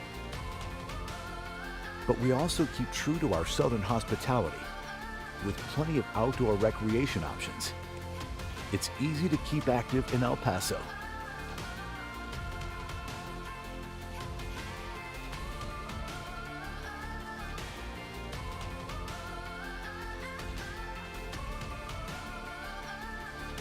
We are constantly looking for new industries interested in expansion. We want to offer our help and support in the process.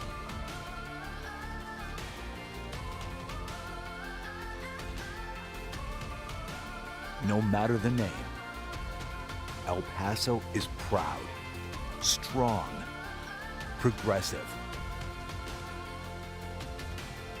We are El Paso.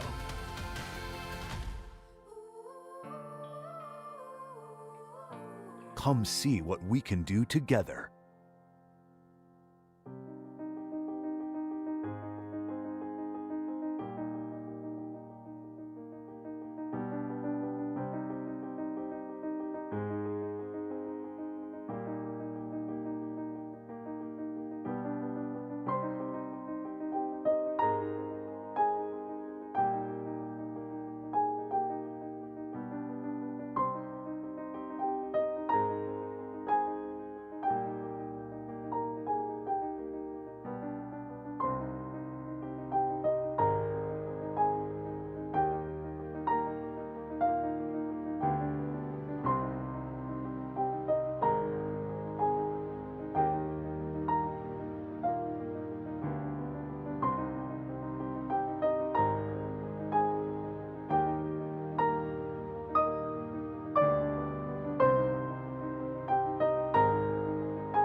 El Paso goes by many names. Sun City, 915. We are known for history, culture, food, and art.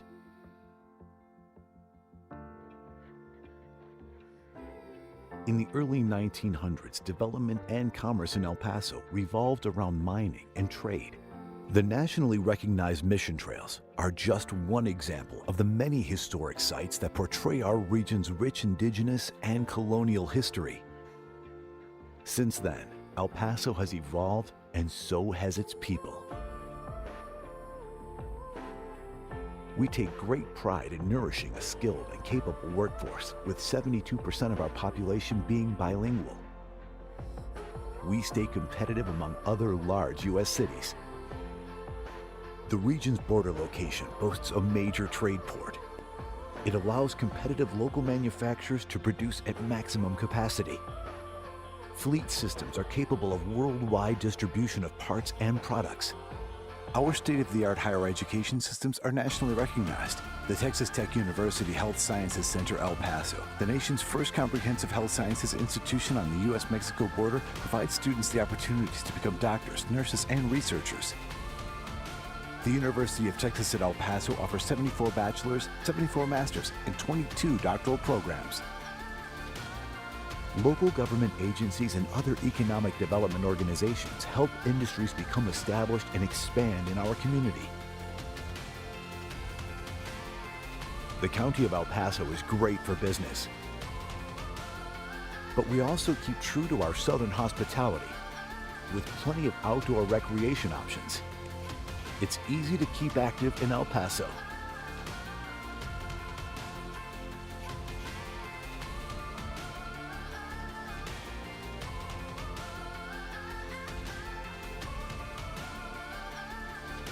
We are constantly looking for new industries interested in expansion.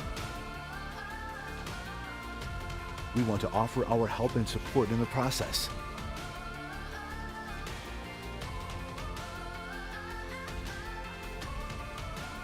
No matter the name, El Paso is proud, strong, progressive. We are El Paso.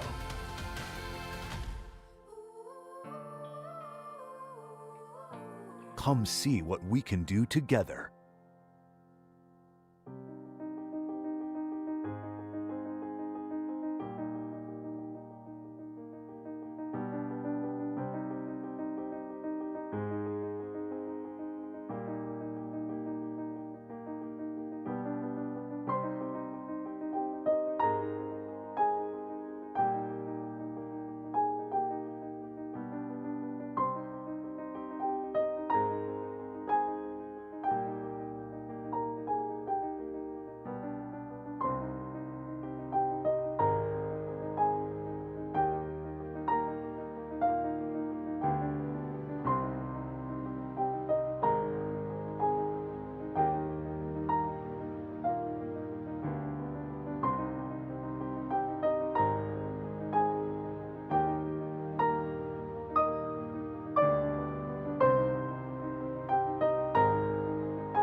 El Paso goes by many names. Sun City, 915.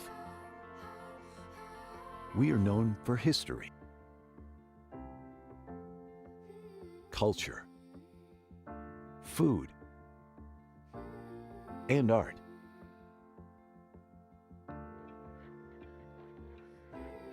In the early 1900s, development and commerce in El Paso revolved around mining and trade. The nationally recognized mission trails are just one example of the many historic sites that portray our region's rich indigenous and colonial history. Since then, El Paso has evolved, and so has its people.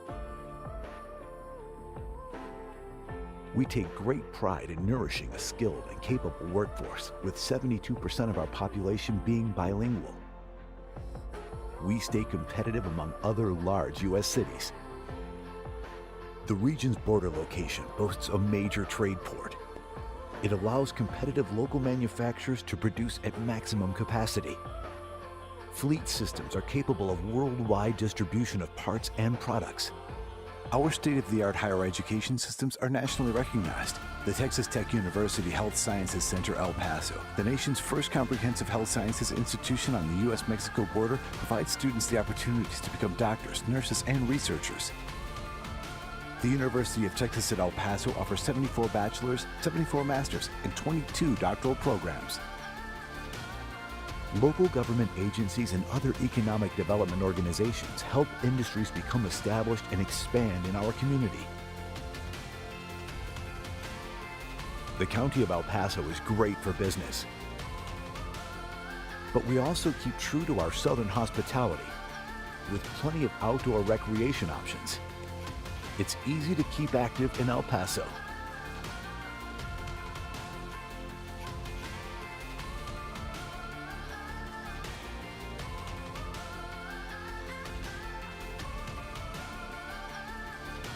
We are constantly looking for new industries interested in expansion. We want to offer our help and support in the process.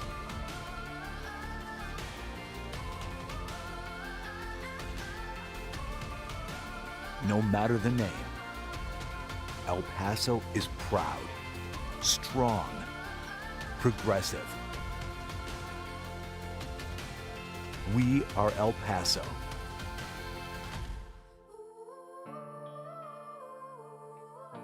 Come see what we can do together.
El Paso goes by many names.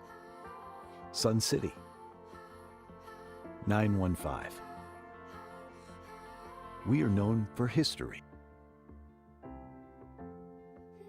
culture, food,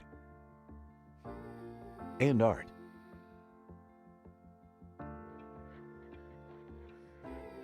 In the early 1900s, development and commerce in El Paso revolved around mining and trade. The nationally recognized mission trails are just one example of the many historic sites that portray our region's rich indigenous and colonial history. Since then, El Paso has evolved, and so has its people. We take great pride in nourishing a skilled and capable workforce, with 72% of our population being bilingual. We stay competitive among other large U.S. cities. The region's border location boasts a major trade port. It allows competitive local manufacturers to produce at maximum capacity. Fleet systems are capable of worldwide distribution of parts and products. Our state-of-the-art higher education systems are nationally recognized. The Texas Tech University Health Sciences Center El Paso, the nation's first comprehensive health sciences institution on the U.S.-Mexico border, provides students the opportunities to become doctors, nurses, and researchers. The University of Texas at El Paso offers 74 bachelor's, 74 master's, and 22 doctoral programs.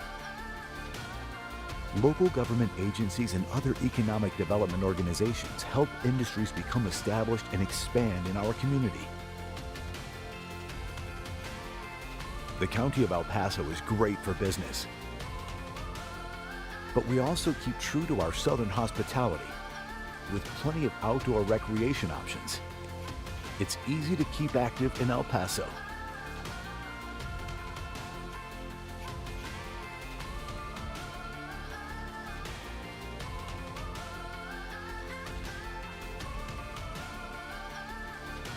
We are constantly looking for new industries interested in expansion. We want to offer our help and support in the process.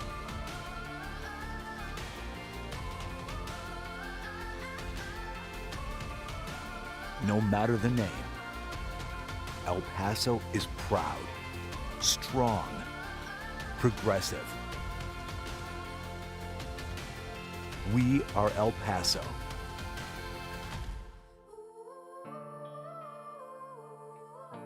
Come see what we can do together.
El Paso goes by many names.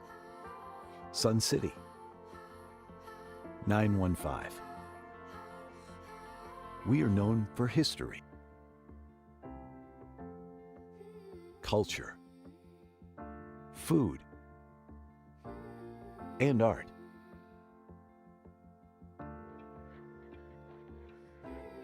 In the early 1900s, development and commerce in El Paso revolved around mining and trade.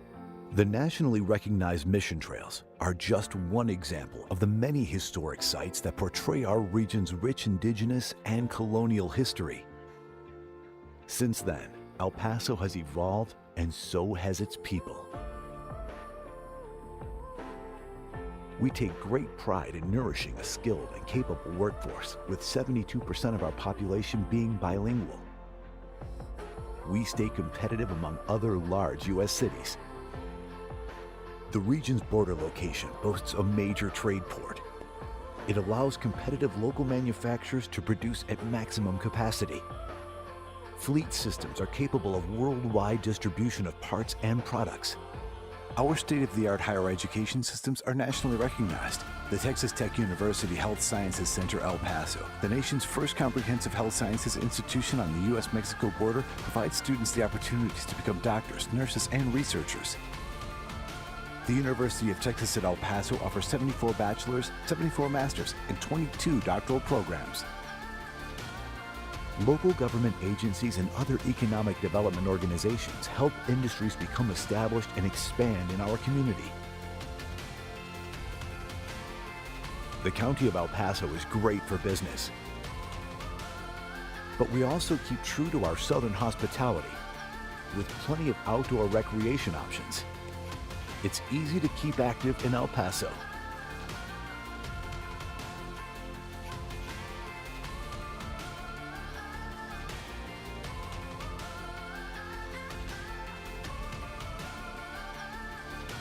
We are constantly looking for new industries interested in expansion.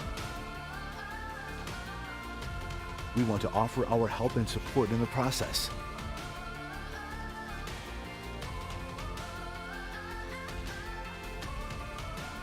No matter the name, El Paso is proud, strong, progressive. We are El Paso.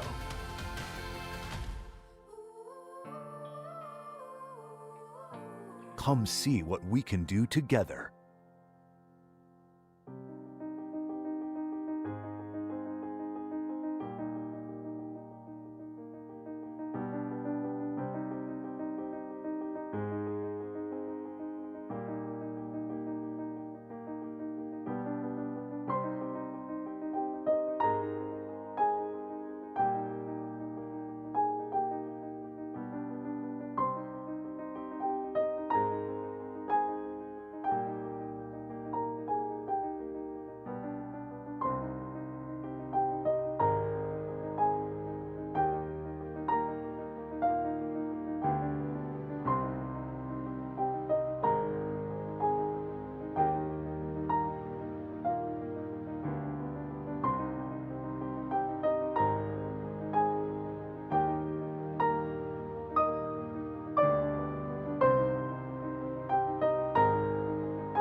Go ahead.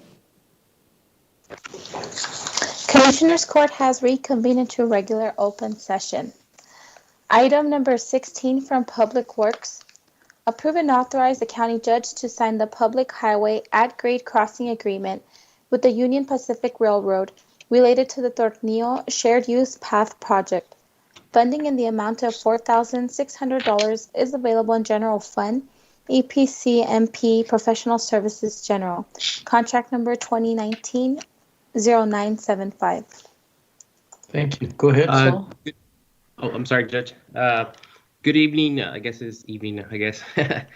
Judge and Commissioners, Sal Alonso with the Planning and Development Department. This item is an agreement with the Union Pacific Railroad crossing, allowing us to proceed with the right-of-way improvements. And this would be for the OT Smith Share Use Path Project. We are asking for the court's favorable consideration, and I'm available to answer any questions the court may have. Okay, thank you, Sal. I'm going to move to approve. Second. Commissioner Olguin, Aye. Commissioner Stout, Aye. Commissioner Robinson, No. Judge Samaniego. Aye. Motion carries. Thank you. Thank you, Thank you, Commissioner. Sal. Judge, thank you. Thank you. Item number 18. Discuss and take appropriate action regarding the proposed revision to the Hillcrest Estates subdivision to be named Hillcrest Estates Replat A, opinion number 21-0257.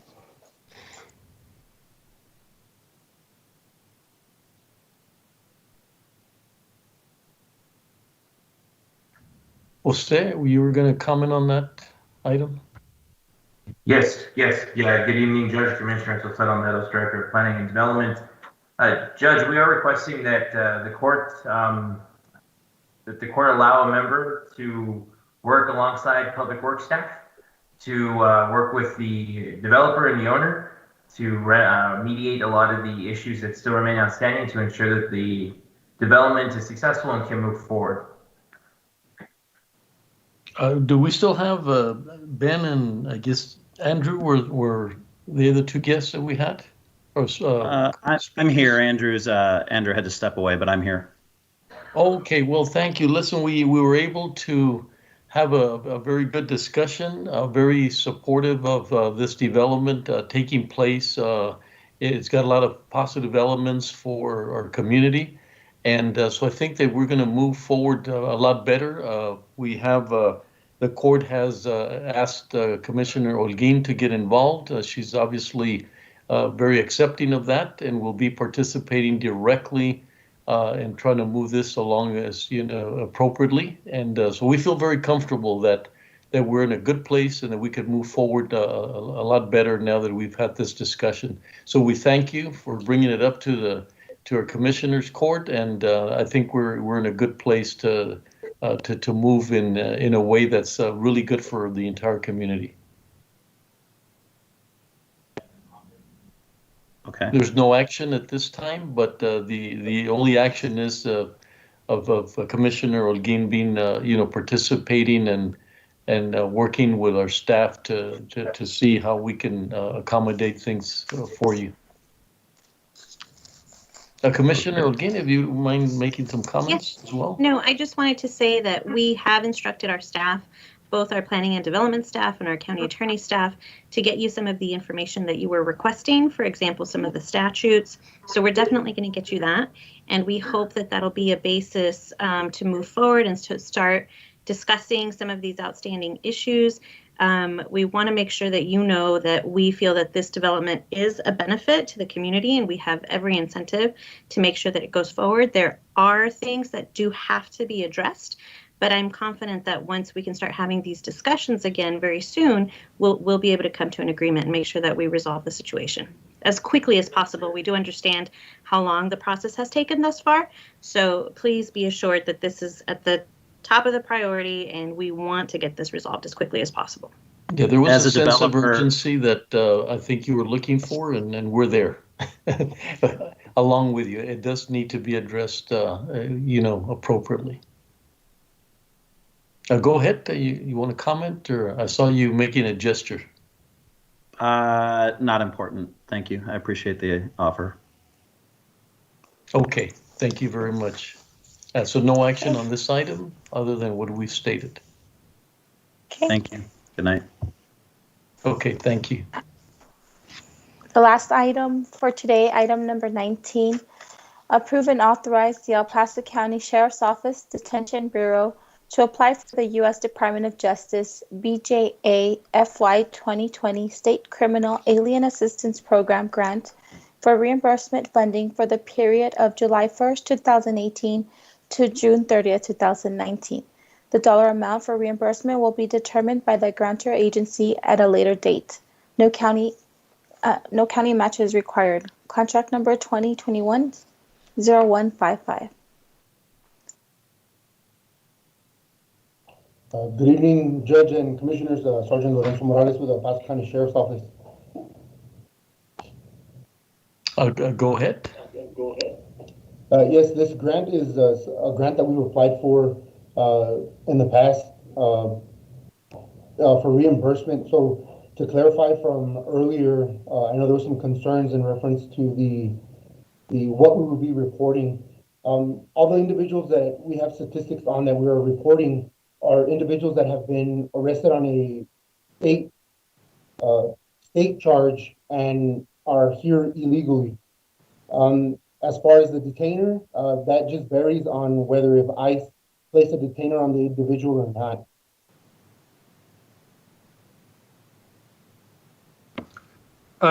So some of the money could be going to reimburse us for a stay for longer than 4 days if there is a detainer placed on somebody.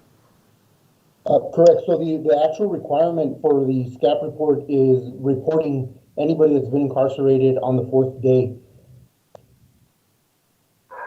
So if they stay past the 4th day, of course, we would need reimbursement. Let's say somebody is out and they get arrested for for example, DWI. Upon being booked into the El Paso County jail, they aren't able to get the funds necessary in order to bond out. So they stay here, and on the 4th day, we report that through the SCAP report. However, if somebody gets booked and then ICE finds out and they place a detainer on them, then of course they wait until the state charges are dealt with, and then of course the detainer is only valid for ICE to pick them up and then either file the federal charges or release them back. Okay. All right, thank you. Commissioner, so are you satisfied with that to be able to? Yeah, I'll follow up with, I mean, I don't want to belabor the questioning here, the point. I'll follow up with the Sheriff's Department, the Sheriff's Office later if I have more questions. Thank you. Okay, I move to approve.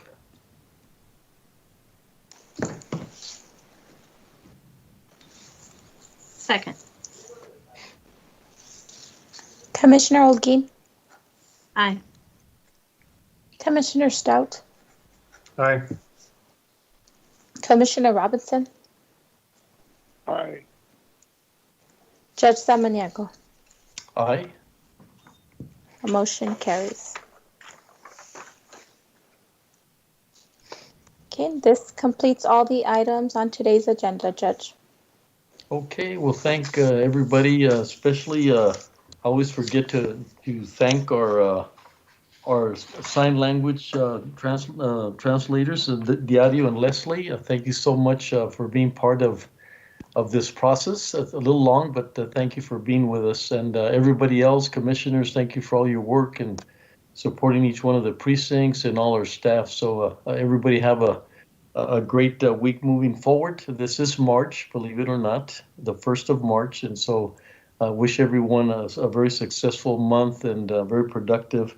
And we have some challenges, but we have some great individuals that are trying to make this be less challenging for us. So thank you very much, and have a good evening, all of you. Thank you. Thank you. Good night. Thank you. Good night. Let's go. Have a good week. Good night. This concludes today's meeting at 5:48 p.m.